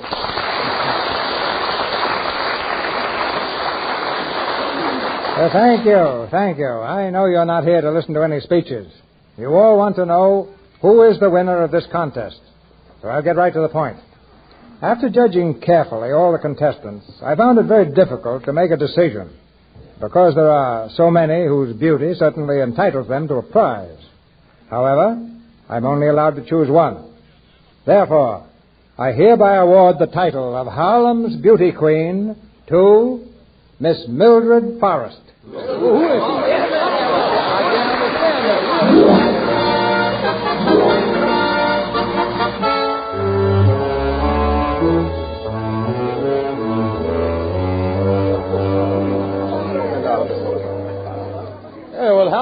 how could he have picked her? Gentlemen, you could have knocked me over with a feather. Oh, wait a minute. Here come Mr. DeMille now. I think he's through signing them order giraffes over there. Yeah. I can't understand it, Kingfish. Mildred Forrest. She's even worse looking than Thelma.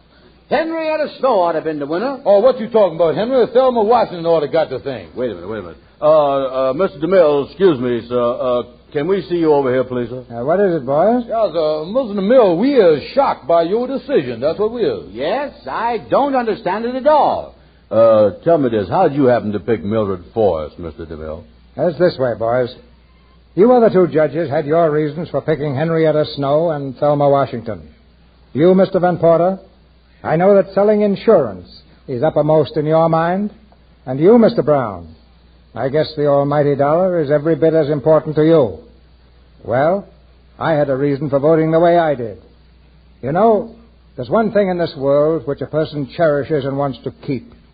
A thing which today we value even more than money, and which we'll do anything to protect. It was for such a reason that I voted for Mildred Forrest. Yeah, well, what is the reason, Mr. DeMille? She happens to be the daughter of my cook.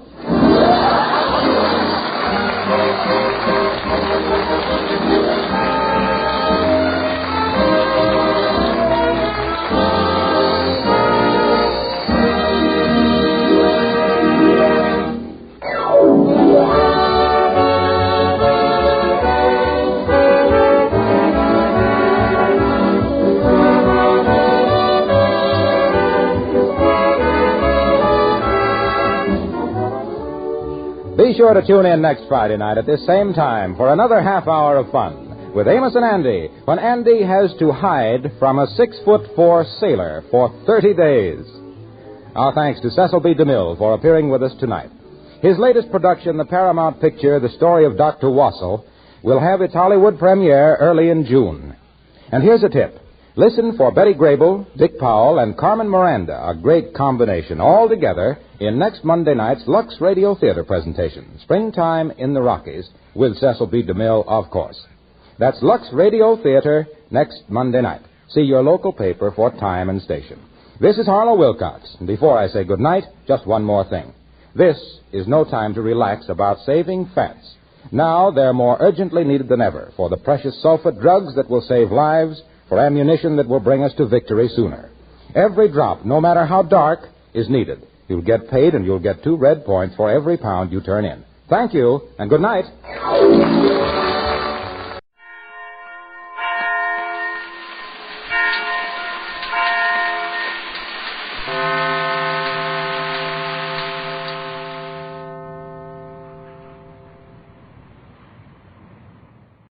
Spam! Oh boy! Spam! What joy!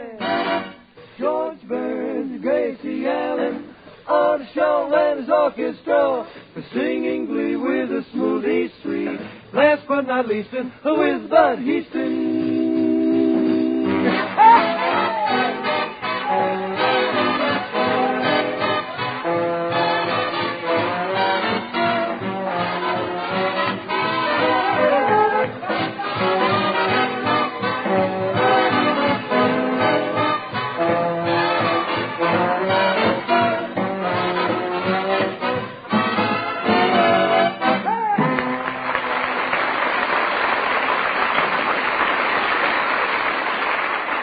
Call your Uncle Elmer, phone your Aunt Matilda, tell them it's time for Burns and Allen.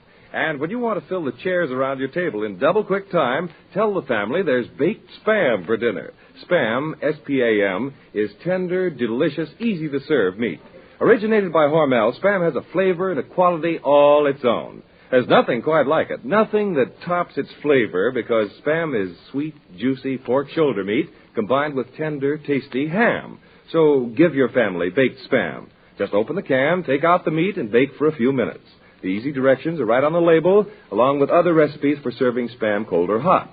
Millions of families have found Spam delicious meat that's economical and easy to use. Ask your food dealer for S-P-A-M Spam when you shop tomorrow.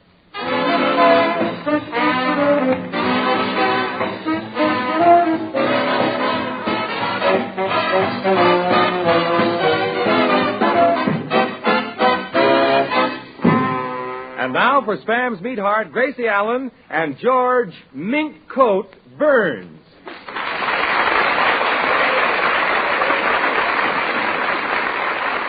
Thank you. And, Bud, you can stop being such a comic, and that goes for everybody here. I don't want to hear any more about the mink coat I gave away last week. All right, let's stop talking about it. Good. You mean the one you gave Cabina Wright Jr.? Yes, and I don't want to talk about it. About what? The mink coat I gave Cabina Wright Jr. And why do you keep bringing it up? I didn't bring it up. You're to blame for the whole thing. I didn't expect it to accept the coat. I merely wanted to think that I was a big shot, and what happened? You had to talk her into it. Oh, well, that's all right, George. You can do something for me sometime. Gracie, you don't understand. Did anybody ever invite you out to dinner knowing that you couldn't accept? Saturday night. Good. The food was delicious. No, did any fella ever say to you, Gracie, let's go out on the balcony and look at the moon, knowing all the time that there was no moon? Yeah, some smart aleck tried that on me once, and boy, did I fall. No moon, huh? No balcony. Well, whether you understand it or not, that was a $5,000 coat, and I've got to get it back. Ah, Judge, there's no use crying over spilt mink. Spilt mink? Yeah. That's right, George. Cabina Wright Jr. was nice enough to invite us all to her party tonight. If you're going to mope about losing $5,000, you're going to spoil our whole evening. Spoil your whole evening? Well, George always does that. Just 2 weeks ago, we were invited to a lawn party, and George was the only one who came without a lawnmower. And Gracie, just a minute. That's another thing I just as soon forget. Going into a swimming pool with a tuxedo on. Going in? I was pushed in. Yeah, and I'm sorry I did it. You did it? Yeah, you aren't even a good sport, staying at the bottom of the pool sulking. Sulking? I was drowning. Well, that's even worse. Why show off? Nobody else was doing it. Gracie, I can't swim. So what? Why stay at the bottom of the pool? That's nothing to be ashamed at. Ashamed at? Yeah, Oh, I see what you I told you I didn't want to talk about it. And that language you used down there was shocking. Gracie, I was at the bottom of the pool. How could you hear what I was saying? I'm a bubble reader. Well, this on top of that $5,000 mink coat certainly puts me in a great mood for Cabina Wright's party tonight. Oh, gee, I can't wait to get there, George. Is Cabina Wright's mother really a leader of the 400? That's right, Bud. Well, just think. A real society party. I wonder if it'll be as exciting as it looks in the magazine ads. Oh, yes. Society is more fun than any place. Yes. What? Well, imagine eating with real community plate silver. But right now I'm thinking of something much more important. A certain young lady is wearing it, and it amounts to a neat little figure. Well, thanks, George. And I didn't even think you noticed my dress.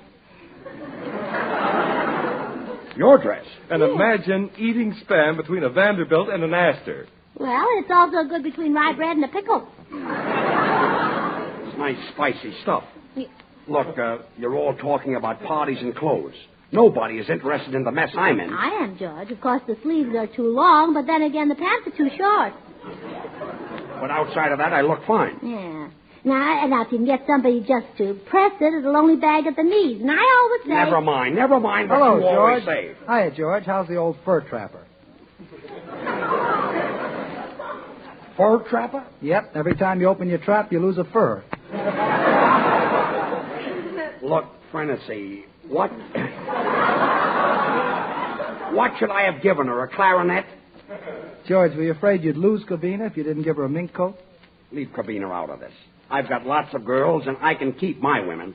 Well, I've seen them, brother, and you ain't kidding.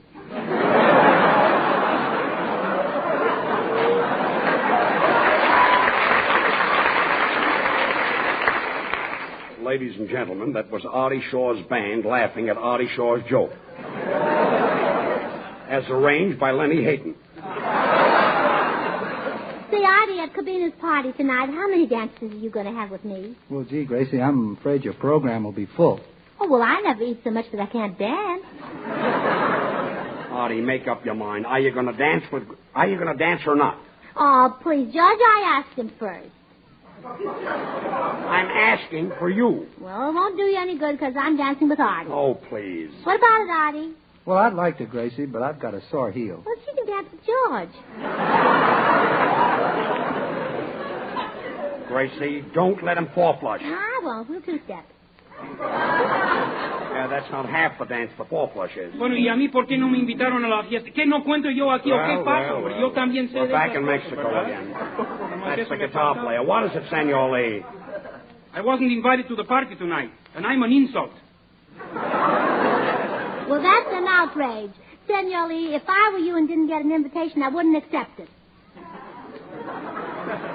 Am I hearing right? Don't worry. I'll get in by Hickory Creek. You mean you'll get in by hook or crook? You get in your way, and I'll get in my way. Well, look, Senor Lee, do what I do. I've got a great system for getting into parties. I go to the door, and I ring the bell, and I say to the butler, I want to see somebody inside. And he says, who? And I say, me. But, Gracie, that system could never work. I know, but that's the only thing wrong with it. Yes, do that, Senor. I know how to get in. I'll disguise myself as a foreigner. A foreigner? Si, senor. I'll make out I'm a duke. A duke? Si. What does a duke say? Quack, quack, quack. What a duke says. Well, I've had enough. I'm only interested in one thing. I want to get back my mink coat. Well, if you want to get it back, why don't you get to the party? You just ask Kobina a riddle. Want to start that again? Oh, you don't hear very well, huh? Well, let's see. What did you say? I said, if you want to get it back, when you get to the party, just ask Kobina a riddle. Is that what you said? Yeah. A riddle? Yeah. You say, Kobina, what's the difference between a mink coat and a cup of coffee? Yes. And she'll say, I don't know. As long as she doesn't know, you give her a cup of coffee and take the mink coat. So very simple. Now the Smoothies, Babs, Charlie, and Little will sing Sweet and Low.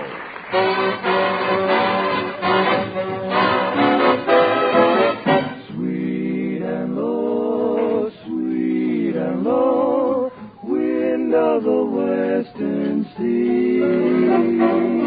Low, low, breathe and blow, wind of the western sea.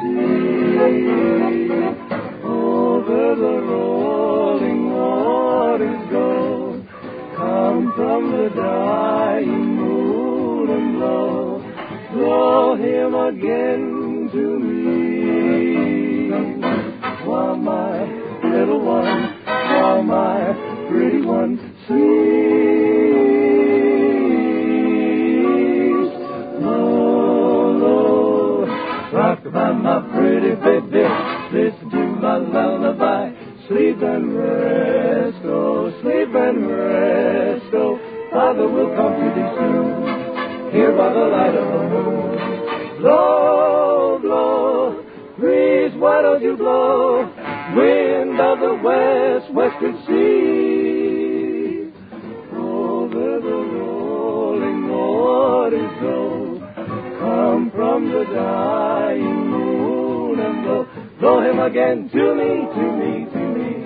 While my little one, while my pretty one sleeps. While baby sleeps.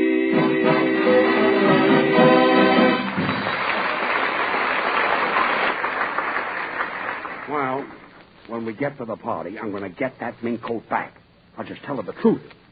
Well, come on, everybody, let's go. Where's Gracie? Well, right here, George. Oh, isn't this a scream? Look what my brother Willie says in his letter. We haven't got time to listen to your brother Willie's letter. Oh, he's in the army, you know. I know he's in the army, but we're on our way to a party, Oh, you see. good. Well, then I'll read the letter at the party. All right, read it at the party. Yeah, I will. Yes. Dear Gracie. Look, Gracie, we haven't got time. Well, it won't take long. Willie writes very fast. Oh, he's fast writer. Yes. Dear Gracie. Writes a very quick hand. Yes. Dear Gracie, period, comma, question mark, exclamation point, hyphen, apostrophe, semicolon, colon, dash. Well, what's all that for? Well, Willie doesn't know how to punctuate, so he puts it all at the top, and then I fit it in where it belongs. Dear Gracie. That's a very smart letter. Well, look, Gracie, let's get to the party. Dear Gracie, you notice that I'm not at Fort Rosencrantz anymore. Lieutenant Ward transferred me to Camp Ord because it's easier to spell. Well, that's nice. And yesterday... Ord is easier than Rosencrantz. And yesterday, during a sham battle, I captured a light armored tank. Yes. And it bit off 2 of my fingers before I discovered it was a snapping turtle. Gracie, your brother must be a first-class dope. He is. But he'd rather be a cop. I see what you mean, yes. Gracie, I don't want to offend Bessie, but ask her to stop sending me those chocolate-covered mothballs. Just a second. Your sister Bessie sent him chocolate-covered mothballs? Yeah, isn't that silly? And she knows he likes them covered with caramel. Oh, yes. And, Gracie, I've been eating a lot of macaroni and donuts, and it gave me asthma and hiccups, so I was transferred to the Fife and Drum Corps. Signed, Willie. Look, I'm glad it's over. Come on, everybody. Let's get to the party. P.S. Oh, some more. By the way, Gracie, I sent you the top sergeant's right shoe. Will you have Daddy try it on for size before I send you the other one? Is the letter finished now? Yeah. Well, let's get started. Yeah, gee, I hope we have a nice time at the party. I hope those society people don't rich us and give us the pork shoulder. Look, Bud, don't be so self-conscious. I wasn't invited until the last minute. Yeah, the ham meat was added. All right, wise guy. Just stick to those ribs. Well, now, come on, boys. Let's go. Let me see. Who'll I go with? Bud, have you got a car? No? Gracie, I've got a car. Art, have you got a car? Nope. Gracie, I've got a car. Well, come on, boys. We walk. Well, let's go, everybody. Goodbye, Senor Lee. Oh, you'll see me. I'll be there. I'll get in by Hickory Creek. Oh, yes, you will. I'll disguise myself like Dr. Kildare. They'll open the door and say, hiya, Doc. And what will the doc say? Quack, quack, quack. Okay, I'll see you there by Hickory Creek. Oh, come on. Well, wait a minute. There's somebody at the door. Come in. Mr. Burns, remember me. I'm Mr. Randall, the Fourier. I let you have that Mink coat on approval last week.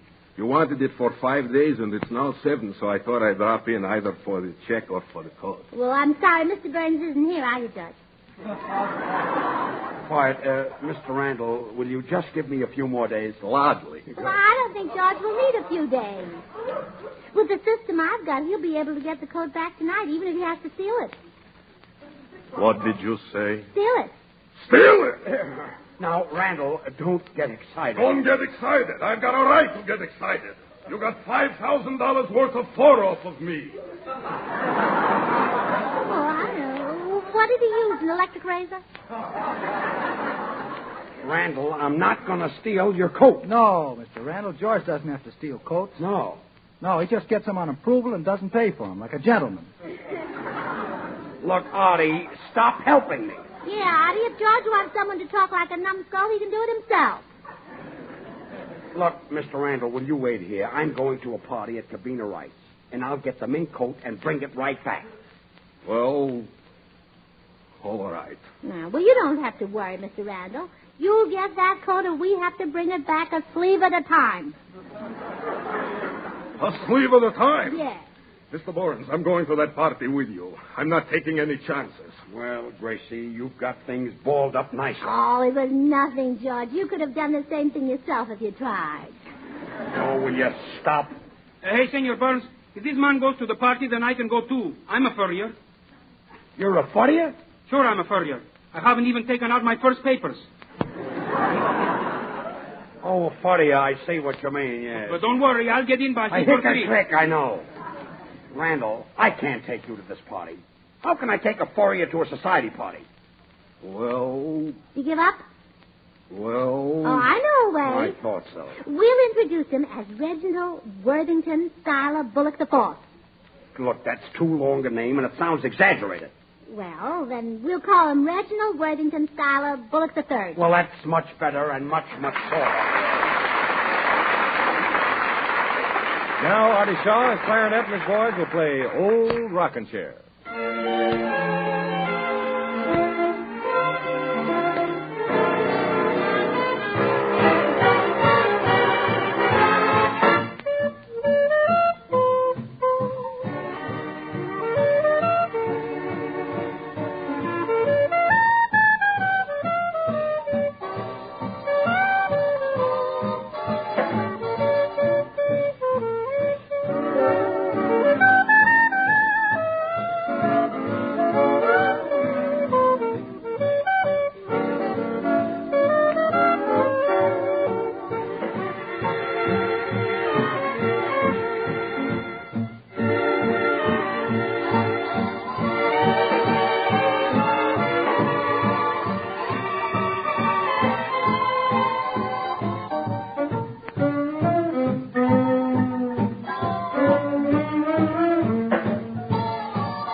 Hello, Spam Show. Bud Easton speaking. Oh, hello. This is the chef at the home of Madame Copino Wright.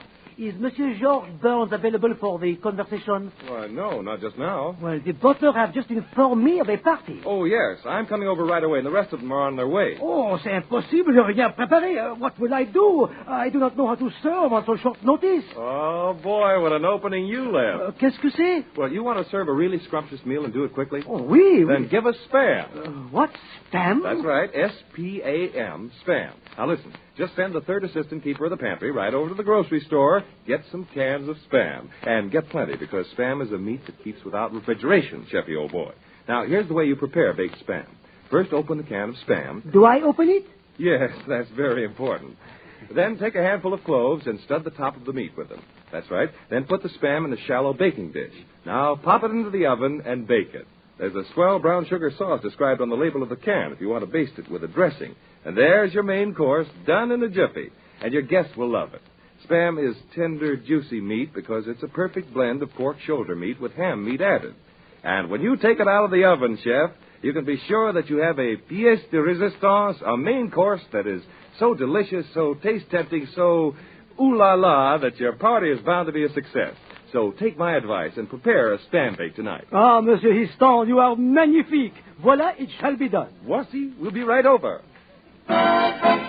Slice it, dice it, fry it, bake it, cold or hot. Spam hits the spot.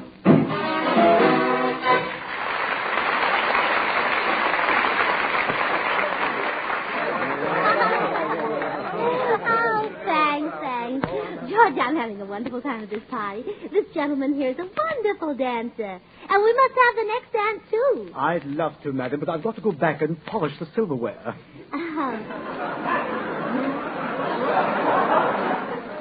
Gracie, that man is the butler. The butler?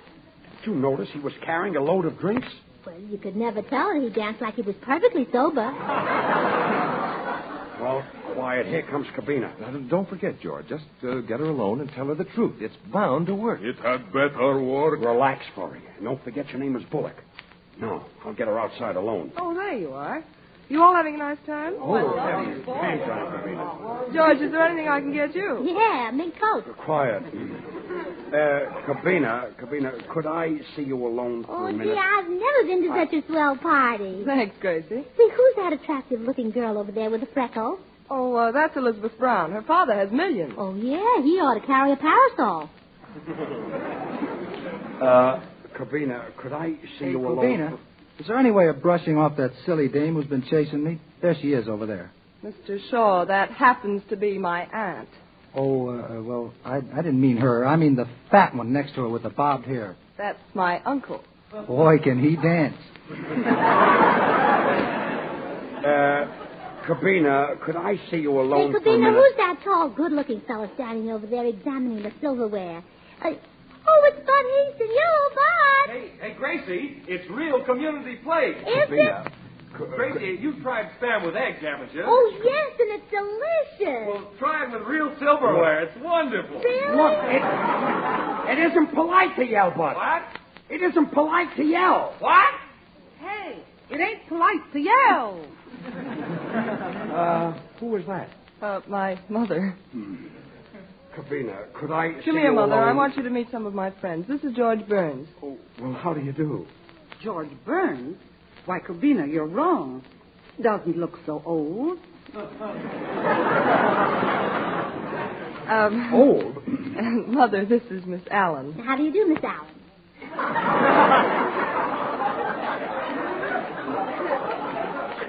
You're Miss Allen. Then who am I? Mrs. Wright, you'll have to excuse Gracie. She's pretty silly. Oh, that's nothing. I'm even pretty when I'm not silly. And that's what I mean. And Mother, this is Artie Shaw. How do you do? Hello. And this is Bud Easton. How do you do? Hello. And this is a friend of George's. He's a polo player. I'm sorry, I've forgotten your name. So have I.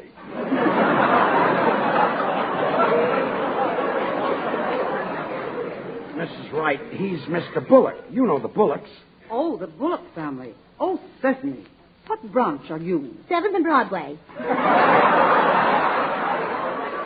Well, anyway, it's really a pleasure to be here, Mrs. Wright. And Mr. Burns, I want to thank you for that adorable little coat you gave Corbina. Do you know it looked like real mink? It looks like real mink. Do you know how long it takes to make a coat like that? Bullock. Do you know that this girl has one of the best skins in Hollywood? Well, maybe she uses mud packs. George, why is this Mr. Bullock so interested in my fur coat? Well, you see, Corbina, he's sort of a collector of furs. You mean he collects minks? Either that or the $5,000. Look, Corbina, could I see you alone for... That's right. What is it, Jenkins? There's a very dear friend of Mr. Burns waiting to see him in the library. What's his name? I don't know, sir. What did he say? Quack, quack, quack. That's Senor Lee, our guitar player. Mrs. Wright, could you please ask him to go? I'll see to it right away. Well, thank you. Corbina, could I see you out in the garden alone? Why, certainly, George. Miss Wright, here's your mink coat you rang for. I didn't ring for it. Well, somebody did. Who wants to talk about my brother? Well, Corbina, would you like to have me take it upstairs? No, I'll wear it out in the garden. Oh, you are going to wear it out in the garden? Yes, Mr. Bullock. May I slip these mothballs in the pocket? Mothballs? I thought he was a polo player. Well, he is. You see, he plays miniature polo. He uses a very small mallet. Say, George, you better get that coat back before the styles change. Well, just leave it to me. Corbina, dear. Yes, Mother? Take care of our guests and see that they have a good time. I'm going out. Why, Mother, you look wonderful with all your jewels on. Yeah, you're prettier than Hollywood Boulevard. Quiet. Mother, who are you going out with, Frank Vanderlip or Gregory Thorndyke? Neither one. Well, then with whom? Quack, quack, quack.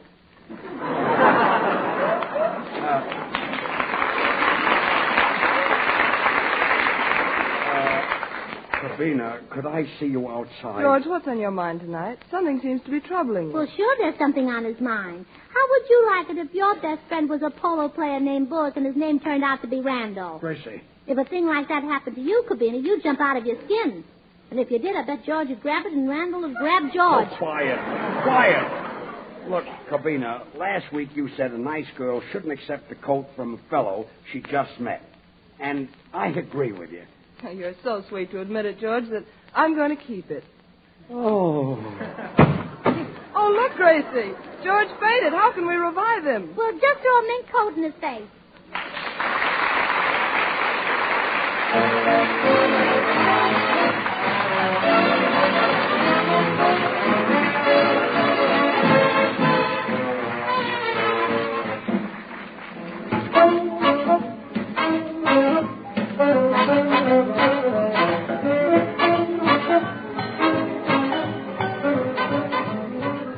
Don't forget to put Spam on your shopping list tomorrow. Originated by Hormel, Spam is absolutely the most popular new meat item brought out in a generation.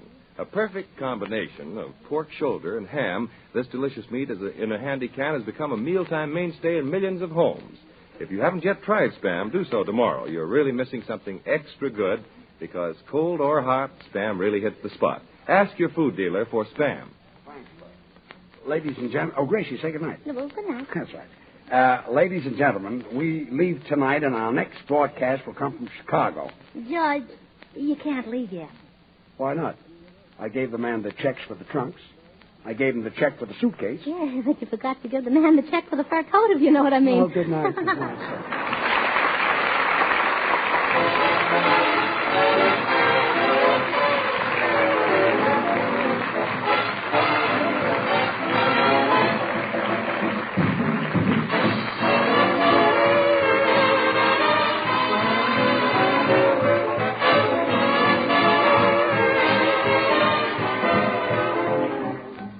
Join us again next week, same time, same station, for another Burns and Allen show with Artie Shaw and his orchestra and the Smoothies. This is Bud Easton speaking for Hormel and Spam, reminding you to remember, when cold or hot, Spam hits the spot.